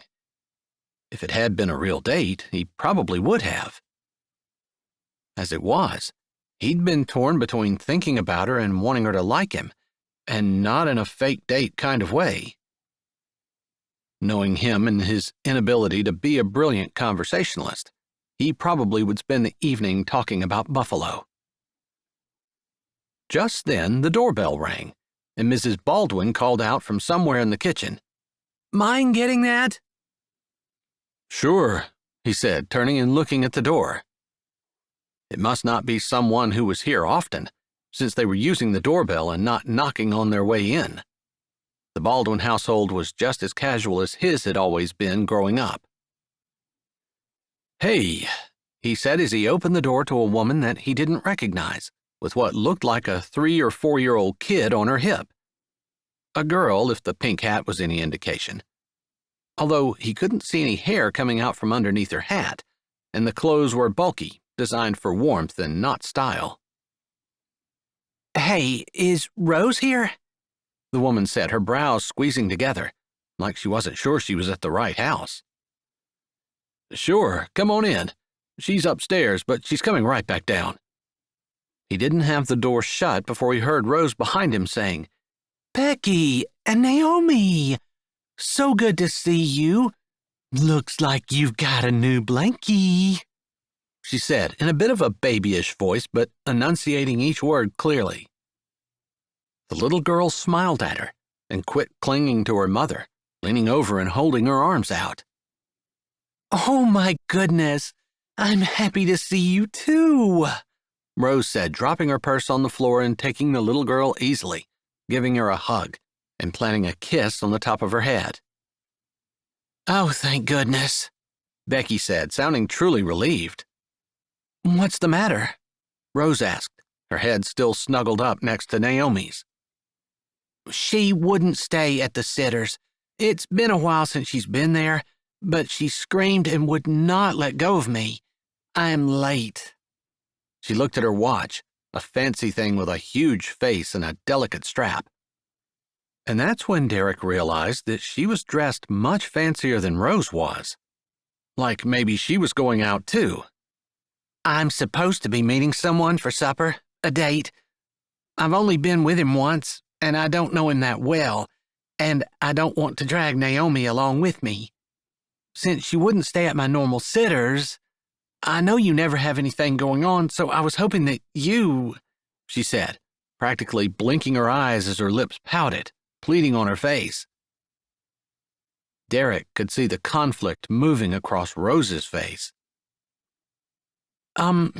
Becky, I was actually going out myself, and I would say that one of my sisters would watch her, but my mom and they are going to look at a herd of cattle that a farmer over the way is thinking about running through the auction barn. They have papers, and Mom wanted to get an eyeball on them to make sure that they're what they say they are. Rose seemed to cut herself off, realizing she was rambling. Derek figured he knew why. If they hadn't talked in the truck today, he would have been clueless, but he thought he understood what was going on. Rose wasn't necessarily conflicted because she couldn't tell her friend or acquaintance no. She was more reluctant because she didn't want to let go of Naomi. And with the way Naomi had her little arms wrapped around Rose's neck, Naomi didn't want anyone else. Knowing how Rose had longed for a child and how she loved children, Derek couldn't stand there without saying anything. He figured that Rose wouldn't want to cancel her date with him, since obviously they'd been planning that much longer than Becky's spur-of-the-moment request.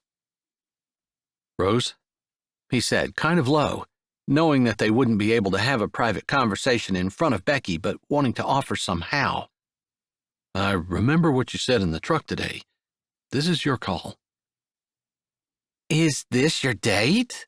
Becky asked, wiggling her eyebrows and giving Derek a look that made him slightly uncomfortable.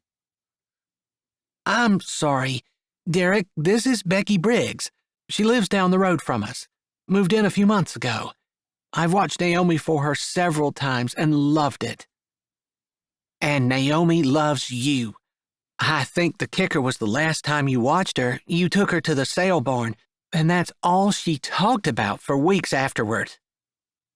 I think we had baby ducks at the time. We don't usually have those, and they came through the barn instead of the little shed outside, which was closed for the winter. Whatever it was, she was enchanted. Becky shook her head and held out her hand, bracelets rattling on her wrist, her long nails sparkling pink in the light. Nice to meet you, Derek, she said, looking at him slightly under her lashes and blinking her eyes a couple of times. He gripped her hand, feeling a little awkward because she seemed so fancy. He'd worked with women like this a good bit, but she just seemed a little out of place here in North Dakota. Maybe she'd brighten the place up some. She was the kind of high-maintenance woman that he had sworn he wasn't going to have anything to do with again. But she was on her way to a date with another man. It seemed odd that she'd be looking at him and wiggling her brows and flirting. That's what it seemed like she was doing. He wasn't the slightest bit interested in someone who couldn't keep her eyes on one man at a time. He'd already been with someone like that. Plus, seeing her beside Rose made Rose look classy and elegant, refined, while Becky seemed overdone and fake. Two things he knew Rose wasn't. Two things he didn't want to have in someone he was with. He didn't need to compare the two, though. Becky held no interest for him, no matter what she was doing with her eyes. Maybe she had something stuck in them. Are you sure you don't mind? Rose asked, biting her lip, obviously wanting to spend time with the little girl but not wanting to hurt his feelings.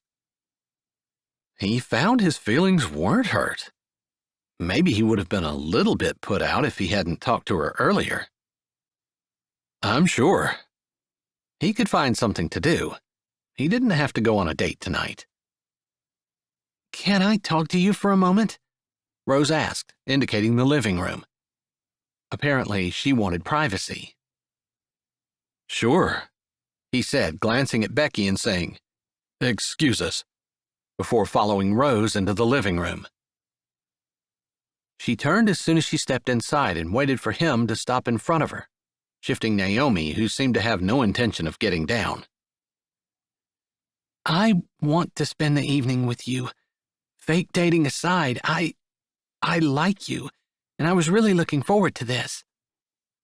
Okay, that's easy. We'll just do something with Naomi. His eyes fell on the little girl, who was looking at him from underneath Rose's chin where she had her head tucked. Have you eaten yet? Would you like some pancakes? He asked, figuring people usually had the ingredients to make pancakes at least. And if not, surely they could find some somewhere, even if they had to make a trip to the grocery store. She nodded her head without lifting it from Rose's shoulder.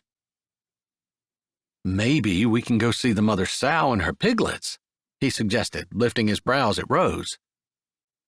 Her eyes lit up, and he assumed she thought that was a great idea. His eyes shifted down to Naomi, who looked interested, but maybe she didn't know what a sow was. Or what did he know? Maybe pigs weren't her thing. She loves the auction barn. She was there the last time and just had such a great time. You heard, Becky. He smiled, and his heart did something weird. Just seeing Rose standing there holding the little girl, looking so happy, natural, maternal. Funny, he couldn't imagine wanting to go on a date and bring a child along. Never in his life had he ever considered thinking that was a good idea. But with Rose, his thinking had shifted some. Maybe, just maybe, he had taken the high road with his ex, and God might actually be turning that miserable situation into something that he never considered could be possible. Are you sure? She asked, looking up at him. Let's go tell her. I think this will be more fun than anything else we could have done anyway. And somehow, he thought maybe that might be true. They walked back out. Naomi gripped Rose's neck tighter, like she was afraid that Rose was going to hand her back over to her mother. That seemed odd, that a child that young would want someone other than their mom, but Rose seemed to have that way about her, and he supposed that if he spent any time around her, he might find out that that was the way kids normally were when she was around. "We'll do it," Rose announced, like Becky had just given her the greatest gift in the world. "Fantastic. Thank you so much. I hope you don't mind if I run. I'll grab her overnight bag and just set it right here inside the door, okay?" That made Derek blink. Overnight bag? But Rose didn't seem to turn a hair. "That's fine. I think maybe we'll go in the kitchen and see if we can find the ingredients for pancakes." "Oh, thanks. I haven't fed her supper yet." Derek didn't say anything but followed Rose into the kitchen where Mrs. Baldwin had disappeared, maybe going up the back stairs, he wasn't sure. "So, do you think you can say hi to Mr. Derek?" Rose said to Naomi as she set her down on the counter. Naomi seemed to go reluctantly, clutching her blanket, her hand still trying to grip Rose's shoulders. "Do you want me to hold you, or do you want to make pancakes?" "Hold me," Naomi said. "How about you sit and I'll look for the ingredients for the pancakes?" Derek suggested. "Okay, if you don't mind. I can tell you where they are. Maybe once Naomi sees you starting to make them, she'll want to stand and help." "That's what I was figuring," he said. She had just directed him to the second cupboard door from the right when her sisters came downstairs. Just a few seconds later, and they were in the kitchen. "Was that Becky at the door?" Glory asked. He could recognize her.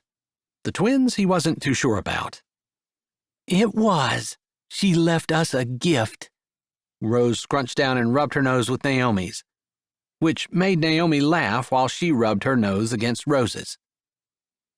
"She takes advantage of you," one of the other girls said. "She gives me a gift to watch. It makes me happy. And maybe I get to be a little bit of a blessing to Naomi." Derek figured she was probably more of a blessing to Becky, although maybe not in the way she wanted to be. But a person never knew how their influence was going to rub off, and maybe eventually she would influence Becky for good. Neither of the girls said anything else before their mom came into the kitchen. "I'm sorry I didn't stop and say hi.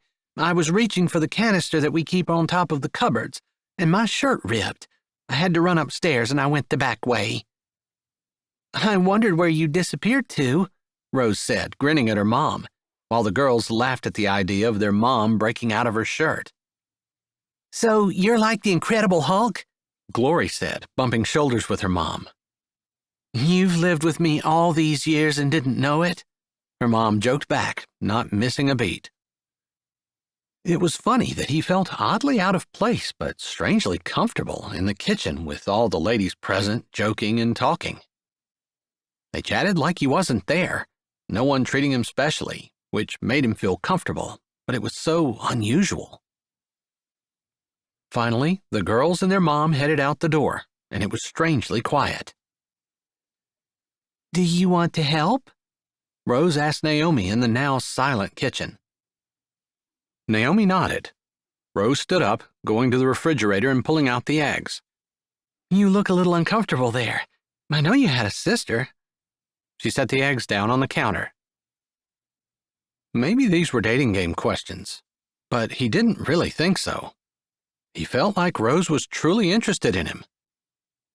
"I had an older sister and an older brother, and a younger sister and a younger brother, so I was right smack dab in the middle." "Wow, sometimes that's an awkward place to be." "Yeah, there were definitely times where I wished I had less siblings, and we didn't get along like that." "A lot of families don't. It seems like we're all torn in different directions now, and you have to deliberately keep your family together, or everybody has their own thing that they do." Insightful, and probably something most parents don't realize until their kids aren't interested in being a family anymore. He looked at Naomi, thinking of Becky running off, assuming that she was going to be staying overnight, whether it was with her date or without. Maybe she just figured she'd be back late and didn't want to pick her daughter up. But he thought that maybe she should put her daughter first. But that was judgmental, and he probably shouldn't think those things until he'd walked a mile in her shoes, which he really didn't want to do. He wasn't interested in the dating game anyway. The real-life dating game, where dating was a game. So your parents moved south, leaving your grandparents here. Where are the rest of your siblings? Scattered all over the place. I have one in Maine, one in South Carolina, 2 in Texas. My parents are in Arizona. Wow, they really are scattered. Yeah, I guess maybe that makes me all the more determined to come back here and put roots down. Do you mind if I ask about the buffalo thing? What you thought? I don't want to be nosy if you don't want to talk to me about it. He had been afraid that was all he'd think to talk about, and here she brought it up. It might help to talk it out. I'll need to talk to my grandparents, and I didn't get to do that when I was home, since I wanted to get the feeding done so I could come out here. Her lips tightened a little, and a look that he almost would term guilt passed over her face. I'm not sure what that look meant, but if you're feeling bad that I thought I was going on a date and we ended up here in the kitchen making pancakes with a cute little girl, don't be. I grew out of the whole needing to go on a date to be entertained thing a long time ago. And that was no joke. He really would rather stay home and just be with the people he loved. How did you read that on my face? She asked, looking up at him with a bemused expression. Well, I'd say it's because I have sisters, but that's not true. I guess when you care about someone, you watch them. Maybe he shouldn't have said that, because he wasn't sure exactly where they were in their relationship. She had been helping Naomi hold an egg in her hand, showing her how to tap it against the edge of the counter, as the little girl stood on a chair that Rose had pulled over. But she stopped, her hands on Naomi's, her eyes on him. Really? She asked, as though that would be hard to believe. Yeah, he said.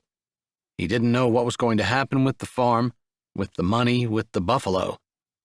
But maybe, instead of worrying about having everything in a row first, he'd just consider himself blessed if he found someone who would stand beside him for the rest of his life. Chapter 14. 2 things. Number 1, letting your spouse be who he is, not trying to change him, celebrating the things that interest him, even when they're not interesting to me. Number 2, provide honest and loving feedback. When he does something that hurts my feelings, it's important to tell him, not bottle it up. I wait until I can tell him without being hurtful in return. Sarah, Florida. Is she asleep? Derek asked as Rose stirred on the couch, careful not to jiggle Naomi, who was snuggled up, asleep, on her lap. After they'd made pancakes, they'd gone to the sale barn, where Naomi had spent more than an hour watching the sow and her piglets. They'd gone home, Rose had given her a bath, then they played some games in the living room before Naomi had climbed up on Rose's lap and settled down. Derek and she had whispered softly, talking about the feasibility of raising buffalo, with Derek wondering if he would be able to put a slaughterhouse in, or at least a small butcher shop, and figure out how to run it. They'd done a little bit of research online, and Rose had told him that she knew an older couple who had a small butcher shop north of Sweetwater. She'd get in touch with them tomorrow, and maybe they'd be able to pay them a visit. Derek seemed pretty excited about the idea. All in all, it had been a wonderful date, even though it had been different than any date she'd ever heard of. Derek had been so good to her, and even better to Naomi. He'd rolled with their changes and hadn't seemed put out at all. Maybe that was the way a lot of men were, but she'd never heard about anyone like that. She tried to imagine Coleman spending a happy evening on the couch with a woman and a child instead of going on a date. She wasn't sure whether that would go over or not. Her brother was really all she had to base things on, other than her ex, who got angry if things didn't go the way he wanted. Derek had been the furthest thing from angry all evening. She didn't wake up, and I think I should be able to put her in bed. I'll carry her, he offered softly. She had spent most of the evening smiling, and at his comment, her lips tilted up again. His consideration was endearing. He always seemed to be thinking about what she might want or what he could do to help her, and he wasn't afraid to offer or jump in. Like at the auction barn. Like tonight. She knew her eyes were soft and her smile admiring, but she couldn't help it. He'd been the perfect date, even if they hadn't been on the perfect date. His arm slid under the sleeping girl, and Naomi stirred softly, her hands gripping tighter around her blankie, her mouth working around the thumb she had stuck in it. His hand brushed Rose's upper arm, but he kept her eyes on Naomi, trying to be gentle and move slowly so the little girl didn't wake. She'd clung to Rose all evening and hadn't asked for her mother once, but a lot of times when children were sleeping or around bedtime, they would want the security of their parents or their own bed. That was part of the reason Rose hadn't tried to put her to bed but had sat on the couch talking and cuddling until she fell asleep. They were able to hand off the little girl without her waking, and Derek cradled her close to his chest.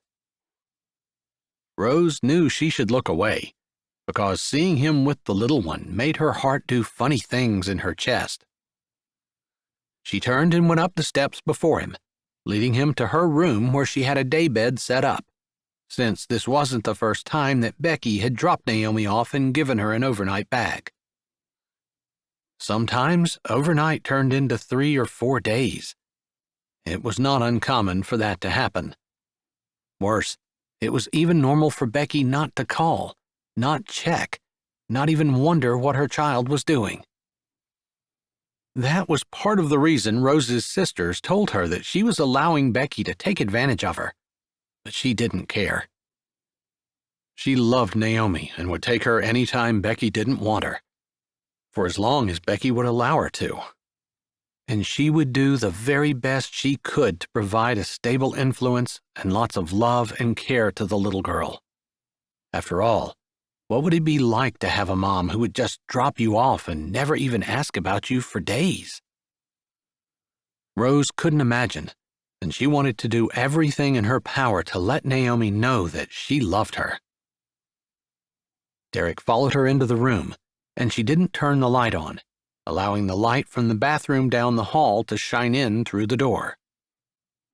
"Watch the edge of the bed here," she said as they navigated around the sharp corner of her bed to the small daybed on the other side. "This is where she sleeps." She pulled the blankets down and adjusted the pillow, then stepped back as Derek bent over carefully and gently laid the little girl onto the bed. He reached for the covers, but Rose had already been moving them up. Their hands brushed. Rose bit her lip but didn't look at him. She worked around tough men, guys who were capable, men who could fix equipment, take care of any problem, do wiring and plumbing, deliver a calf in the field, in the dead of winter, in below-zero temperatures. Who could do anything, solve problems, take care of themselves and their families, take physical hits, financial hits, weather hits, and still keep on working. But none of those men did anything to her heart the way seeing Derek did as she watched how gentle and careful he was with Naomi. She couldn't look at him. She'd never felt like this before, not like her heart had so much something in it, and it could barely fit in her chest. She wanted to reach over and touch him, to stand beside him looking down at the child like she was theirs. That was just too weird.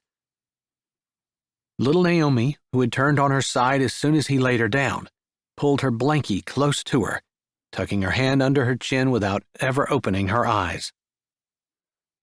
Derek straightened beside her, and they stood looking down at the little one. Rose could stand there all night, just watching her breathe, seeing the sweet little dip of her nose and the peaceful relaxation on her face. Just loving watching her.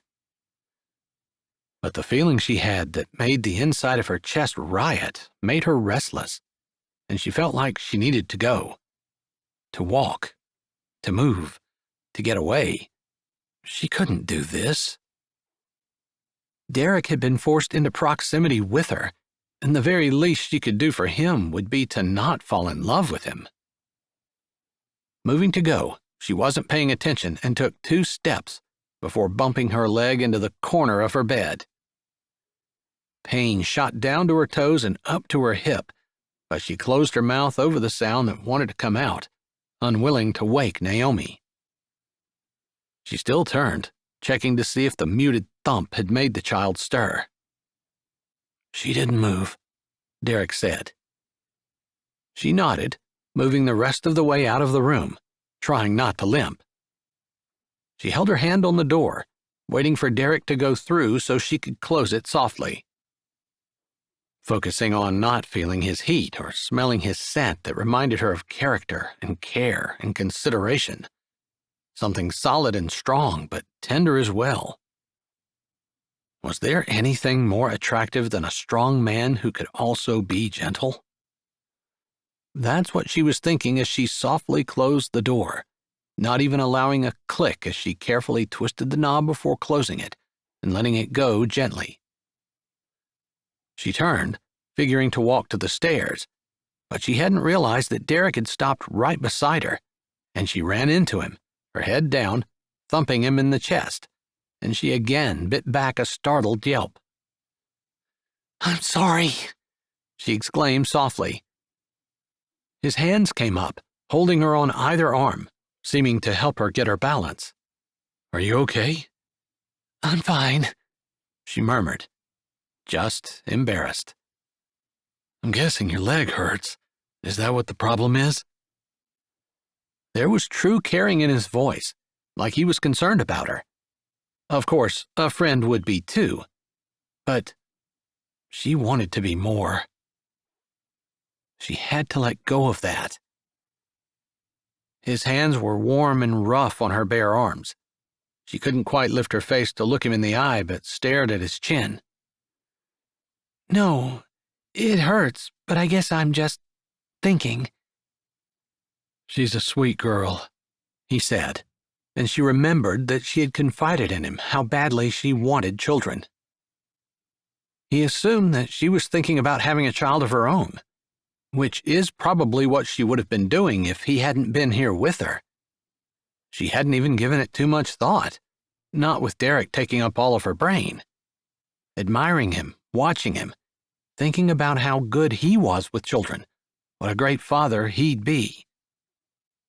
That's what she wanted. "Rose?" Derek said softly. She lifted her brows, but he didn't say anything, and so she forced her head up a little, just enough to meet his eyes. "What?" "You were amazing with her this evening. It's pretty incredible how she trusts you and is so comfortable with you. And you seem to anticipate her needs and meet them. It was a pleasure to watch." She hadn't realized he was watching her. Funny, because she had been watching him. "You were pretty good with her, too. I think you will be a wonderful dad." Maybe she shouldn't have said that, and she bit her tongue before she said more. He swallowed, his mouth opening just a little as though he were going to speak, but no words came out as they stood and stared at each other.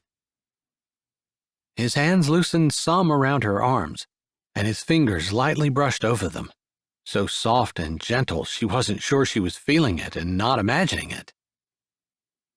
"Rose, He didn't say anything more, but moved closer, one hand going up around her neck as he lowered his head. Her stomach dipped and twirled, and her hands reached up without her even thinking about it to settle on either side of his hard waist. Maybe he was feeling the same way she was. Her eyes fluttered closed as his head lowered toward hers. The sound of the front door opening broke them apart. Her hands dropped from his waist, and he stepped back, his arms going to his sides. She blinked a little, disoriented, disappointed. The sound of her sisters chattering downstairs as they walked in drifted up to the hall. "I better hurry down and tell them that they need to be quiet." "Yeah, that's a good idea. And I'd better go. It's late." "Thank you for being willing to shift gears and not do what we were expecting," she said. "I don't recall a date where I've had more fun than this one. So I guess being willing to shift gears has a lot of advantages." She smiled. He truly had seemed to have had a good time. It made the glow in her chest burn warmer. "I had a great time, too. Best date ever." She smiled back at him, looking over her shoulder as her hand held on to the banister. They stared at each other for just a moment before she started down the steps. There wouldn't be any privacy once they stepped into the room with her sisters, and Derek was right.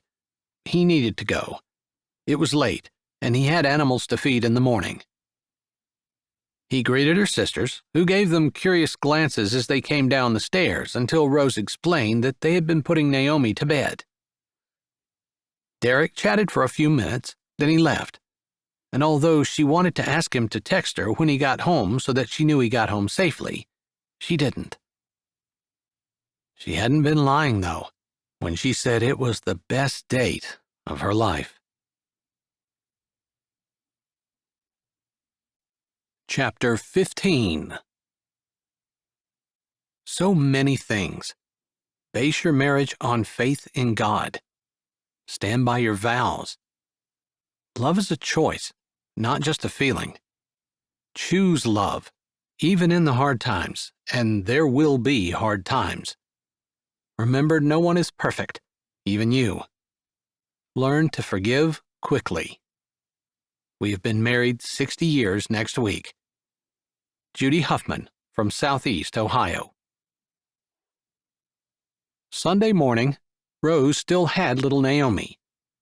That wasn't totally unusual, since there had been several times where Becky had just dropped Naomi off and didn't pick her up for several days.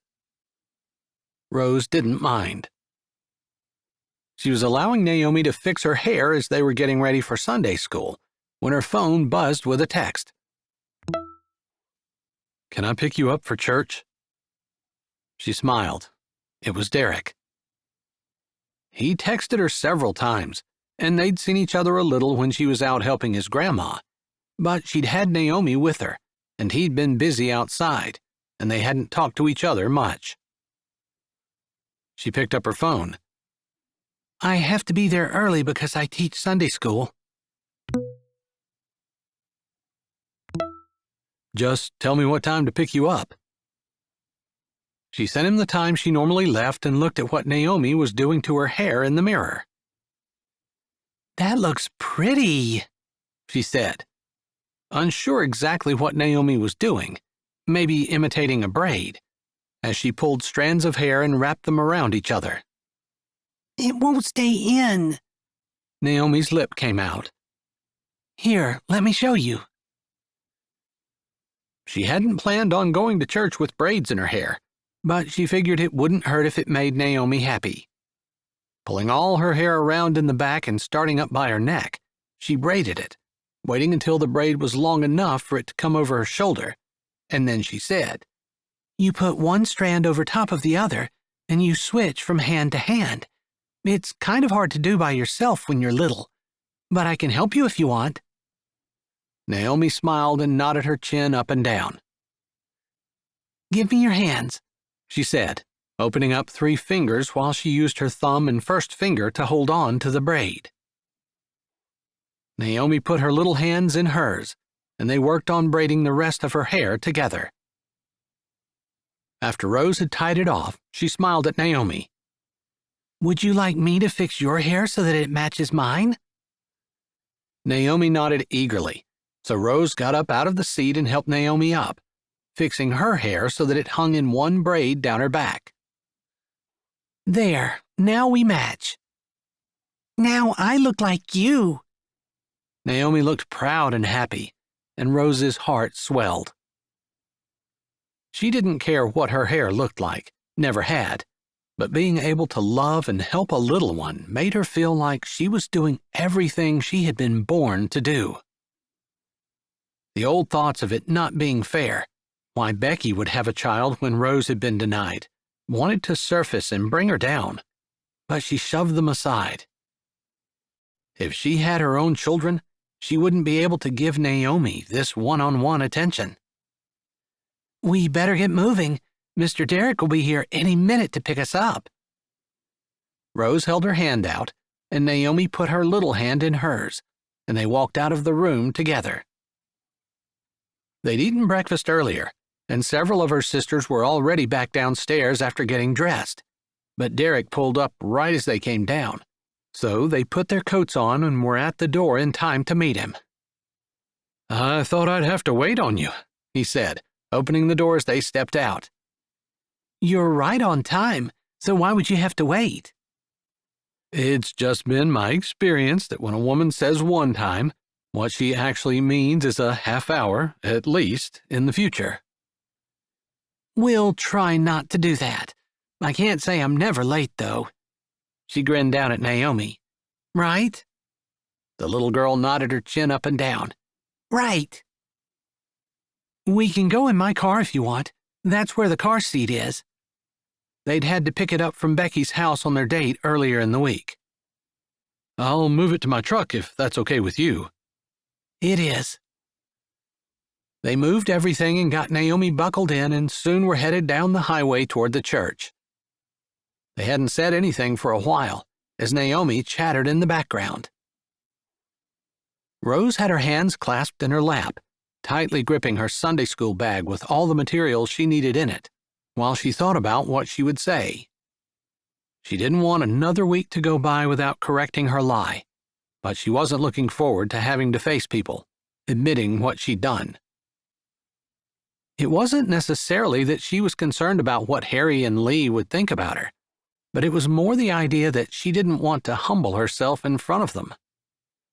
Admitting that she was wrong, that she had sinned, put her at a disadvantage. Although she knew that in God's equation, somehow when someone humbled themselves, God lifted them up. She didn't really understand it, but she also knew that if a person sinned, they had to make it right. "You're quiet," Derek said as Naomi took a couple of moments to breathe and the chatter stopped for a bit. "I know. I'm sorry."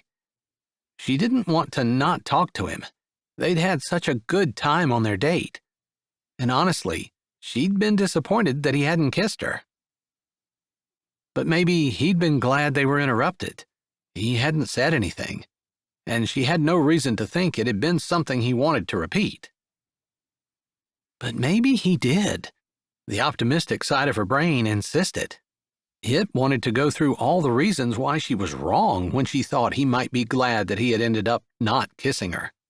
After all, he was here taking her to church. But they'd agreed to date. So, although she didn't exactly expect him to, it didn't shock her that he was. "Is it something I can help you with?" "No, I'm planning on talking to Harry and Lee and apologizing for lying. And I suppose any time you plan on doing something like that, most of you doesn't want to." "Amen to that." Derek's hands flexed on the steering wheel, and he didn't say anything else. He didn't need to. His tone conveyed that he knew exactly how she felt, and there really wasn't anything he could do. "I can stand beside you while you do it." She looked across the seat, not expecting that, although she didn't know what she thought he would do. Try to stay as far away from her as possible? Maybe. After all, she was going to be embarrassing herself, and people usually didn't seek out embarrassment or hang around people who were seeking it out. Naomi started chatting again, and they didn't say much more as they pulled into the church. After getting Naomi out, they each held one of her hands as she walked between them toward the basement door. They greeted Ty and Louise and Palmer and Ames, who were headed toward the same place. Normally, Harry and Lee didn't make it for Sunday school, and this Sunday was no exception. Rose taught her class, but wished she had been able to get her confession over with so she didn't have it hanging over her head. It was hard to forget, and part of her thought that maybe she didn't do a very good job teaching, since she couldn't get the writhing snakes to stay still in her belly. Normally, Sunday school went fast, and she could never believe that it was over. But today, she must have looked at the clock 100 times and couldn't believe how slow it was going. Finally, though, the teachers for junior church came to pick up the kids to take them to class, and she cleaned up her classroom. Looking around at the little desks all neatly cleared off, she turned off the lights and walked out. Perfect timing, since Harry and Lee were walking in the door. Rose lifted her chin, wishing that somehow Derek would know to come downstairs from the men's class to stand beside her. She hadn't accepted his offer and now wished she'd been clear that she would welcome his support. Suddenly, she was scared, nervous, and thinking, Does it really matter whether I apologize? We've already taken care of the lie. But she needed to. She'd lied. She needed to confess the lie, not cover it. The door to the steps opened. She glanced over her shoulder and saw Derek walking through it. Like he'd heard her call him mentally, he'd come down. More likely, the men's class was over, and he'd come down to help her clean up her room or maybe just to walk upstairs with her. Whatever it was, she was relieved that he would be coming up behind her as she faced Harry and Lee. Harry, Lee, hello, she said, her voice trembling and breathy from the nervousness that had only gotten worse during Sunday school. Rose, Lee said, struggling with one of the children as she tried to yank his coat off, but his arm appeared to be stuck. Rose bent down, straightening his elbow so the sleeve didn't catch anymore, and the coat slipped off. The kid didn't look at her but ran toward the junior church room, catching up with his siblings. Rose straightened, a little smile on her face at the eagerness of the child to be in junior church, and her hands only trembling a little. She squeezed them together. I need to talk to you two, she said, her mouth suddenly dry and her eyes wanting to do nothing but blink. What? Harry said, smirking a little. If you need Lee to give you pointers on how to catch a man, I'm sure she'd be happy to. Rose clamped her teeth down on her tongue and counted to 5. She'd caught a man. The problem was she wanted to catch a man who knew how to keep his word, and Lee couldn't give her any pointers on that. Actually, I wanted to admit that I told you guys a lie. That made both of them look at her sharply. She felt a weight on her shoulder, a warm hand gripping her and pulling her, her side connecting with hard warmth. Derek. He had his arm around her and had pulled her to his side. She fit nicely under his shoulder, and she allowed herself a couple of seconds of enjoyment before she looked at her ex and his wife. I told you at the Sweethearts banquet that I was seeing someone and we were practically engaged. That wasn't true. Harry's smirk grew bigger, but Lee's face scrunched up and she looked between Rose and Derek. You guys look awfully cozy for not being together, she finally said, her voice flat, and she actually sounded like she didn't believe Rose. That's because we are. Derek's voice was firm, and he bent his head and dropped a kiss on Rose's head. Maybe she had fallen in love with him when he was putting Naomi to bed, when he was so good with her, when he picked her up and put her on his shoulders so she could see the sow better, when he made pancakes with her, when he had picked them up for church. If what Rose was feeling wasn't love, she wasn't sure what it could possibly be instead. Her sisters had always had her back completely, but this was different. This was someone who didn't have to defend her. He didn't have to be with her. He didn't have to be standing here, his arm around her, his actions saying that she was special and important, which meant even more because they were standing in front of the man who had rejected her and the woman who had broken up her marriage. She never felt anything this good in her life before. Then I don't understand. What's the lie? Lee said. Harry didn't look like he cared. Whether Rose lied or whether she didn't, he'd gotten the upper hand. He wasn't alone, and she was. It's what I said. When I told you I was with someone and we were serious, it wasn't true. You're with someone, but it's not serious, Lee said, her voice still flat. She's with me, and maybe she's not serious, but I am. She has a beautiful heart, and I'm not going to let her go. Not if I can help it, Derek said, and he sounded serious. Honest, like he meant every single word. Rose's heart beat hard over the words, and that warmth that she'd felt the night they put Naomi to bed together came back, filling her chest. She couldn't look at him, though. Everything she felt would be on her face. Then I don't understand what you're doing. It's not like you lied and it's not true, Lee said, and Rose figured she might as well let it go. She'd confessed, and Lee had no clue as to what she was saying. Just the idea of making something right, of sinning and confessing it, was so foreign to her that what Rose was doing baffled her. Maybe Harry understood, but his smirk didn't leave. It won't be for long, Harry said, looking at Derek. She's boring, never wants to do anything or go anywhere, and she's not very good at anything, he said, looking around the church, his gaze seeming to say that he might have said something different if they hadn't been standing inside the building. Rose figured it didn't matter whether they were in the church or not. It was a nasty comment, wherever they were. Some people had the idea that being a Christian meant going to church, pretending to be something you weren't, and then acting like the rest of the world the rest of the week. That really wasn't the kind of Christianity that Rose practiced. Not that she was any better than anyone else. It just wasn't what she wanted to be, wasn't what she thought God wanted her to be. Come on, church is starting, Derek said, tugging on her shoulder, and she gave in to the pressure, turning with him easily and walking toward the door. Harry and Lee didn't seem to follow them, since they walked through the door and it closed behind them.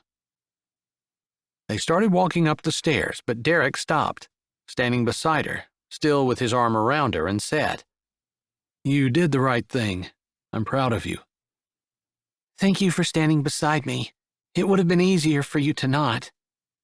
No, it was hard for me to stay up in class until it was over, because I was afraid you would meet them without me. In fact, I left early. I didn't want you to have to do that by yourself. Thank you. In unison, they paused, one foot on the next step, one foot on the one they were on, and they looked at each other. She wasn't sure exactly what was passing between them, but she felt like he was saying that he would be there any time she needed him. Any time she had something hard to go through, he wasn't going to let her down or leave her. Whether or not they kept going in their relationship, that was a good kind of friend to have. And maybe it was a good kind of friendship to build a relationship on. Being with someone who wasn't going to desert her when it was inconvenient to be around her. She had no idea what he was thinking, but she knew she was blessed. The door opened behind them, though neither one of them looked back. They just started up the steps again and went and sat down. Chapter 16.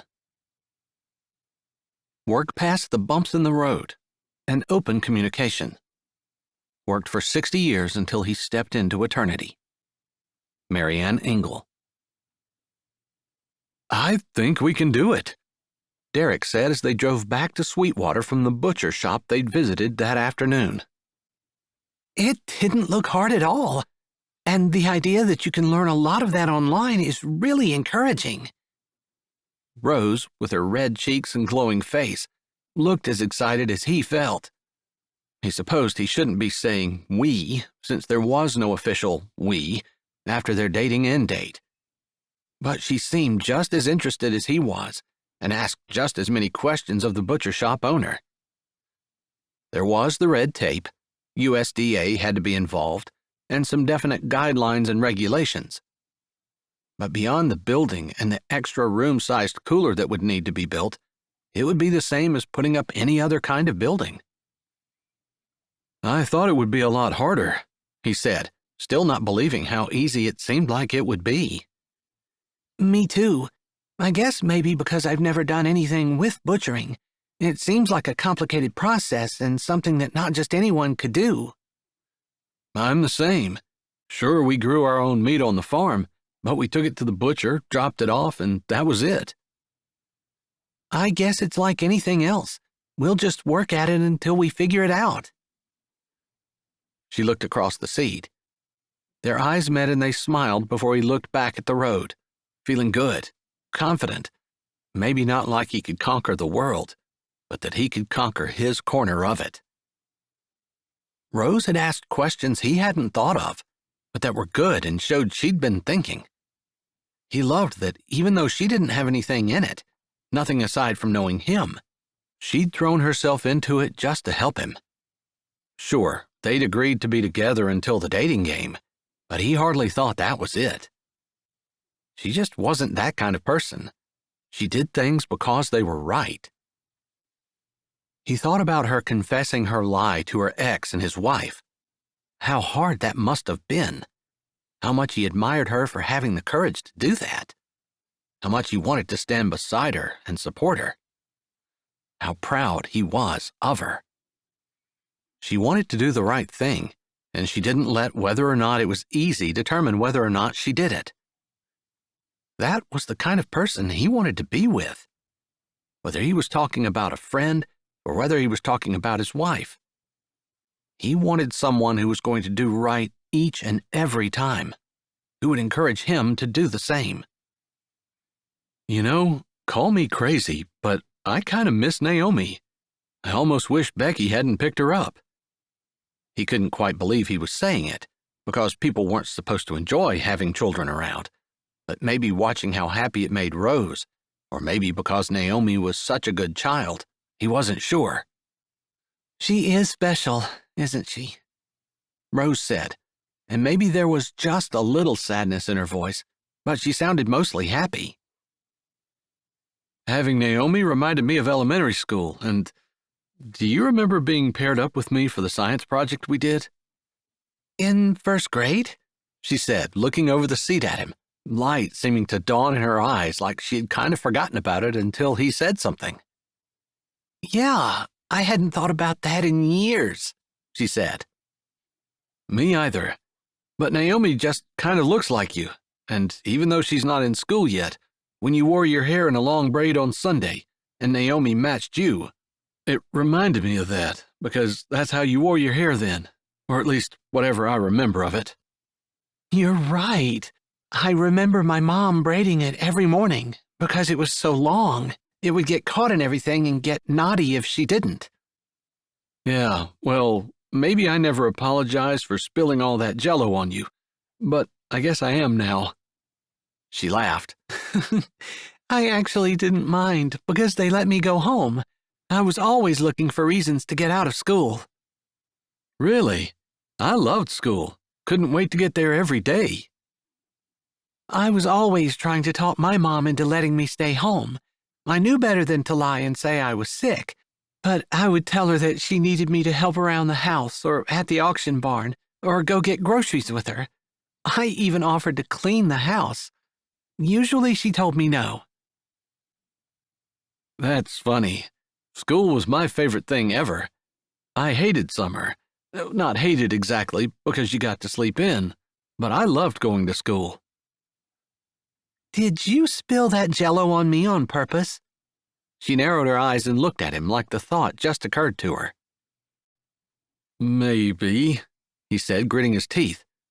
Will you be mad at me if I say yes? Is it the truth? Yes. Why?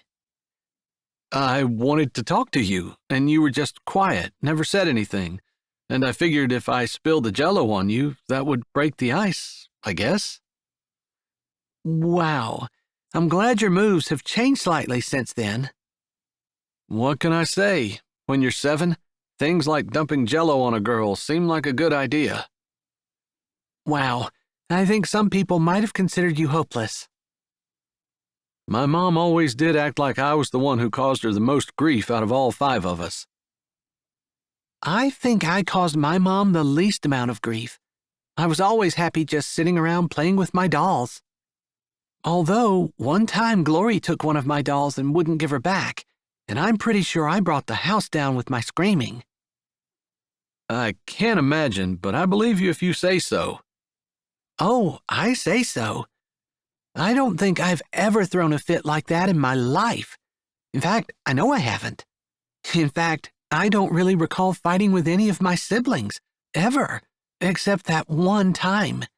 They all fought with each other, but I was just happy in a corner with my doll babies and being a mom to them.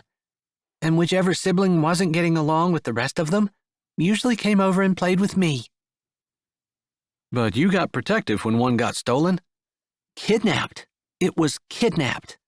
She could hear the insistence in her voice.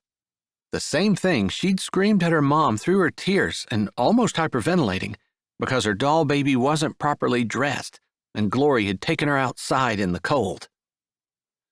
I guess it's a crazy thing now to throw a fit about, but I was almost inconsolable. In fact, I don't even think my mom tried to calm me down. She just went outside, got Glory, made her come in and give me my doll and apologize. I'm not sure my mom would have disciplined me for throwing such a big fit. My mom might have, but really, I never threw fits. Ever. I did everything my parents wanted me to. They never had any problems with me at all, except for that one time.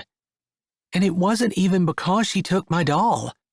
It was because she wasn't taking care of her. I suppose there's a difference, although kidnapping is a crime.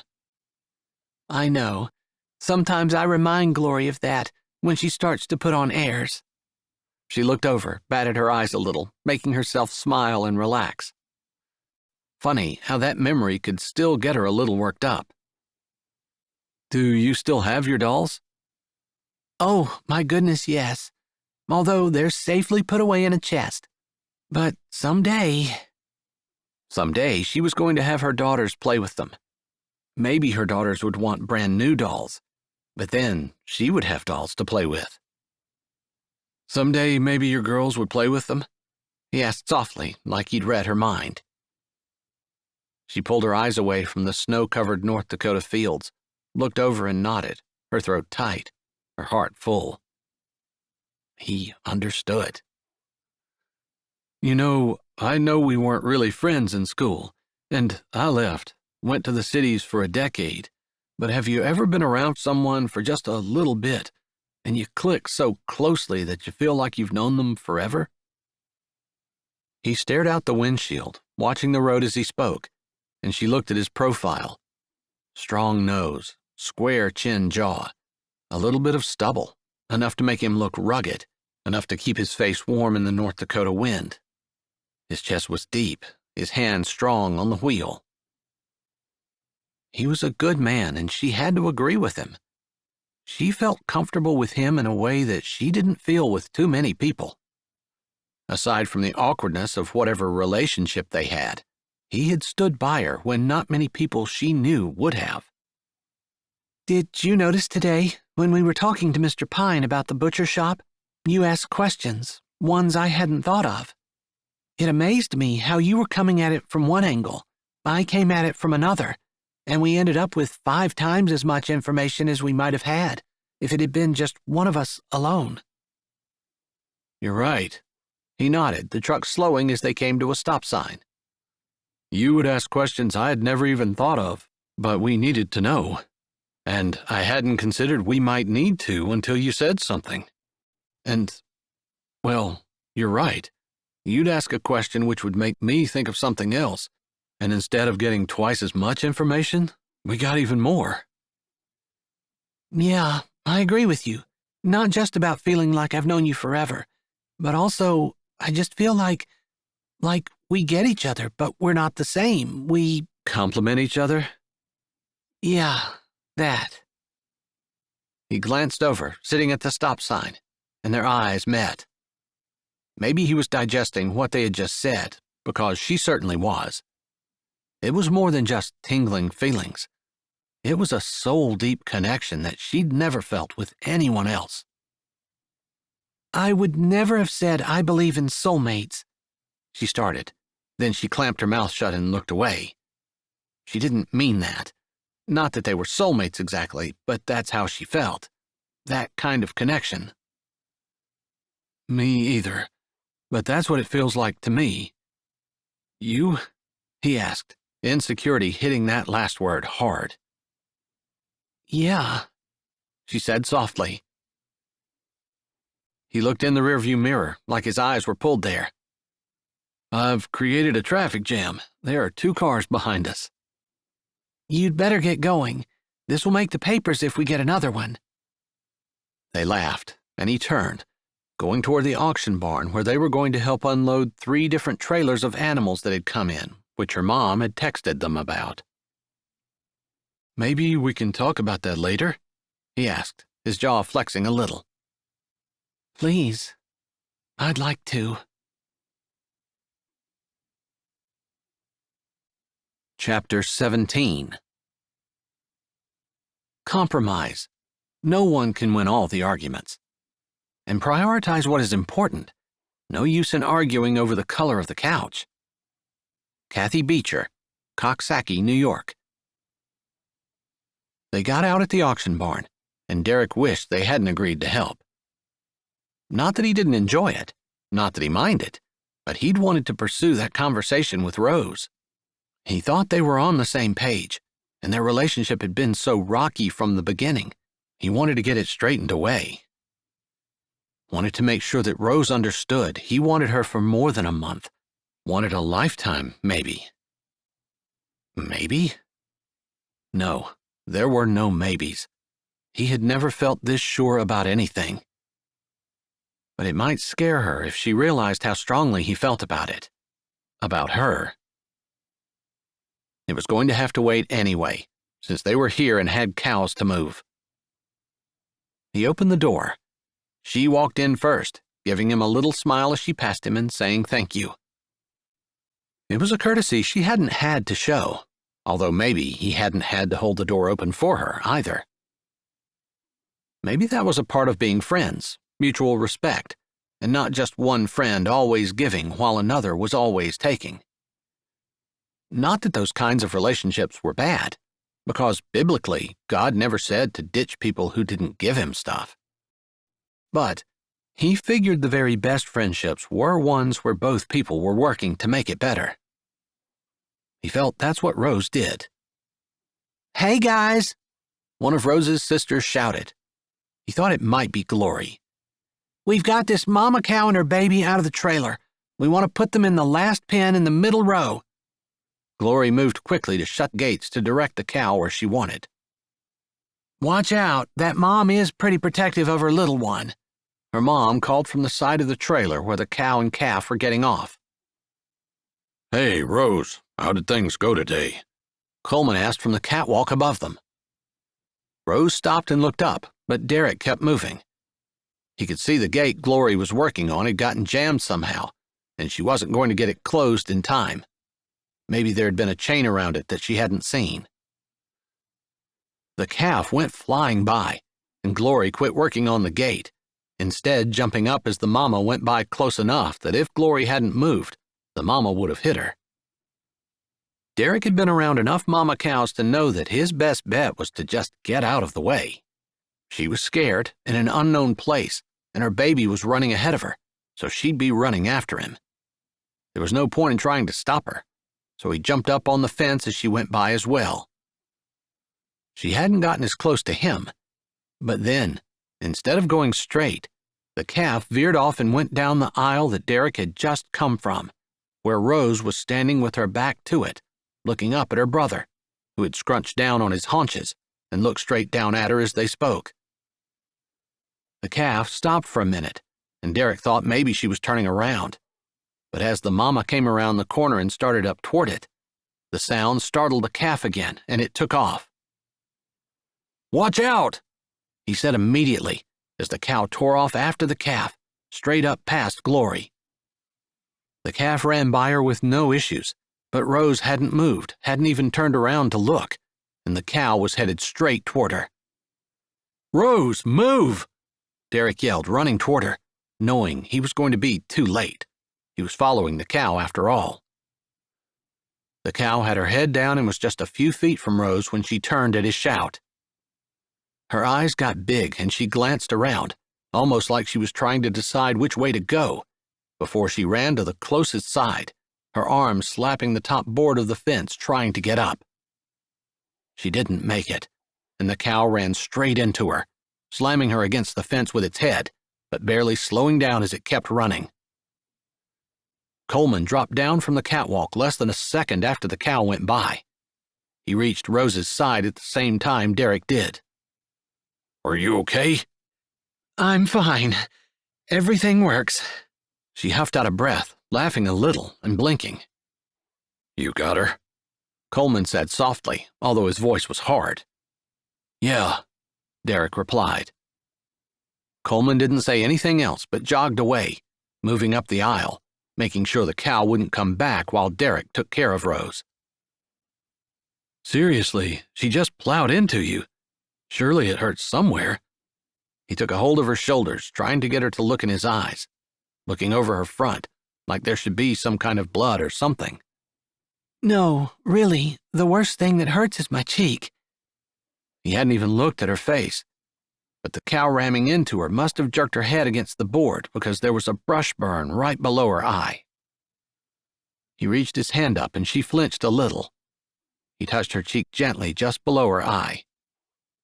"Not bleeding, but it looks like it hurts. Burns."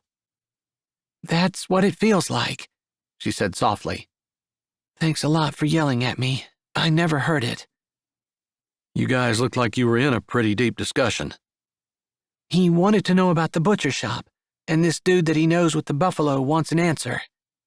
She smiled a little sheepishly. Coleman really wanted to talk to you. She lifted her brows and tilted her head. But I'm glad you didn't stop, or that would have been you against the fence. "I would rather it had been." His words came out a little fiercely. "Think my heart jumped out of my chest, and I'm not sure I would have been able to get it back in if something had happened to you." That was a cheesy line. It sounded dumb, but it was true. He'd been scared to death that something was going to happen to her. He lifted his hand up. "My fingers are still shaking." Her eyes moved to his fingers, confirming that they were indeed shaking, before she said, I'm okay, truly. "I know. You look fine. You're sure nothing hurts?" No, nothing that important anyway. "Don't scare me like that again," he said, knowing she couldn't make any promises to that effect, but he slid his hand around her neck and stepped closer. Her hands came up, wrapping around his shoulders, and he took that to mean she was okay with what they were doing. Because he had every intention of kissing her this time and not being interrupted. Not by anything. Except maybe a charging cow. He almost looked both ways, just to make sure that nothing was coming. But instead he said, "The other night when we put Naomi to bed, I wanted to kiss you. And I was frustrated with myself the rest of the night because I left without doing it." I was disappointed too. Her words made him smile a little, and his thumb moved over the short hairs of her neck. Those words also gave him the courage he needed to lower his head. His lips touched hers. Her arms tightened around his shoulders, and he pulled her close to him, deepening the kiss and forgetting they were in the auction barn, that there was an angry mama cow running around somewhere, that her family could see them, that he hadn't even known her that long, that their relationship wasn't even supposed to be real. None of it mattered. It was the best kiss he'd ever had. And as he raised his head, noting that her breathing was just as trembly as his, he said, "I don't want to have an end date on our relationship. I want it forever." She smiled, not saying anything, raising her head again, moving it up and touching her lips to his. He took that as a sign that maybe she didn't want to talk just then. Chapter 18. Address a problem immediately and never use sarcasm in your response. Sarcasm is disguised anger and is designed to attack and denigrate the other person's opinions or outlook. Carolyn Veith, New Hampshire. The fire hall was crowded. All the seats were filled, and it seemed like there were people everywhere. The air felt alive with excitement. This was the first time they'd done this type of format for the dating game, and the peacemakers were all there in force. There must have been 20 ladies wearing their purple and orange sweatshirts. Charlene wasn't hard to pick out, with her blue hair waving gently as she adjusted microphones and made sure all the contestants were ready. Rose couldn't believe her hands were sweating, and her heart seemed to be skipping every other beat on a pretty regular basis. Why was she nervous? She had answered all the questions that they'd given her and written them down on cards. Now she was back out sitting at one of the 4 tables in the front, waiting on Derek to finish answering his questions and come out and join her. Maybe she'd be less nervous if he were beside her. That was a pretty sure thing, since over the past few weeks they'd gotten very comfortable with each other. So comfortable that he felt like a natural part of her. They'd had Naomi a few times too, and it never bothered him to cancel whatever they were doing so they could do whatever they needed to with her. Or they'd just take her with them. "All right, everyone, here come the men." Charlene said into the microphone, her voice excited and stirring up the crowd even more. Vicky showed the men where to sit, organizing things like she'd raised 6 boys, which she had. The chaos didn't seem to bother her. She was as cool and unruffled as anyone could be. Kathy set down a bunch of cards in front of Rose and said, "Don't touch these. They have all your answers on them, and they should be in the correct order. All you need to do, whenever you're prompted, is to hold up the top card. Make sure you don't grab 2. Rose nodded, gratified when Derek finally came and sat down. He nodded at her and smiled, but didn't say anything, because they'd been instructed not to speak to each other. Things were starting right away, so they wouldn't have time to put their heads together and compare answers. Aside from Harry and Lee, Brawley, one of the Powers brothers, the most outgoing one, had been paired with the shy billing clerk from the hospital, Cassie. Rose didn't think she'd ever heard Cassie say more than 3 sentences in a day before, and Brawley could be her total opposite. They were the couple that weren't actually a couple. They didn't even really know each other, other than seeing each other around town. She and Derek were the couple that had been together for a short time. Then Harry and Lee were the couple that had been married for a short time, and Sawyer and Georgia were the couple that had been married for 10 years. The peacemakers had thought it might be fun to see if a couple who wasn't even a couple might be able to beat a couple who had been married for a long time. It just seemed like a neat idea to have different couples from different stages in their relationships, 2 who were married, 2 who weren't, and see if being together for a long time truly made a difference. Sawyer looked completely confident, and his Georgia, tiny with wild curly hair, looked happy and glowing. He smiled at her benevolently, and she had visibly relaxed when he came out with her questions answered. If Rose ever doubted whether people could stay in love for a long time, all she had to do was look at Sawyer and Georgia. They could make anyone believe in the power of love. Charlene stood at the front and began. I wanted to thank everyone here today. Thank you all for coming. Thank you for supporting us. All proceeds from this will be used to buy materials so we can make quilts and other supplies for people who are in need, in our town and anywhere else. She went on to introduce all the couples, mention how long they'd been together. The crowd tittered as she introduced Brawley and Cassie, who had never been together at all, and from the look on Cassie's face, she wished she were anywhere else. Rose had no idea how anyone might have talked her into it, although if anyone could talk anyone into anything, Charlene would be the one. Charlene finished with her announcements, and she handed the microphone over to Vicky. Vicky took it and said, All right, let's get started. For question number 1, we asked all contestants what their favorite color is. A very civil question, right? The crowd laughed, and so did Vicky. Let's see how they did. Vicky's voice made it sound like she knew that some of them didn't get the answers right. Colors weren't something that Derek and she had talked about, and Rose actually wasn't sure whether she got the right answer. She picked something that made sense to her, as she looked back thinking about the clothes he wore, but she didn't know for sure. They started out with Brawley and Cassie. Cassie must have done what Rose did, and picked the color that made sense. Her answer was blue.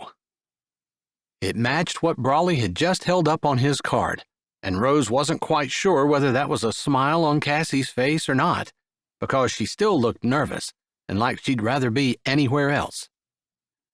Brawley, on the other hand, must have picked his favorite color for Cassie, because he held a card that said blue as well. Cassie said green. Harry and Lee got both colors right, which didn't surprise Rose at all. Favorite colors usually came up in a marriage at some point, whether it was decorating or buying furniture, or even a blanket for the couch. Sawyer and Georgia got theirs right as well. All right, Rose and Derek, you're the 4th couple. Let's see how you did. Derek, what's your favorite color? Derek grinned with confidence and said, Brown. Rose smiled and held up her card. Brown. The crowd clapped and Rose smiled big. Derek's eyes widened, like he was surprised she'd picked up on it, and she shrugged, unable to talk to him, but wanting to tell him that every shirt he owned was brown, so she just took an educated guess. That was good, Vicky said. Rose, he looked surprised you knew. That's because I am, Derek said honestly. The crowd laughed. What's your favorite color, Rose? Let's see if Derek can guess as well as you. Purple, Rose said, still smiling, but not expecting him to have guessed. The only clue he might have had was her purple comforter, which she wasn't sure he'd seen the night they put Naomi to bed, and the things that she had bought for Naomi. Naomi hadn't expressed a preference in colors, and so Rose bought purple whenever she could. Purple, Derek said. Rose laughed, because he had picked up on it. It made her feel like he really paid attention to her. She supposed if he hadn't gotten it right, she'd feel the exact opposite. That's why this game could be so dangerous. She didn't want to set a whole bunch of store in whether or not he knew the answer to questions that probably didn't matter much since they hadn't come up in their relationship. There had been 10 questions they'd answered, and they went rather quickly through them. Still, it took more than an hour to get through 7, and at that point, Sawyer and Georgia were well ahead of everyone. All right, the next question is, what does her mother make that you hate? This was a question only the men answered, obviously, Vicky said with a grin. Brawley guessed something weird, since he had never eaten Cassie's mother's food, not just because they weren't a couple, but because her mother had passed away years ago. Cassie answered honestly and by saying, "There's nothing she makes that he doesn't like." Harry and Lee ended up in an argument because Harry mentioned 5 different dishes that her mother made that he couldn't stand. It wasn't the first argument they'd been in during the game, since Lee had been offended when he had no idea what her favorite flower was. She also got upset when he hadn't known her ideal honeymoon destination. It wasn't where they had gone for their actual honeymoon. Still, they didn't get a point, because Lee's answer had been that Harry loved everything her mother made. Rose figured there would be some interesting conversations in their home this evening, which didn't exactly make her happy. Even though they'd broken up her marriage in order for them to be together, she didn't wish ill on them. "All right, Derek, it's your turn." Vicky looked at the two of them. "Her mother doesn't make anything I don't like," Derek said. Rose hid a smile. They'd gone first sometimes and last sometimes, and this just happened to be a time when they were going last. So maybe he had learned from Brawley's experience that it was probably just best to say something that was true, rather than make a wild guess. Their answers matched rather closely, because, so far, he had liked everything her mother had made. Her mother had only cooked 1 meal for them, since usually Rose was the one who did the cooking, especially when Derek was over. They got a point for their matching answers. They shared an ironic look, since both of them knew that they were talking about 1 meal. "All right, one more question. It looks like Sawyer and Georgia are going to win handily. And there you go, folks.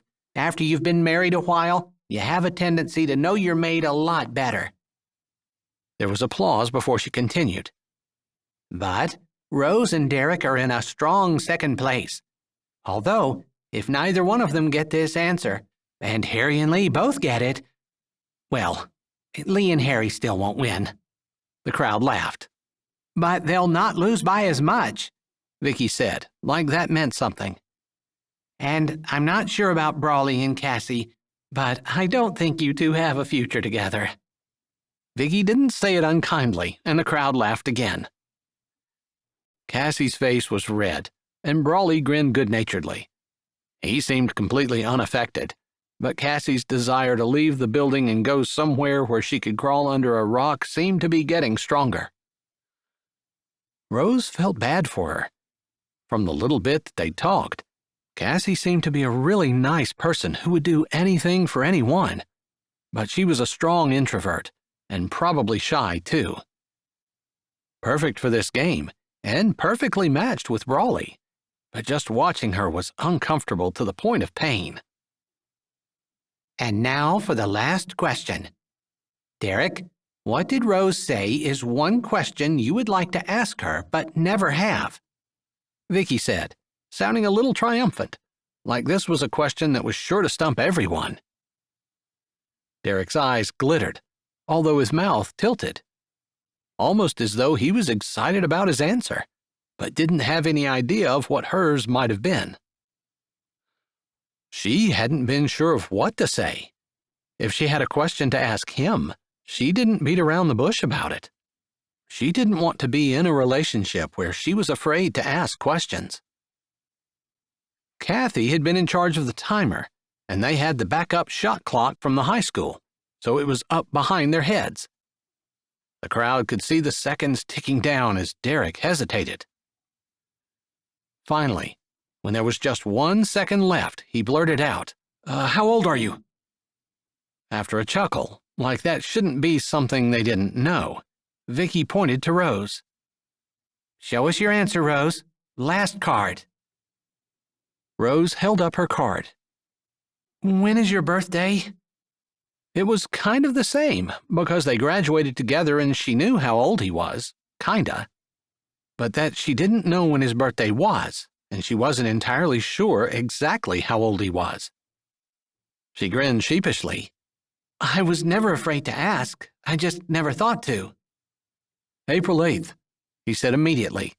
Then he looked at Vicky. We're allowed to talk now, right? Not yet. Vicky pointed to his card. She has to guess your answer. The shot clock started, and Rose's mind went blank. She couldn't think of a single question he would be afraid to ask. Then she figured she might as well be snarky if she couldn't be serious. So she said, How many children do you want? Vicky laughed along with the crowd. She rolled her eyes a little. That's a good one. She turned to Derek. Hold your card up. Derek's fingers fiddled with the edge of the card, almost as though he'd answered the question, but now he didn't want to show it to the entire room.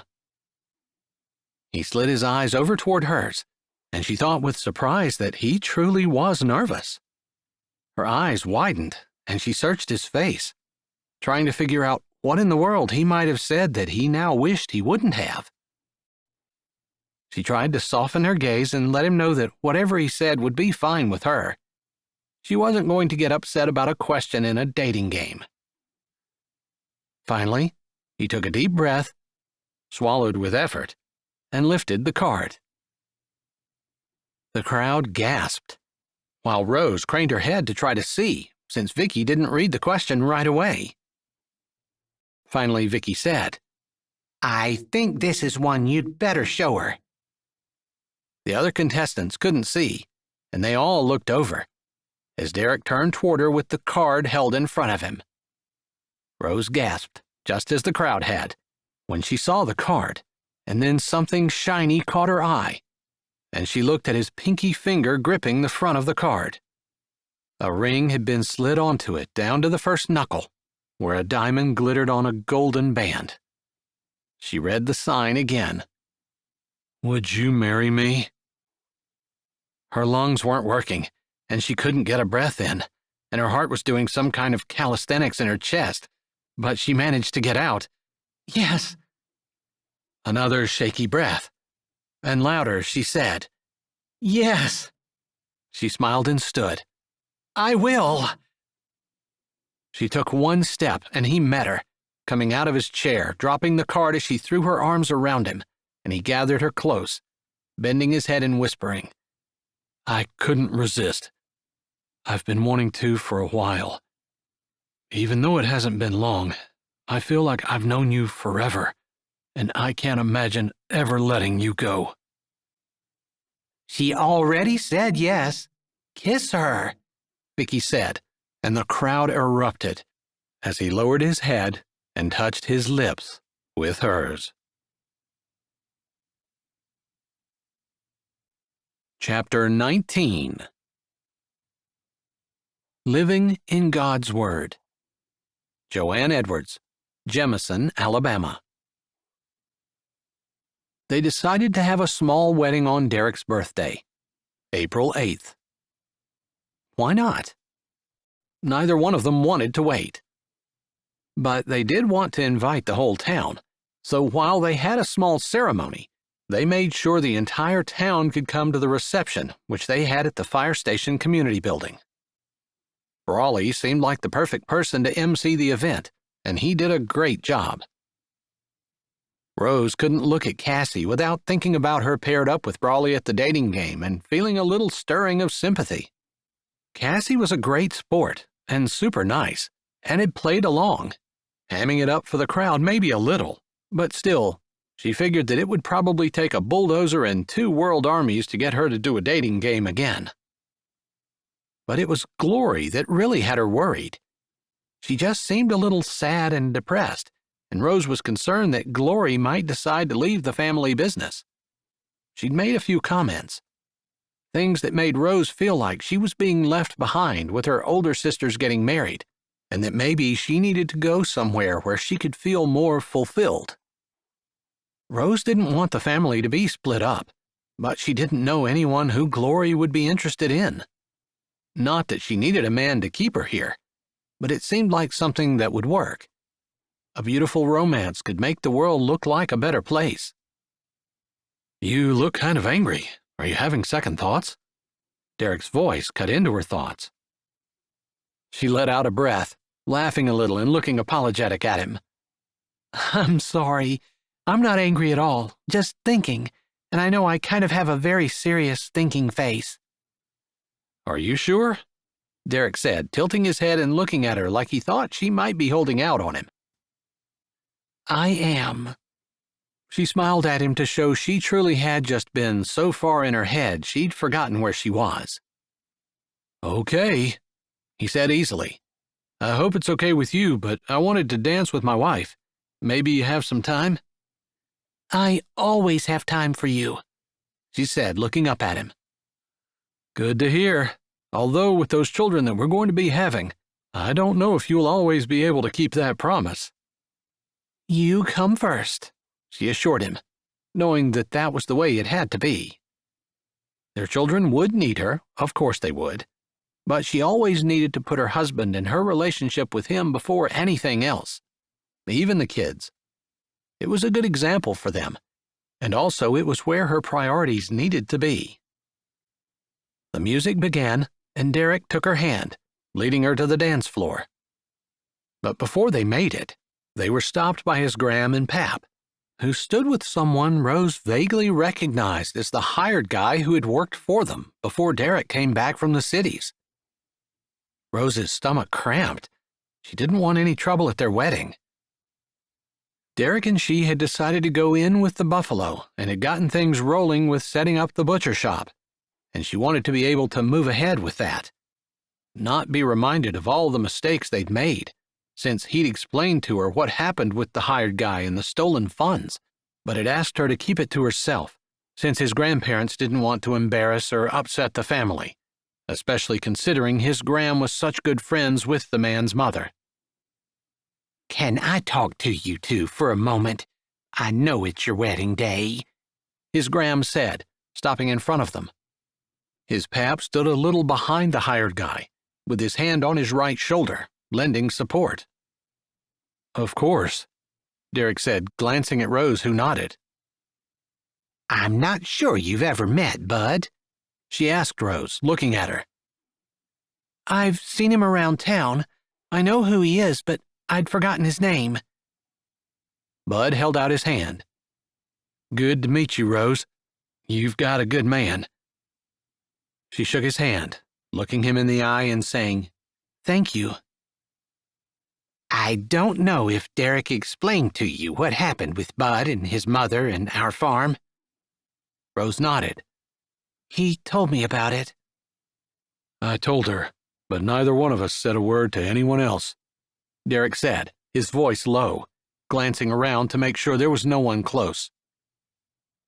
Well, I had something to say to you and your grandparents, and I wanted to say it to you as well, since it affects you both. Bud shifted, running a hand through his hair, then shoving it into his pocket, obviously nervous. Then he cleared his throat and said, I stole money from your grandparents. It was to pay for my mom's cancer treatments. What I didn't know, what I just found out a couple of days ago, is that my mom had an insurance policy. It was a pretty big one. The first thing I want to do with the money that I'm getting from it is to pay your grandparents back. Every single cent that I took from them, with interest if they want it. We already told you we don't want interest, Pap said firmly. Wow, Rose said softly. That's pretty amazing, Derek said, and there was true amazement in his voice.